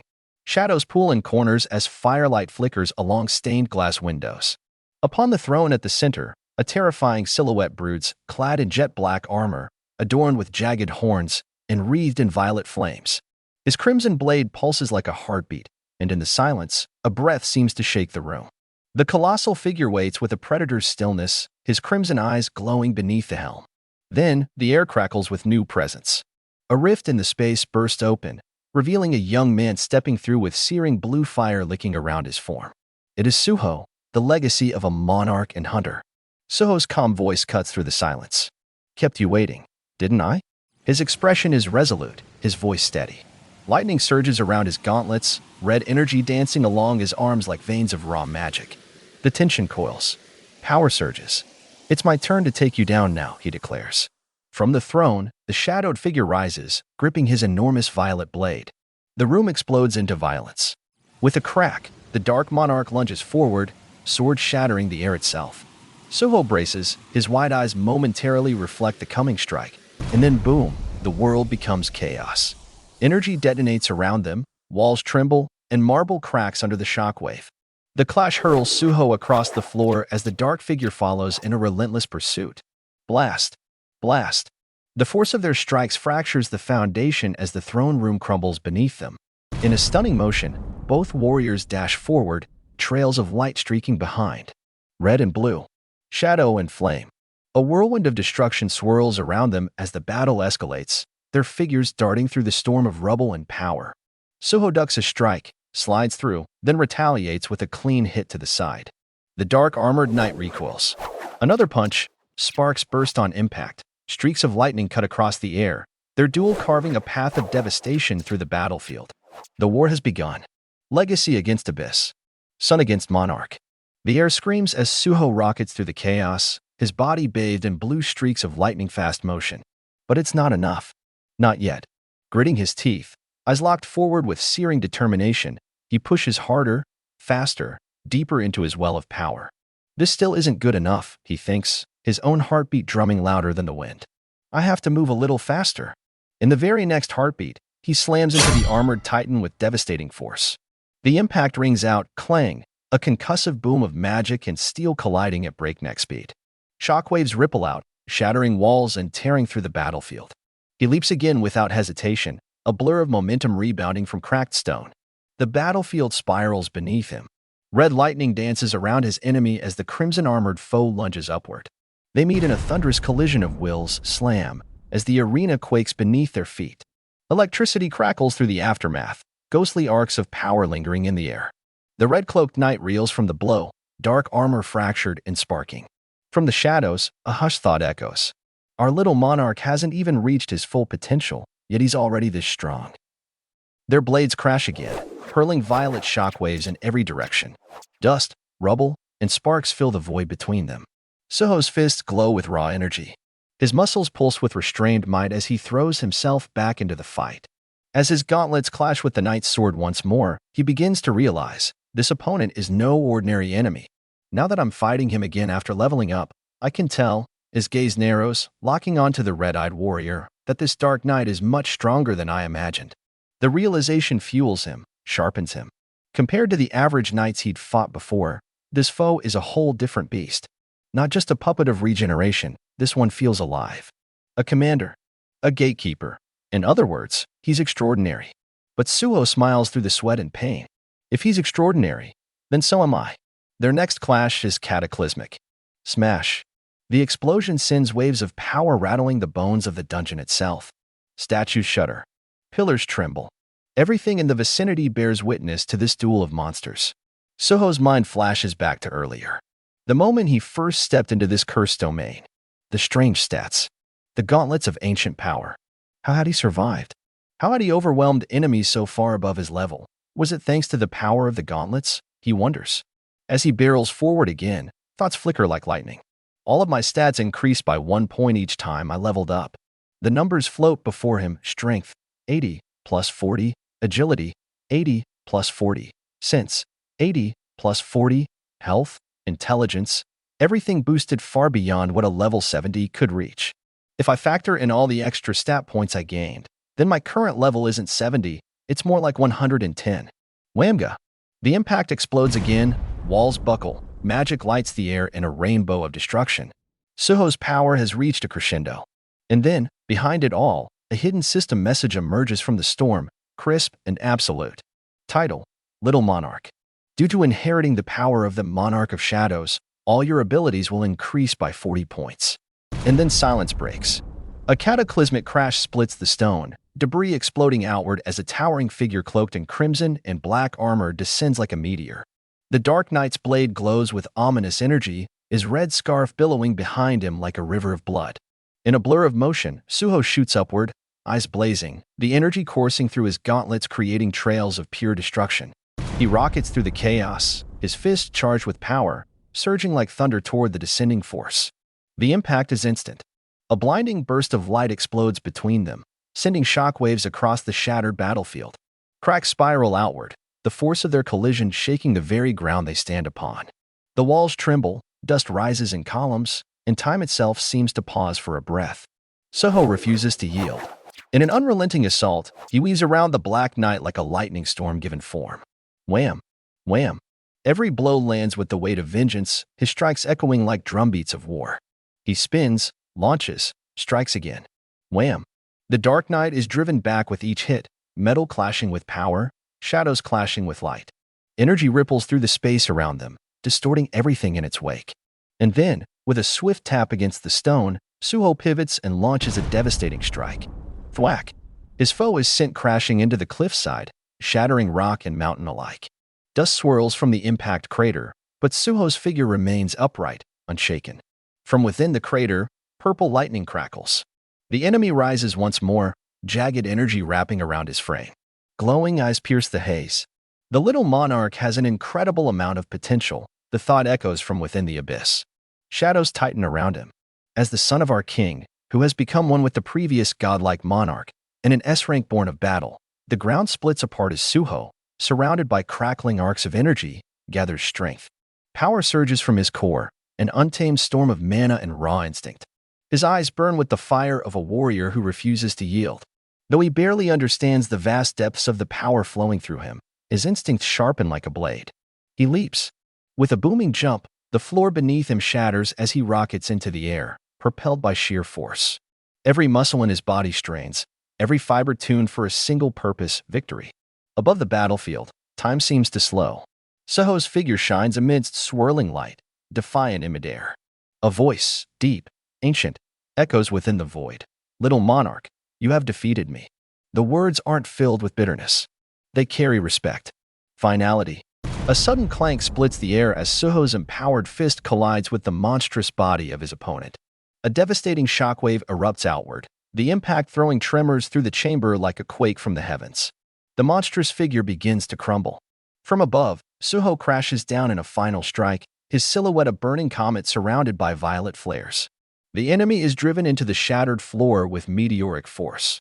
Energy erupts in every direction, dust and debris flooding the air as the final blow lands. The once mighty form of his foe disintegrates into shards of dark crystal, pieces scattering across the battlefield like fragments of a fallen god. Suho lands in the aftermath, gasping, surrounded by broken stone and flickering shadows. Then, silence. He slowly rises from the dust, shaking, battered, but victorious. I won. He roars into the ruins, his voice echoing like thunder. A sudden gust of energy pulls Suho's gaze toward the glowing vortex swirling open before him. The portal hums with strange, ominous power, its edge crackling with arcs of red lightning, as if impatient to consume him. He takes a hesitant step forward, his eyes narrowing. It's the exit. His chest rises with relief as he stares into the portal's depths. After everything, the way out is finally here. But the moment his vision clears through the shimmer, outside, the world burns. Suho's feet land with a crunch on scorched debris. Flames dance across the night sky, black smoke rising high as Daesung Tower blazes furiously in the heart of the Songpa district. His eyes widen in disbelief. What's happening? Before the question can form in his mind, a shadow looms beside him. He turns. 3 monstrous figures tower above him, each with the head of a wolf, eyes glowing blood red, bodies radiating heat like open furnaces. Their snarls echo like growling thunder. He stares them down, the crimson glow of their flames reflected in his calm, steady eyes. Not a flinch. Not a step back. They grin, fangs bared. And he simply narrows his gaze, lips curling ever so slightly in the face of the impossible. The searing heat distorted the air, casting rippling mirages over the ruined street as Suho turned toward the hulking beast before him. But something was off.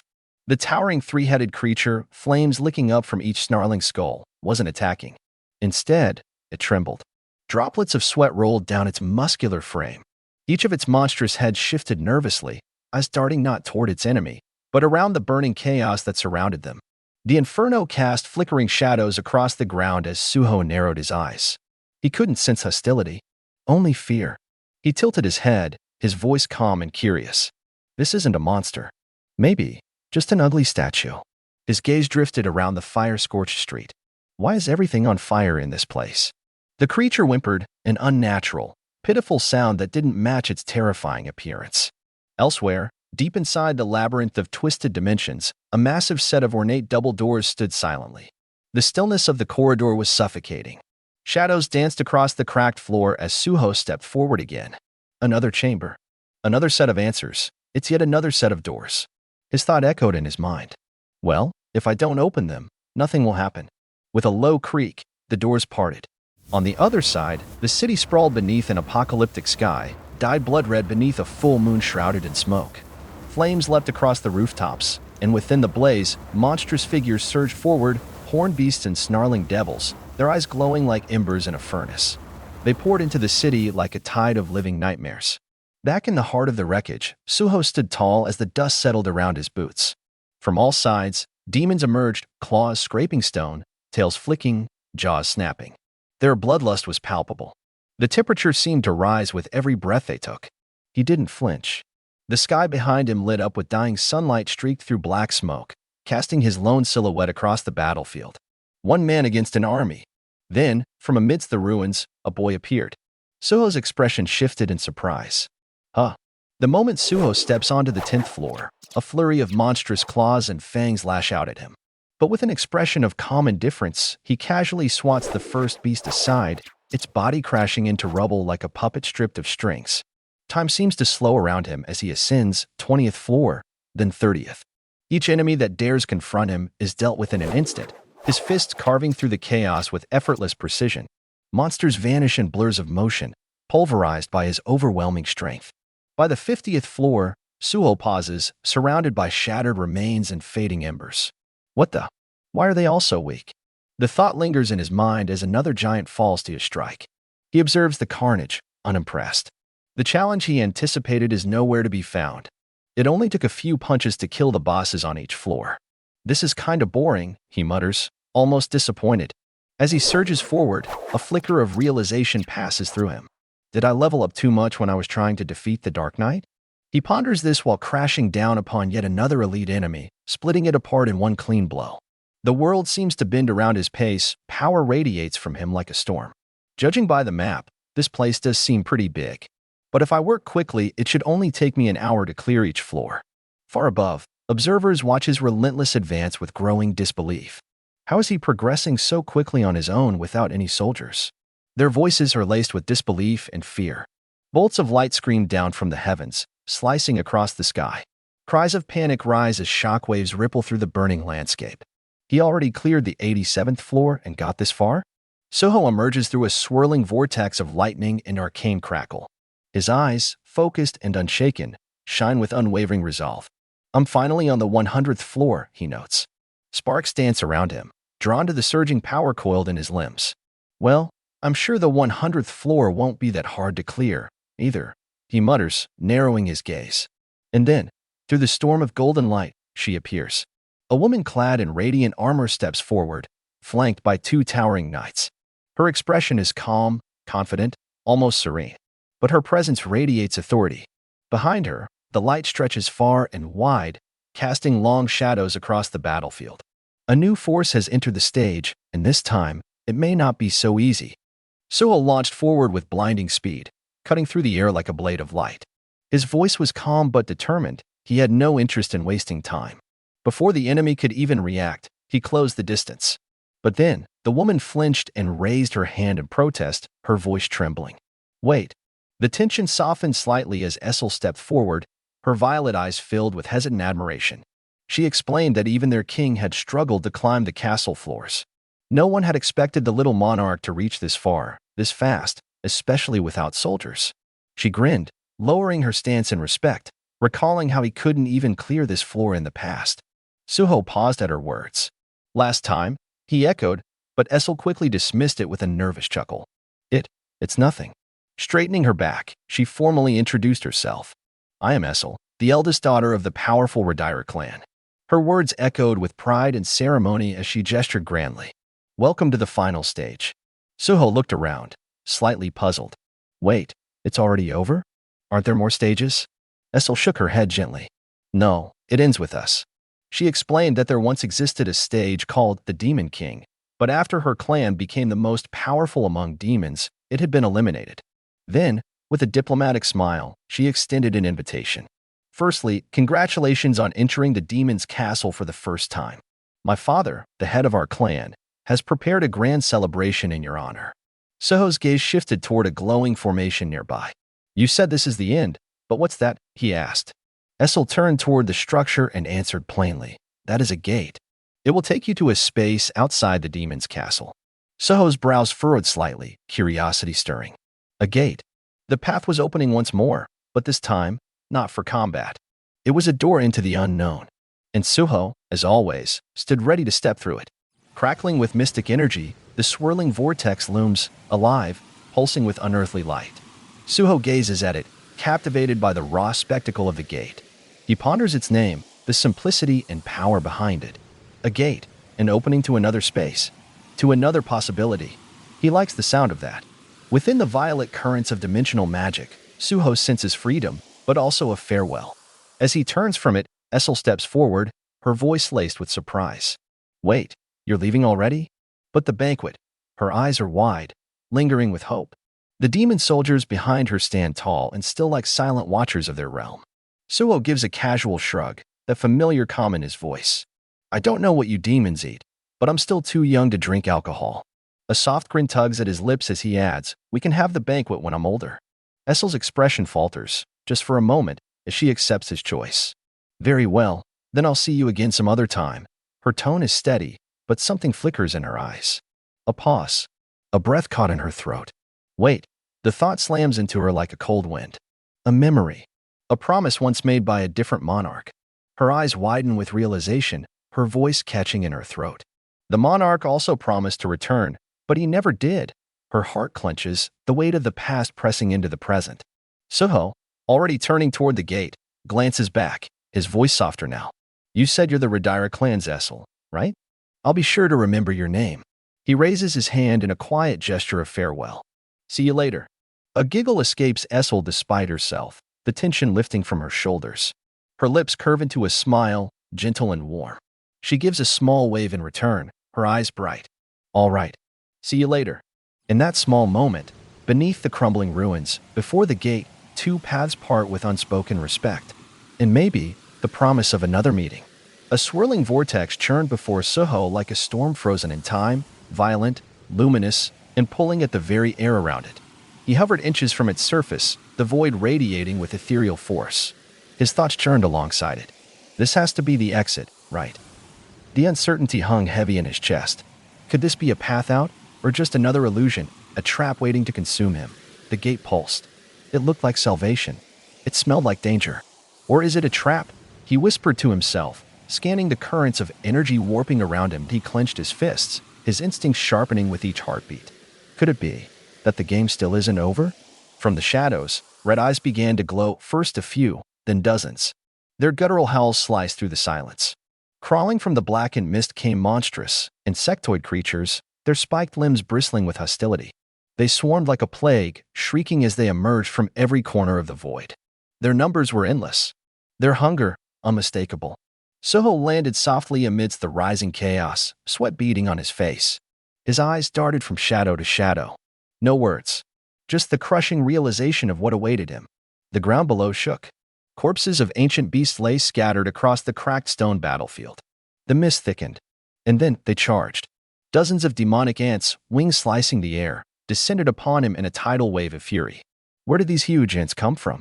Suho dashed to the side, narrowly evading serrated limbs and gnashing jaws. His body twisted, fists flashing with power. Damn it. They keep coming at me.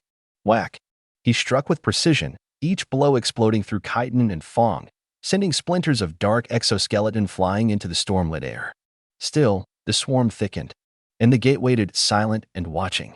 With a thunderous blow, Suho smashes through another wave of monstrous ants, the crackling energy of his strikes echoing through the cavern like a storm. The glowing message appears, level up, burning itself into his mind.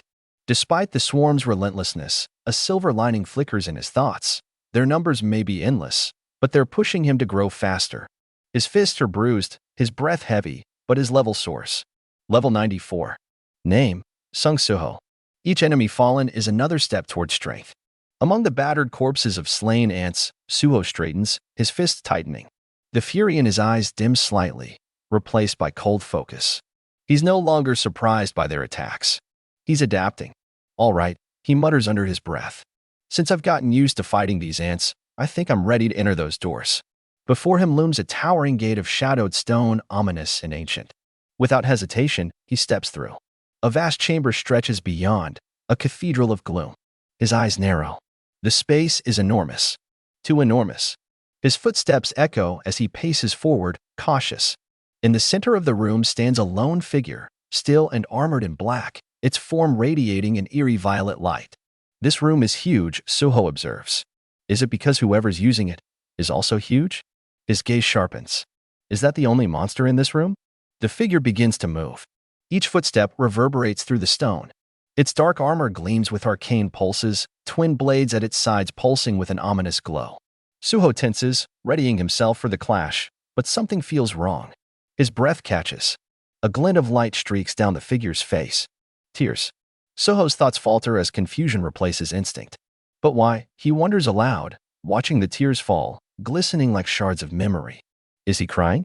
A guttural roar tears through the air as the black-armored entity charges with thunderous momentum. Trails of violet light distort behind it, warping the space it slices through. Its claws, jagged and ferocious, carve streaks of glowing destruction as it barrels forward like a comet of despair. It reaches Suho in the blink of an eye, unleashing a relentless flurry of strikes, each blow shaking the chamber with deafening echoes of strikes, a merciless cascade of power meant to overwhelm. The entity is like a living storm, rage and precision fused into every motion. But Suho doesn't falter. With uncanny speed, he pivots just in time. One swift movement, and he retaliates. His leg arcs through the air with impossible force. Thwack! The impact reverberates as his foot collides with the monster's flank, sending ripples of energy bursting from the clash. The shadowed knight is knocked sideways, a spray of darkness in its wake. But the attack doesn't end there. From the misty aftermath, the creature lunges again, its massive claw raised high. Suho turns, eyes narrowing, sweat clinging to his brow. For a split second, time slows. He sees it coming. The monster halts, its blade-like arm paused just inches from him, but the reprieve is fleeting. A devastating counterstrike lands squarely on Suho's side. The final image erupts in chaos, explosive force tears across the panel as Suho is flung back, his body engulfed in white-blue energy and shattered debris. The knight, too, reels from the counter, its armor fragmenting under the weight of the collision. The raw violence of battle consumes the chamber, leaving only blurred silhouettes in its wake. The duel has begun, and neither side intends to retreat. A storm of violet energy rips through the battlefield as Baru charges forward like a living thunderbolt. His wings slice the air with crackling arcs of power, his form nearly invisible amid the streaks of light. The sheer speed of his advance distorts the very air around him, as if reality itself struggles to keep up. Without hesitation, Baru halts in front of his adversary, his claw surging with raw might, and delivers a devastating blow. The enemy staggers under the weight of the attack, reeling from the precision and power. A shocked expression flashes across Suho's face as he watches the impact, uncertain of what just occurred, the moment unfolding faster than his reflexes can register. Baru's body begins to glow with an ethereal light. Healing energy pulses from his form, green crosses illuminating the battlefield like fireflies summoned by war. But there's no pause. The very next instant, he launches forward again. This time, the ground beneath his talons fractures from the force of his movement. He becomes a phantom, blades and limbs lashing with ruthless intent. In an instant, Baru closes the gap, crashing down with such velocity that the earth beneath the two fighters shatters like brittle glass. A thunderous explosion erupts from the point of contact, debris exploding outward as if struck by a meteor. The battlefield quakes beneath their feet. A single bead of sweat trails down Suho's face as he stares into the epicenter. His breath halts as he sees the damage, the chaos, and the brutal elegance of the assault. For a moment, silence hangs, then, through the dust and debris, Baru's body glimmers with faint steam, his expression unreadable. Suho is stunned. Just as he begins to process Baru's actions, the ant shadow suddenly hesitates.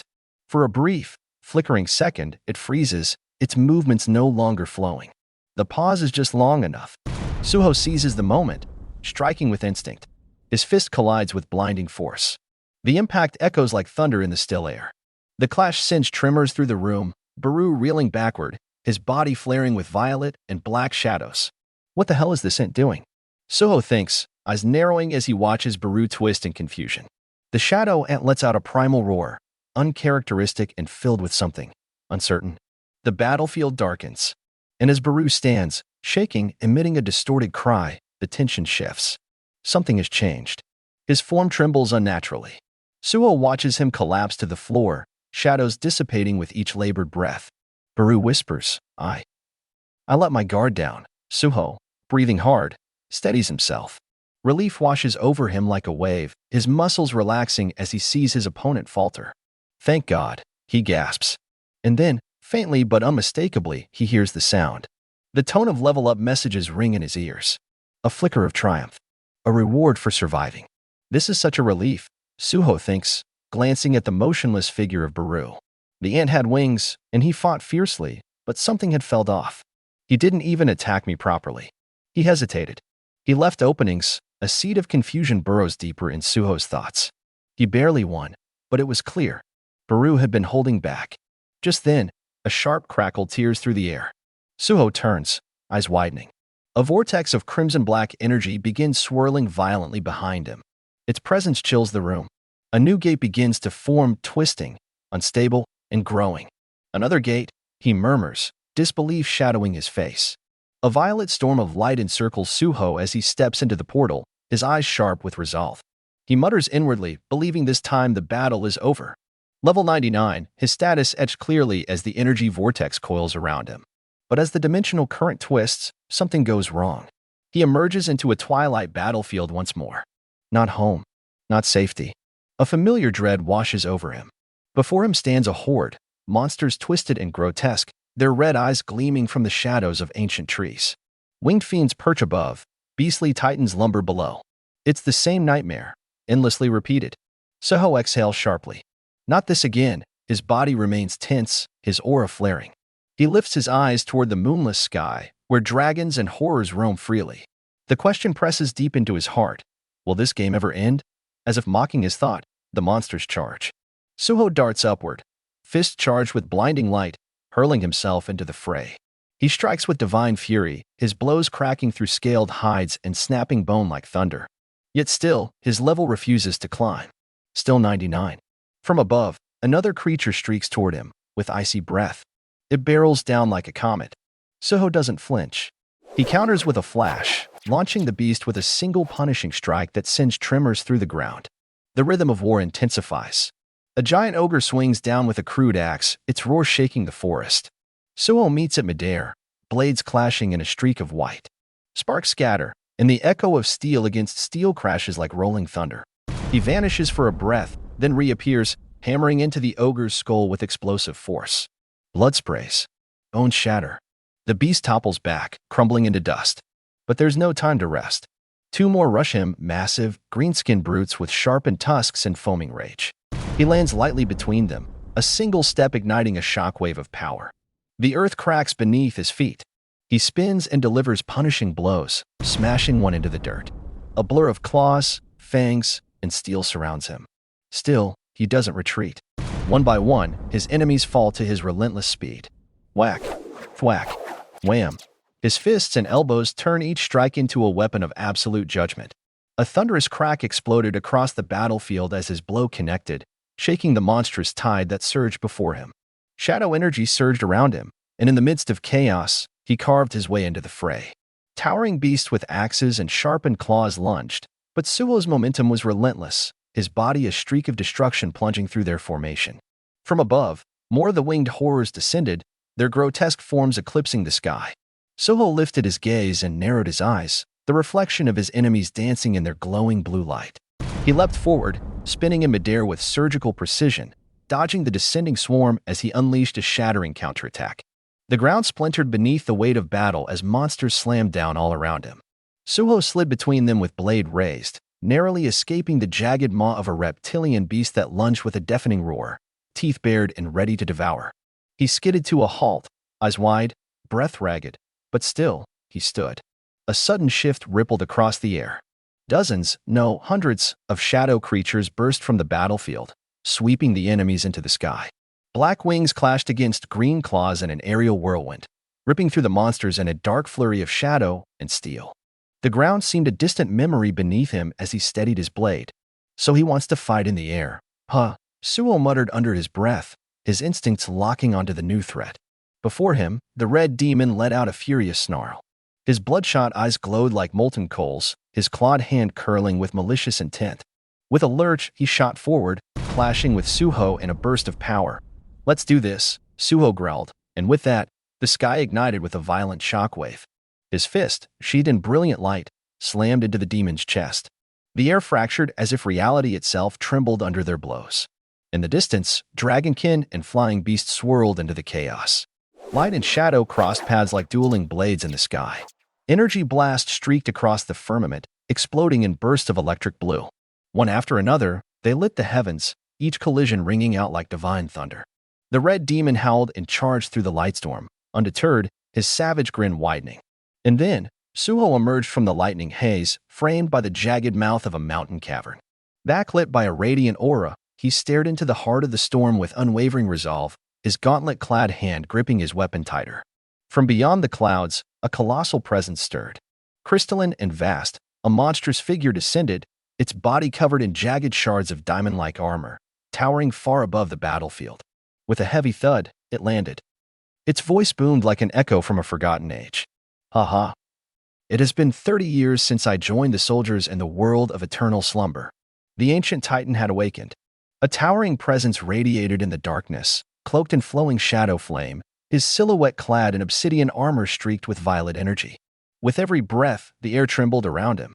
His voice carried with heavy gravity, dripping with condescension. Only those of commander rank were permitted to participate in this war, he explained, meaning his very presence was a testament to his strength, to his king's favor. He spoke with pride, but also with menace, directing it at Suho. You may be the little monarch, he sneered, but I doubt you can withstand my strength. A blur of movement. A sudden flash. Before the shadow commander could finish his thought, Suho's fist detonated against his face with brutal force. The armored behemoth's head snapped to the side. Suho hovered in midair, fist clenched, eyes blazing with calm defiance. Huh? Did someone say something just now? He muttered, almost bored. And then he unleashed hell. Blow after blow hammered the commander, each strike echoing through the void like cannon fire. The darkness exploded with shockwaves of light. A relentless barrage of pure, unfiltered rage, punches colliding like meteors, tearing through black armor and shadow flame alike. The commander was sent crashing through the air like a rag doll. Suho didn't relent. With lightning-fast movement, he dashed forward, diving through the shredded remnants of air and darkness. His shadow rippled behind him like a wave, eyes locked on his prey. In the blink of an eye, he was behind the enemy, smashing him down to earth with spine-cracking force. The entire ground quaked from the impact. Runes etched in the fabric of the battle arena rippled with residual energy as the commander hit the ground like a meteor. And yet, amidst the aftermath, a single thought crawled into Suho's mind. What was that pressure? He stumbled slightly, his body suddenly straining under an invisible weight. A pulse, an overwhelming force, pressed down from above, crashing into his very soul. It wasn't just brute strength. It was something far more terrifying. He looked around, eyes narrowing. That pressure, it was coming from another source. From the shadows, a figure rose, wreathed in a storm of arcane glyphs and swirling darkness. Massive, skeletal, and cloaked in regal fury. His very presence warped the battlefield. And now Suho saw it. Those same rippling shadows had been around the Dark Knight and the Dark End earlier. This one had them too. These weren't ordinary monsters. They were bosses. Stage bosses. Suho landed hard on shattered stone, the realization settling in his chest like lead. If he could defeat this one, maybe, just maybe, he could advance. But then something shifted in the sky. He looked up. 3 more shadows emerged from the veil above, each one cloaked in the same ominous, warping darkness. Suho's eyes widened. Did he guess wrong? Were there more of them? Were there 3 more shadow monsters, each stronger than the last? The answer came not in words, but in the glow of their charging energy, spheres of destruction swirling in their monstrous jaws. A violent cascade of flame and lightning erupts across the night sky as 2 colossal dragons clash. A thunderous blast tears through the darkness, the air splitting with heat and fury. The shockwave ripples outward like the wake of a falling meteor, searing the clouds and throwing the battlefield into chaos. Above the carnage, monstrous wings unfurl. One of the dragons rears back, its breath glowing like molten sunlight, and unleashes a roaring inferno downward. The opposing beast counters with a stream of pure white lightning, streaking across the sky like divine judgment. The elements collide, tearing the heavens apart. Shooting through the storm of fire and lightning, Suho becomes a blur of blinding motion. The electric energy surrounding him crackles like a living storm, casting long shadows across the scales of the black dragon he targets. He surges upward, a spear of light in human form, splitting the clouds with a single, upward arc. The moment he breaches the upper sky, Suho turns his fury downward. A blade of gleaming light in his hand, he drops like a meteor, cleaving through dragon wings and flame alike.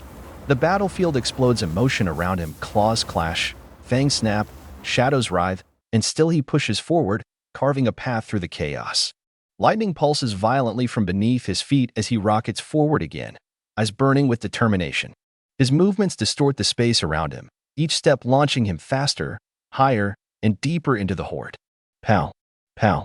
The explosive force of each strike echoes across the battlefield, shaking the very foundation of the war-torn sky. He leaps again, leaving behind a crater of shattered stone and pulverized earth, a column of dust rising where his feet once stood. The surge propels him above the dragons, above the battlefield, into the heart of the storm. Nearby, another fighter hurls themselves into the fray, fierce, fast, and merciless. A dark wyvern screeches as it takes a spear through the chest, and a rider is struck with a punishing blow midair. Shadow creatures churn around them, endless in number, endless in rage. I'll take care of the most pesky-looking one first, a voice declares in the void. Above them all, a burning sphere begins to form. Radiating apocalyptic energy, it swells with growing intensity, blotting out the stars. Suho hovers before it, channeling his power, pulling every ounce of his fury into that singular point of annihilation. His gaze never wavers. The dragons below brace as the sun of destruction descends. Then, impact. The fireball erupts like a newborn star, swallowing the sky in a cataclysm of red and gold. Light floods the horizon, devouring shadow and smoke alike. Enemies scatter in panic, too late. The heat, the force, the sheer overwhelming power cascades downward, unstoppable. A blazing sphere of raw destruction tears through the sky, crashing down upon the mountain with cataclysmic force. Flames erupt like a supernova as the mountainous terrain explodes in molten chaos. The air trembles, thunderous shockwaves ripple outward, and the once silent forest is consumed by roaring fire and collapsing stone. Above it all, a monstrous black dragon watches coldly, its wings slicing through the ashless sky, bearing its rider in grim silence. Suho recoils, eyes wide in stunned horror. Behind him, the demonic sorcerer known as Cardinal Tusk stands triumphant, violet flames dancing along his cane, an extension of his newfound power. Tusk grins with wicked pride. Excellent, he muses, admiring his work. Now that I have my cane, my explosions look even grander. Suho chuckles nervously, sweat beading down his temple as he stares at the blazing aftermath. His laughter is hollow, a mask for the growing dread within. The war has only just begun, and the inferno before him is only the beginning. Chapter end here. For more, like and subscribe. Welcome to 217 Colic YT. The chapter begins. With a deafening wham, Suho's strike lands, his gauntlet fist shattering the twisted jaw of a monstrous foe. His eyes burn with unrelenting focus, every motion refined by war, every impact echoing like thunder across the fractured stone. A second blow follows, thwack. The creature's form collapses under the raw force of Suho's assault. Bones break, shadows scatter. The enemy barely registers the hit before another whack propels it backward, cracking its armor like brittle glass. In the heart of the maelstrom, Suho stands alone but unshaken. His body bruised, blood clinging to his skin, yet his posture is sharp, composed. A quiet step, and he advances again. His face, slick with sweat and smeared with violet blood, narrows in grim determination. He doesn't need to speak, his gaze alone is a vow. From the abyss above, titanic beasts and armored specters descend. Wings blot out the sky. A purple glow churns within their forms like dark lightning. They circle a massive, dark figure hovering in command, the towering monarch whose laughter cuts through the air like a blade. Ha ha, little king. The abyssal entity sneers, his voice crackling with malice and pride. Do you really think you can take me down with an attack like that? But before his sentence completes, Suho barrels forward, launching himself through the storm of darkness with one searing blow, thwack, slamming into the king's core. Still afloat, the dark monarch scowls, baring his fangs. After joining my king's army, I've come this far by putting my head down and working hard, he snarls. The others may not remember me, but this time, I will make a significant contribution and show my loyalty to the king. He strikes again, wham, wild and unrelenting, hurling energy like tidal waves.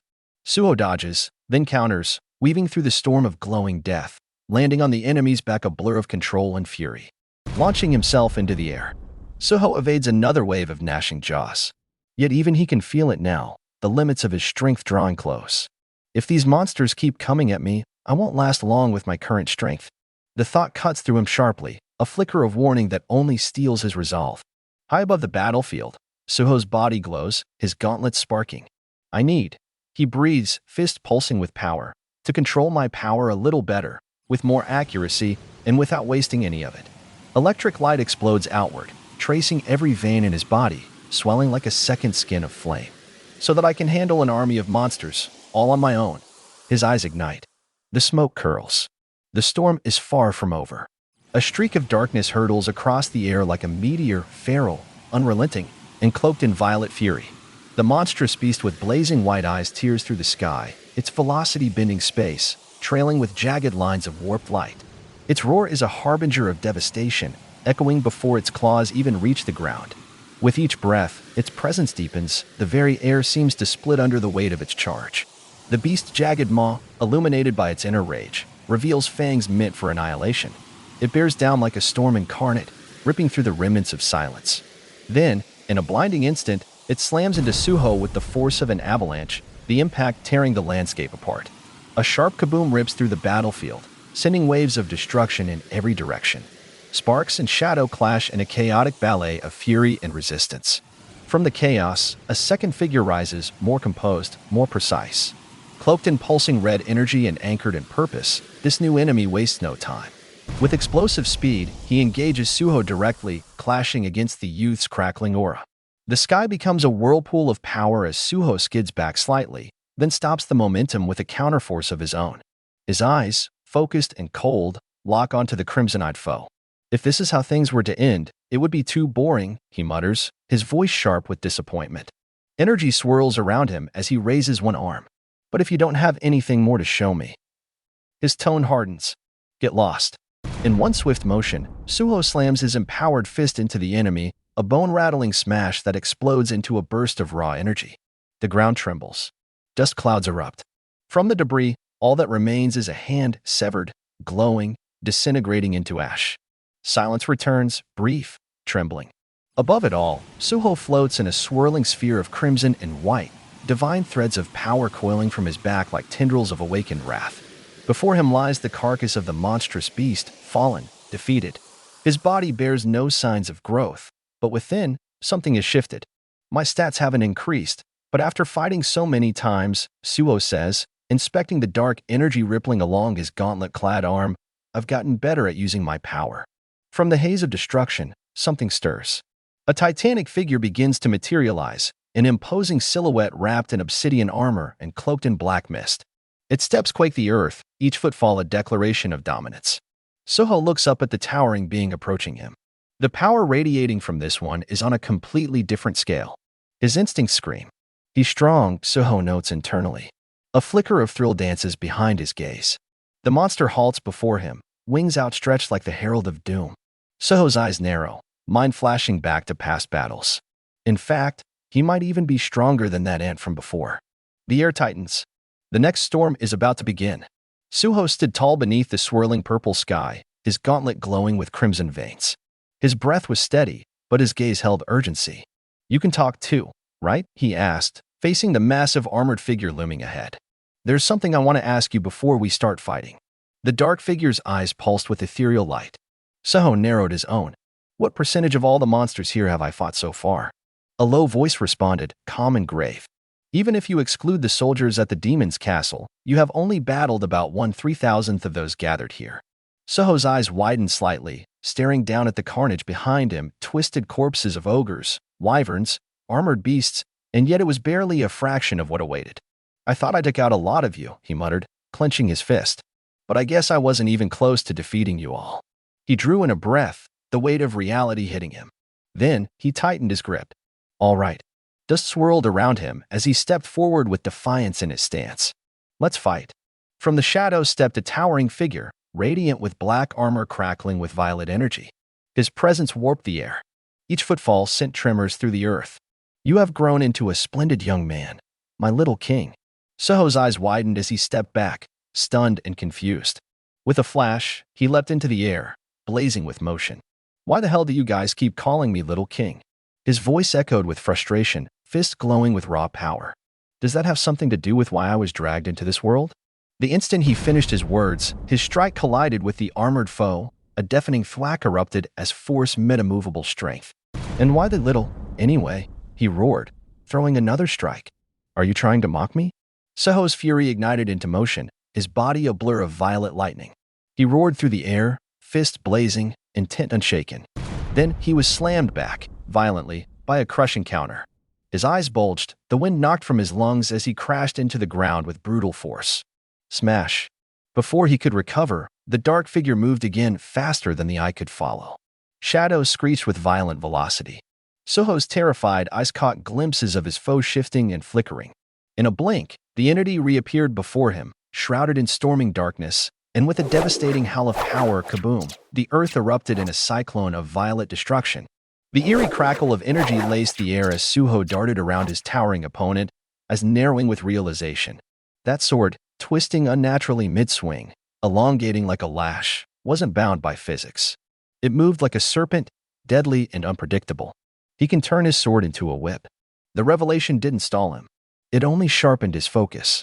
Steel clashed against shadow-forged blades with a deafening clang, again and again, until the world blurred with purple sparks and shockwaves.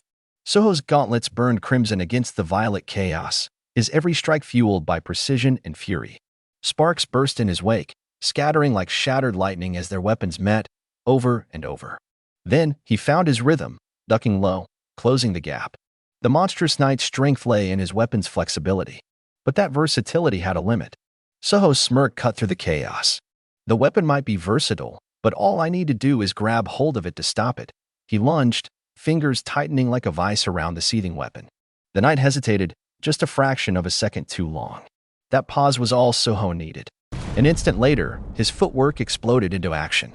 He shot forward, tearing through air and armor alike, the impact detonating with blinding force. A beam of raw light cracked the battlefield, splitting the ground beneath like a wrathful god's judgment. Boom, the world trembled. Dust rose. Shockwaves spiraled outward in every direction, carving out a crater beneath the knight's massive frame. But Suho wasn't done. Riding the momentum of destruction, he launched into the air, gauntlet pulsing. A downward strike followed, piercing through the haze like a lightning bolt descending from heaven. The knight staggered. Suho blurred behind him, his voice calm, clinical. If you use both arms for defense, you'll end up leaving your stomach vulnerable. He slipped beneath the knight's block, light weaving behind his eyes, then struck, full force, into the exposed core. The sound shattered the sky. Kaboom! Energy spiraled in all directions. The crater widened, splitting earth and stone as the force surged outward. The dust cleared with a deafening rumble, and at its center, Suho stood tall, backlit by a storm of rising wind and power, flames of energy curling around his fists. Still, the enemy remained. Though wounded, the knight hadn't fallen. Suho stared down the chasm they'd carved into the battlefield. I don't think this is enough to defeat you. If we keep fighting like this, we'll be here all day. He lowered his arms slightly, scanning the shadowy form. You aren't the master of this place, are you? No reply came, but silence confirmed everything. That's right. This guy isn't the real boss, Suho realized, eyes glinting cold as frost. His gaze sharpened, scanning the rising haze of purple beyond the night. My real enemy, from the edge of the battlefield. Something stirred. A new shadow, deeper than the last, took form. Wings outstretched. Horns curled. A beast-like silhouette, leaping from the darkness like a phantom rising from a forgotten dream. And Suho watched it ascend, his next trial now looming before him.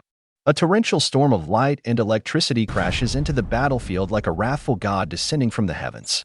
The explosion engulfs the sky in a blinding violet burst. Cracks rip through the terrain as if the earth itself is recoiling in awe.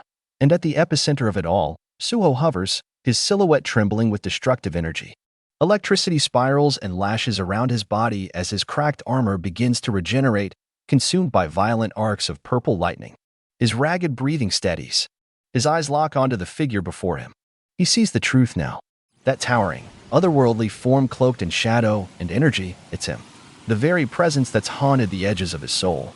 The silhouette before him radiates unmoving calm, imposing, deadly, silent.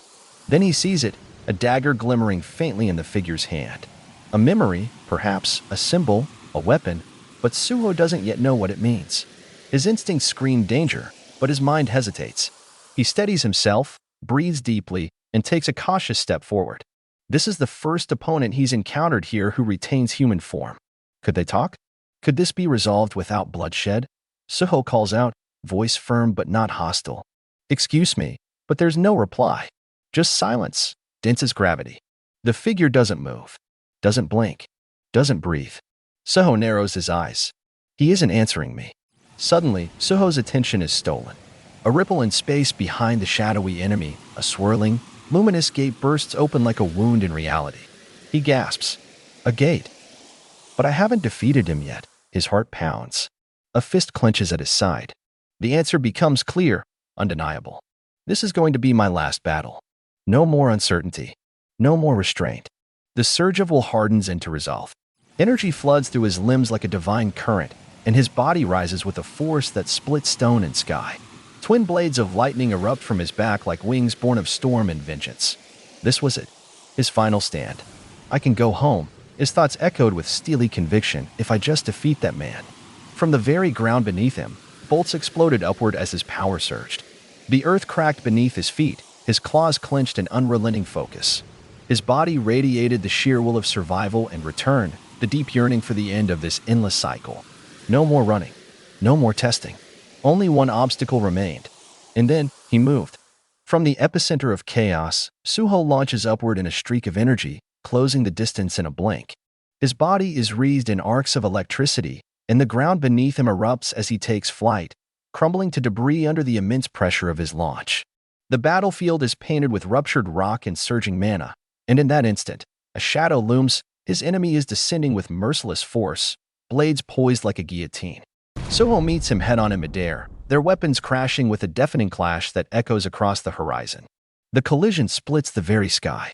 A thunderous wave of power ripples through, sending shockwaves exploding outward, hurling shattered stone in all directions. The momentum doesn't falter. Suho is already on the move, ducking and striking, caught in a dance of death at incomprehensible speed. Thwack! A brutal counter lands, and Suho is driven downward, his body skidding through the battlefield in a trail of sparks and dust. But he doesn't fall. He snarls against the pressure, eyes ablaze, blood trailing down his face, but resolve unwavering. The opponent lunges again, claws gleaming, but Suho intercepts with raw instinct. The blast from their impact carves deep into the terrain, and pillars of lightning spiral upward as their weapons clash once more. In the brief flicker between blows, Suho analyzes him. He's fast and strong. Too strong. Every move his opponent makes is precise, deliberate, polished through countless battles. Suho's mind races, reading the rhythm, measuring the pressure. This isn't just brute force, it's experience. A blinding flash explodes between them as Suho blocks yet another strike, barely holding his footing as the ground splinters beneath him. His thoughts echo in the chaos. How many battles must you survive to fight like this? How hard do you have to train to strike with such mastery? He barely has time to finish the thought before he's launched into the air again by a smash of overwhelming strength. He hits the ground hard, but twists into a slide, regaining stance before the dust can even settle. Breathing hard, bloody but unbroken, Suho glares forward. His eyes burn with fire. He may be skilled, but I can't just let him defeat me. Suho's chest heaved as lightning crackled around him, his body already battered and scorched, but his resolve unshaken. Sparks ignited the space around him like a tempest barely contained. His mind focused, unwavering. His stats had reached their peak. His combat instincts honed to a razor's edge. Every cell in his body screamed readiness. Even if this opponent's stats soared far beyond his own, Suho knew he still had a chance. With a roar of conviction, he lunged forward, limbs surging with energy, aura exploding outward like a star-going nova. The world around him blurred as his form streaked forward like a thunderbolt. Lightning carved the air as his blade met the overwhelming shadow of the armored figure. The impact sent him hurtling through the air, armor cracking, bones groaning under the force. Blood splattered across the white-blue ether. Then, with a single devastating hit, his gauntlet arm fractured, splintering like glass under divine pressure. The crimson shards of his armor scattered across the battlefield, and Suho crashed into the ground, rolling through the debris, coughing, bloodied but alive. His breath came ragged, but his spirit unyielding. Even in pain, even against an enemy like this, he couldn't help but respect the power before him. His heart pulsed not with fear, but with admiration. If only he could be that strong. A furious surge of willpower flooded through him. His eyes burned with determination. He screamed, not in agony, but with the primal hunger to grow, to surpass, to evolve. Lightning howled as his battered form surged forward again, defying all logic. He could become as strong as him. He had to believe that. But just as he launched with newfound momentum, something touched his head. A single hand. Calm. Fatherly. Suho froze. His momentum shattered. The energy that had engulfed him vanished like mist in the wind. A gentle voice spoke. Did you have fun playing this game? His eyes widened in disbelief. That voice, it was familiar. Too familiar. Game. The soft, steady tone continued. Your performance was pretty impressive. That voice, no. It couldn't be. Dad? From the glow of an ethereal portal, the man emerged. A towering silhouette cloaked in radiance, watching with a calm, knowing gaze. But you've still got a long way to go, the man said with a slight smile. And with one effortless push of the hand, Suho was cast backward, weightlessly, like a child being sent home after playtime. Light swallowed everything. And then he gasped awake. Ack. His eyes snapped open as the cold fluorescent light of the classroom ceiling greeted him. Desks. Chairs. Daylight slipping in through the windows. He sat upright, drenched in sweat, heart pounding like a war drum. It took him a moment to realize he was back in his school uniform. His classroom.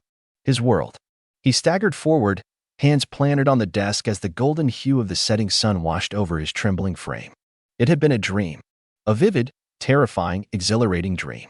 Maybe he had been playing too many games lately. The memory of a bizarre dungeon still echoed in Suho's mind, where the final boss had taken on the form of his father. It wasn't just a dream, it felt real, visceral, and disorienting. Startled by a sound, a classmate peeked in, surprised to see someone still in the room. What the? There's still someone here? She asked from the doorway. Aren't you going home? I'm going to lock up the classroom. The light from the hallway spilled over her frame as she stood there, expectant and mildly curious. Suho turned slowly, blinking as if waking from a daze. Oh, I'll help you, he offered, adjusting his tie awkwardly. The girl nodded, her voice soft. Huh? Okay. Outside, unseen by human eyes, a trio of imposing shadows stood atop the school building. Cloaked in the colors of the dying sun, their silhouettes cast long shadows that stretched toward the horizon. One of them, standing tall and regal, observed the scene below in silence. Using the architect's remnants left in the world of eternal slumber for this game was a good idea. The Shadow Monarch's voice resonated with depth and patience. One of the generals, his armor pulsing faintly with dark power, stepped forward. My king, wouldn't it be all right to return the little monarch's powers now? The monarch did not answer right away. His gaze remained fixed on Suho, who was still within the school walls, oblivious to the grand chessboard that surrounded him. He went through this test several times, and this was the first time he managed to reach you, the general added. I believe he has passed the test this time. But the monarch remained solemn. If I had believed my power alone was enough to defeat the Dragon King, do you think we would have won?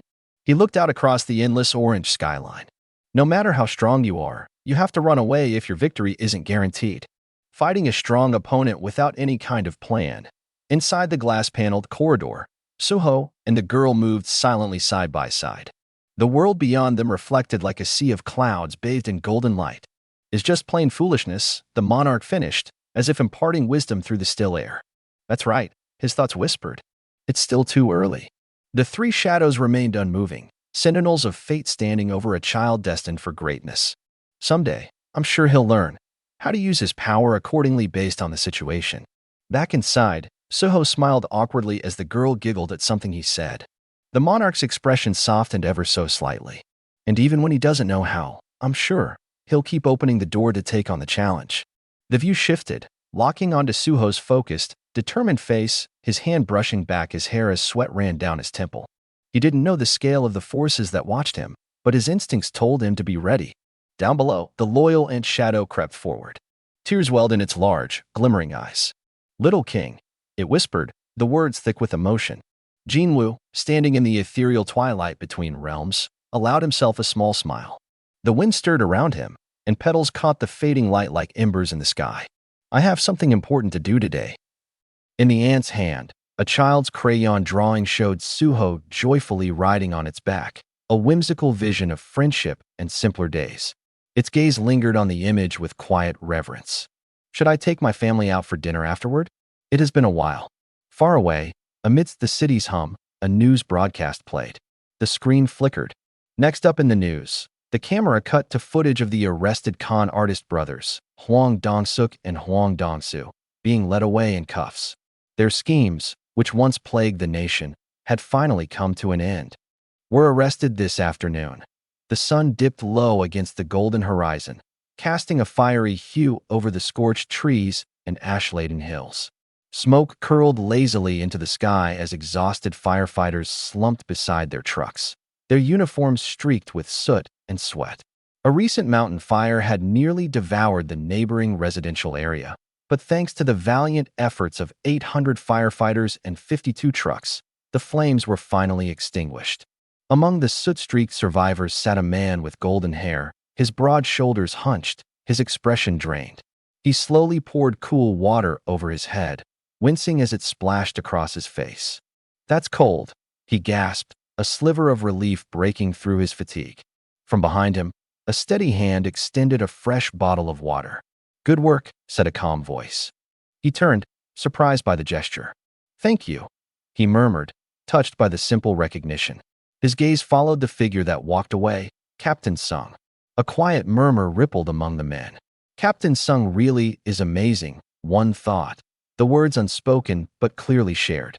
Even after the inferno, when everyone else was crawling from exhaustion, Captain Sung still moved with unshaken composure. "We were scrambling to put out the fire just a moment ago," a young firefighter whispered, watching the captain walk past. "Yet he still has the energy to be up and about," another added, eyes lit with admiration. "I hope I can be like him someday." But amid the quiet respect, one of them squinted toward the fading sun. "Huh? I see something in the sky. Probably just an airplane," his comrade replied with a shrug, unaware of what truly hovered above.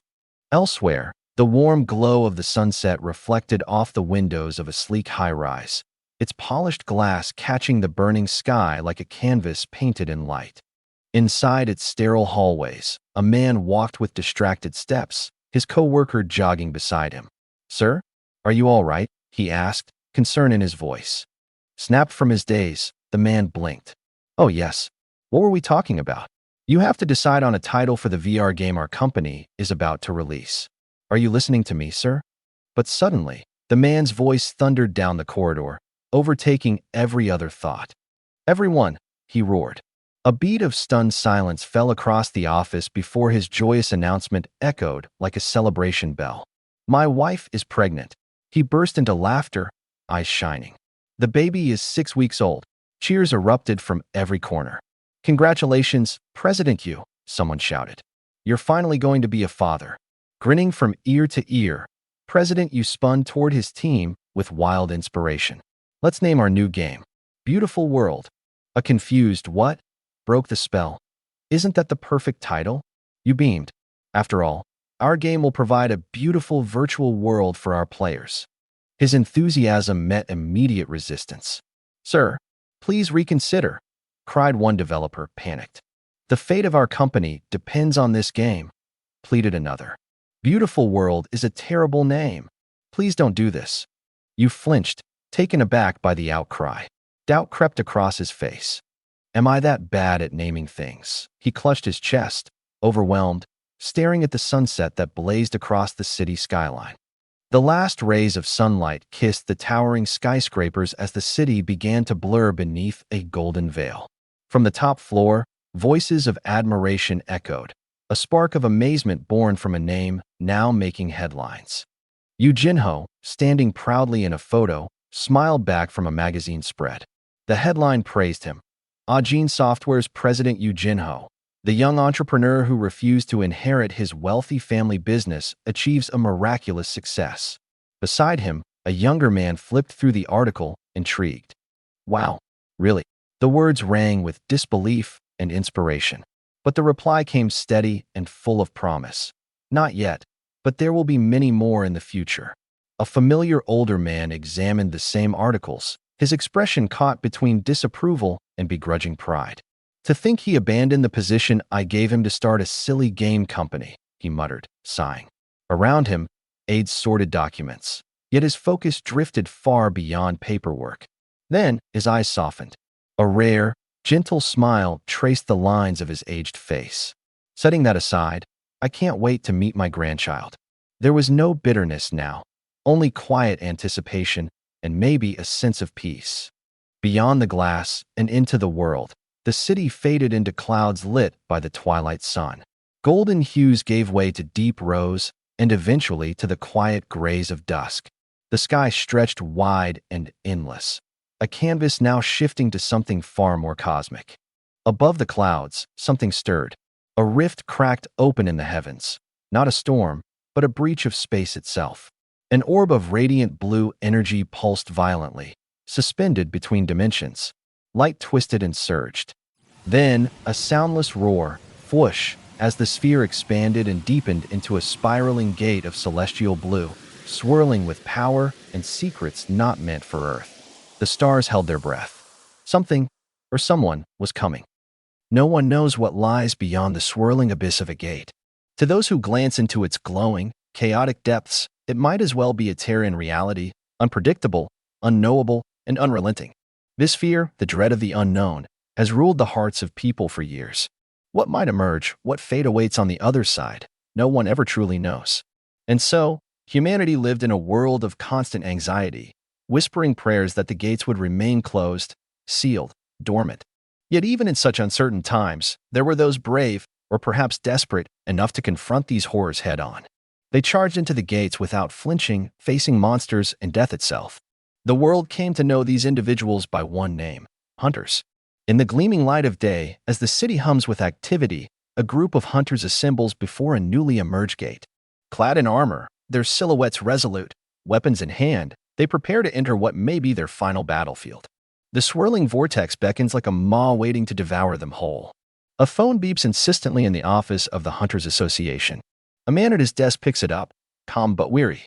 His voice, practiced and professional, answers, "Hello. This is the General Affairs Division of the Hunters Association." The calm is short-lived. On the other end, someone shouts angrily through the receiver. The worker's eyes widen slightly as the voice thunders, "I keep telling you not to send Sung. So why won't you listen to me?" The voice is full of frustration, bordering on rage. The man tries to respond politely, apologizing and explaining that it must have been a clerical error when the raid team was assigned. But the caller won't hear it. "Screw being calm," he roars. "I'm telling you I don't want anyone on my team dying." As sweat beads down his face, the staff member listens helplessly to the man's tirade. "You keep pushing this weak and scrawny hunter into my team. What the hell do you expect me to do if he dies on me? If you send him again, I'm going to quit." Elsewhere, the world moves on. Children wearing uniforms chatter excitedly on their way down the street. Ask any one of them what they want to be in the future, and their answers are nearly identical. They dream of becoming a famous hunter, a high-level guild employee, or someone working at the Hunters Association. But reality is different. Inside the association office, low-level workers stare at screens, handle complaints, and answer endless calls. One sighs inwardly, thinking, no matter where you go, you end up doing the menial jobs. From across the desks, chatter bubbles up. Someone mentions hunters getting coffee and snacks before raids. Another wants their paycheck early. Another whines about being unable to pick up their kid if they're sent on today's raid. These are the kind of calls that flood in daily, mundane yet endlessly exhausting. In the midst of this, a pair of hands type on a keyboard. A profile appears on the screen: Sung Jinwoo. The staffer reads aloud his details with disbelief. "This Mr. Sung. His name is Jinwoo, right?" Jinwoo's stats are pitiful. An E-rank hunter with the lowest mana levels recorded. On paper, he's indistinguishable from an average civilian. His injury history is appalling, wounds of every type and grade. The man stares in awe. It's a miracle that he's still alive. In the sterile glow of the office lights, the low hum of computer screens fills the silence as a man leans back in his chair, eyes locked on the monitor. Thoughts echo in his mind. Why would someone so weak continue to risk their life like this? His voice breaks the quiet. Why is he going out of his way to keep working as a hunter? Is there a special reason? The answer comes from behind him, solemn and subdued. Oh. His mother is in the ICU due to her eternal slumber, and his younger sister is still in high school. A heavy pause follows. He must really need the money. Staring at the file, the man reflects quietly to himself. He's 26. That makes him 6 years younger than me. The concern becomes vocal, no longer confined to the privacy of thought. "Sir, shouldn't we make a serious effort to persuade Mr. Sung Jinwoo to quit?" But the older officer doesn't look up from his work. "Well, we've tried before." There's a beat of silence before he adds, "Why did you join the Hunters Association?" The younger man pauses, caught off guard. "Me." His voice softens as he recalls, "Because of the news I saw as a child." His gaze drifts into memory. The story was about a hunter who got trapped inside a gate while trying to save his fellow hunters. A quiet reverence lingers in his expression as he finishes. "At first, I was curious." The memory was still vivid: hunters, battered and bloodied, stepping into chaos not for glory but to shield the helpless. And yet, a question had haunted his heart: who would protect the protectors? As a portal erupted violently behind them, crackling with searing blue light, he had seen it in their eyes: the fear, the pain, the resolve. That moment defined him. If no one else would answer their silent cries, then he would. He would be the one to stand between hunters and death, even if it cost him everything. That was the resolve he carried. Back in the present, a quiet office buzzed with thought. One voice broke the silence. Do you want Mr. Sung to quit? Or do you want to help him? The question lingered. The older man chuckled softly, caught between duty and helpless admiration. You're right, he said with a sigh. There's nothing more I can do for him, other than advise him to quit. But the younger officer wasn't ready to give up. He leaned forward, something stirring inside him. What if there's something more that you can do? A file flipped open between them, paper brushing the air. There are some who don't chase money, the senior explained, tapping the folder. They choose not to become hunters, despite their high rank. Why don't you try to convince them to support the association from behind the front lines? The officer looked down, confused, until his eyes widened at the name. Lee Ju-hee, a B-rank healer. Strong, capable, but missing from the battlefield. Fear had kept her back. His gaze then fell on another profile, familiar, humble, heartbreaking. Sung Ji-woo, an E-rank. Injuries listed line by line like scars etched in time. He had every reason to be afraid, yet he kept stepping forward. If someone can turn these hunters' fear into courage, the older man continued, a warm light glinting in his eyes, that would help the weak more than anything. He closed the file and offered the chance with a smile. So, would you like to give it a try? The reply came with no hesitation. Yes, sir. And just like that, the screen faded to the clipboard once more. Lee Ju-hee's portrait looked back, hesitant, but full of possibility. Outside, the sun began to sink behind city towers, casting golden hues across the streets. Two students walked home as the world moved on around them. Rock, paper, scissors. One of them groaned, surrendering a bag to the winner. You really suck at this, she teased with a grin. Here, carry my bag.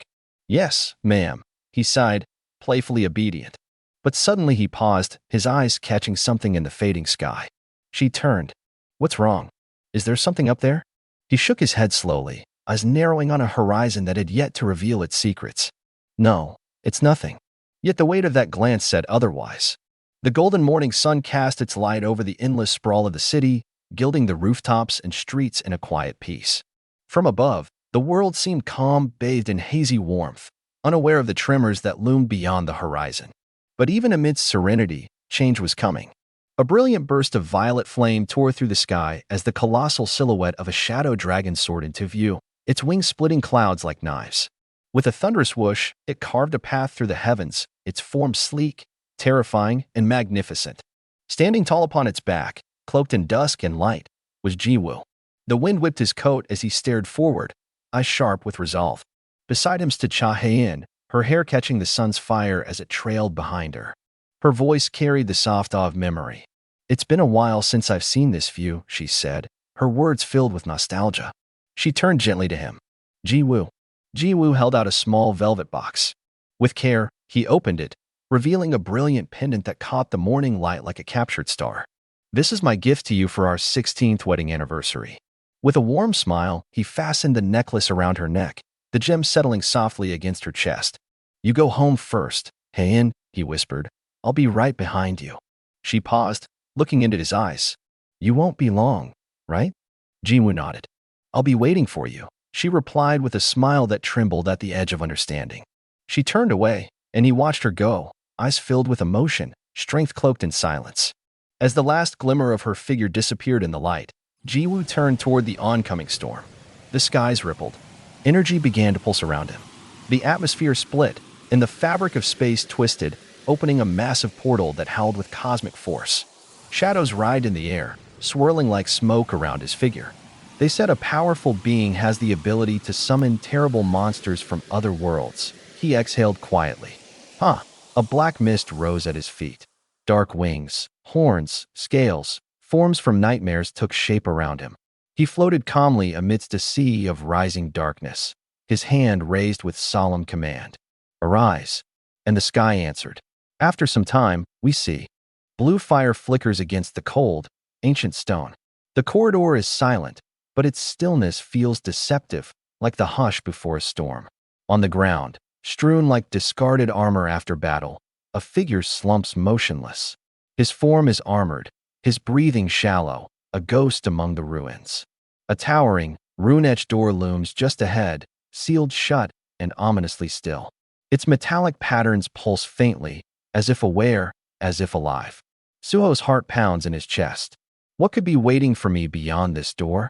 His grip tightens, fingers twitching in hesitation. Fear slithers into his gut. I'm scared. The weight of uncertainty crushes down. What if something even stronger than every monster he's faced lies beyond? His pulse quickens. Will I die here, in a place like this? But then, resolve sharpens in his gaze. If I don't open the door, I won't ever know. A creak slices through the silence as his armored hand reaches forward, nudging the massive gate open. I don't know what's waiting behind this door, but the flames flare wildly behind him. And then, darkness. Damn it, did I die again? A moment later, Suho's body reappears, slumped again in the corridor. Gasping, worn, shaken, his tie loosened, his face pale. He looks around the lifeless corridor and mutters inside. How many days have I been here? Endless trials, endless deaths. The weight of them bears down. I'm tired. In flashes, he remembers the blinding strikes of enemies, the brutal attacks hammering his body. I want to go home. Back in the corridor, the flames flicker, one extinguishing completely. Only one remains. I only have one more chance left. He stares up at it, the last sliver of opportunity. His gaze turns hollow. Despair digs in. Then a whisper, soft, distant, echoes in his mind. A voice has been shouting at me for a while now. It's been telling me. His fingers tremble. His legs shake. Get up. That voice, it keeps calling. Over and over. Get up. This may be my last chance. He stands again, eyes focused, back turned to the door. The same door he's opened and died through countless times. But I can't just stand here and do nothing forever. This time, he doesn't hesitate. He takes a step forward. If there's a chance that I might grow stronger, the heavy door, veiled in mist and mystery, slowly creaked open with an ominous groan. Suho's heart pounded like a war drum. And yet, beneath the weight of fear, there was a surge of resolve rising within him. I want to take on the challenge. The words echoed through the empty corridor like a vow etched into fate itself. The twin gates part further, revealing nothing but darkness, and then a glimmer. A lone, flickering light in the distance, too faint to understand, yet too deliberate to ignore. It beckoned. With each passing second, the light grew stronger, no longer a flicker but a blazing flame streaking forward, bursting through the opening with righteous fury. The shadows were banished. The cold stone walls bathed in a golden hue. The door, fully opened. Suho stood still, caught in the wash of light, eyes unblinking. He could feel it. That is waiting for me beyond that door. Chapter end here. For more, like and subscribe.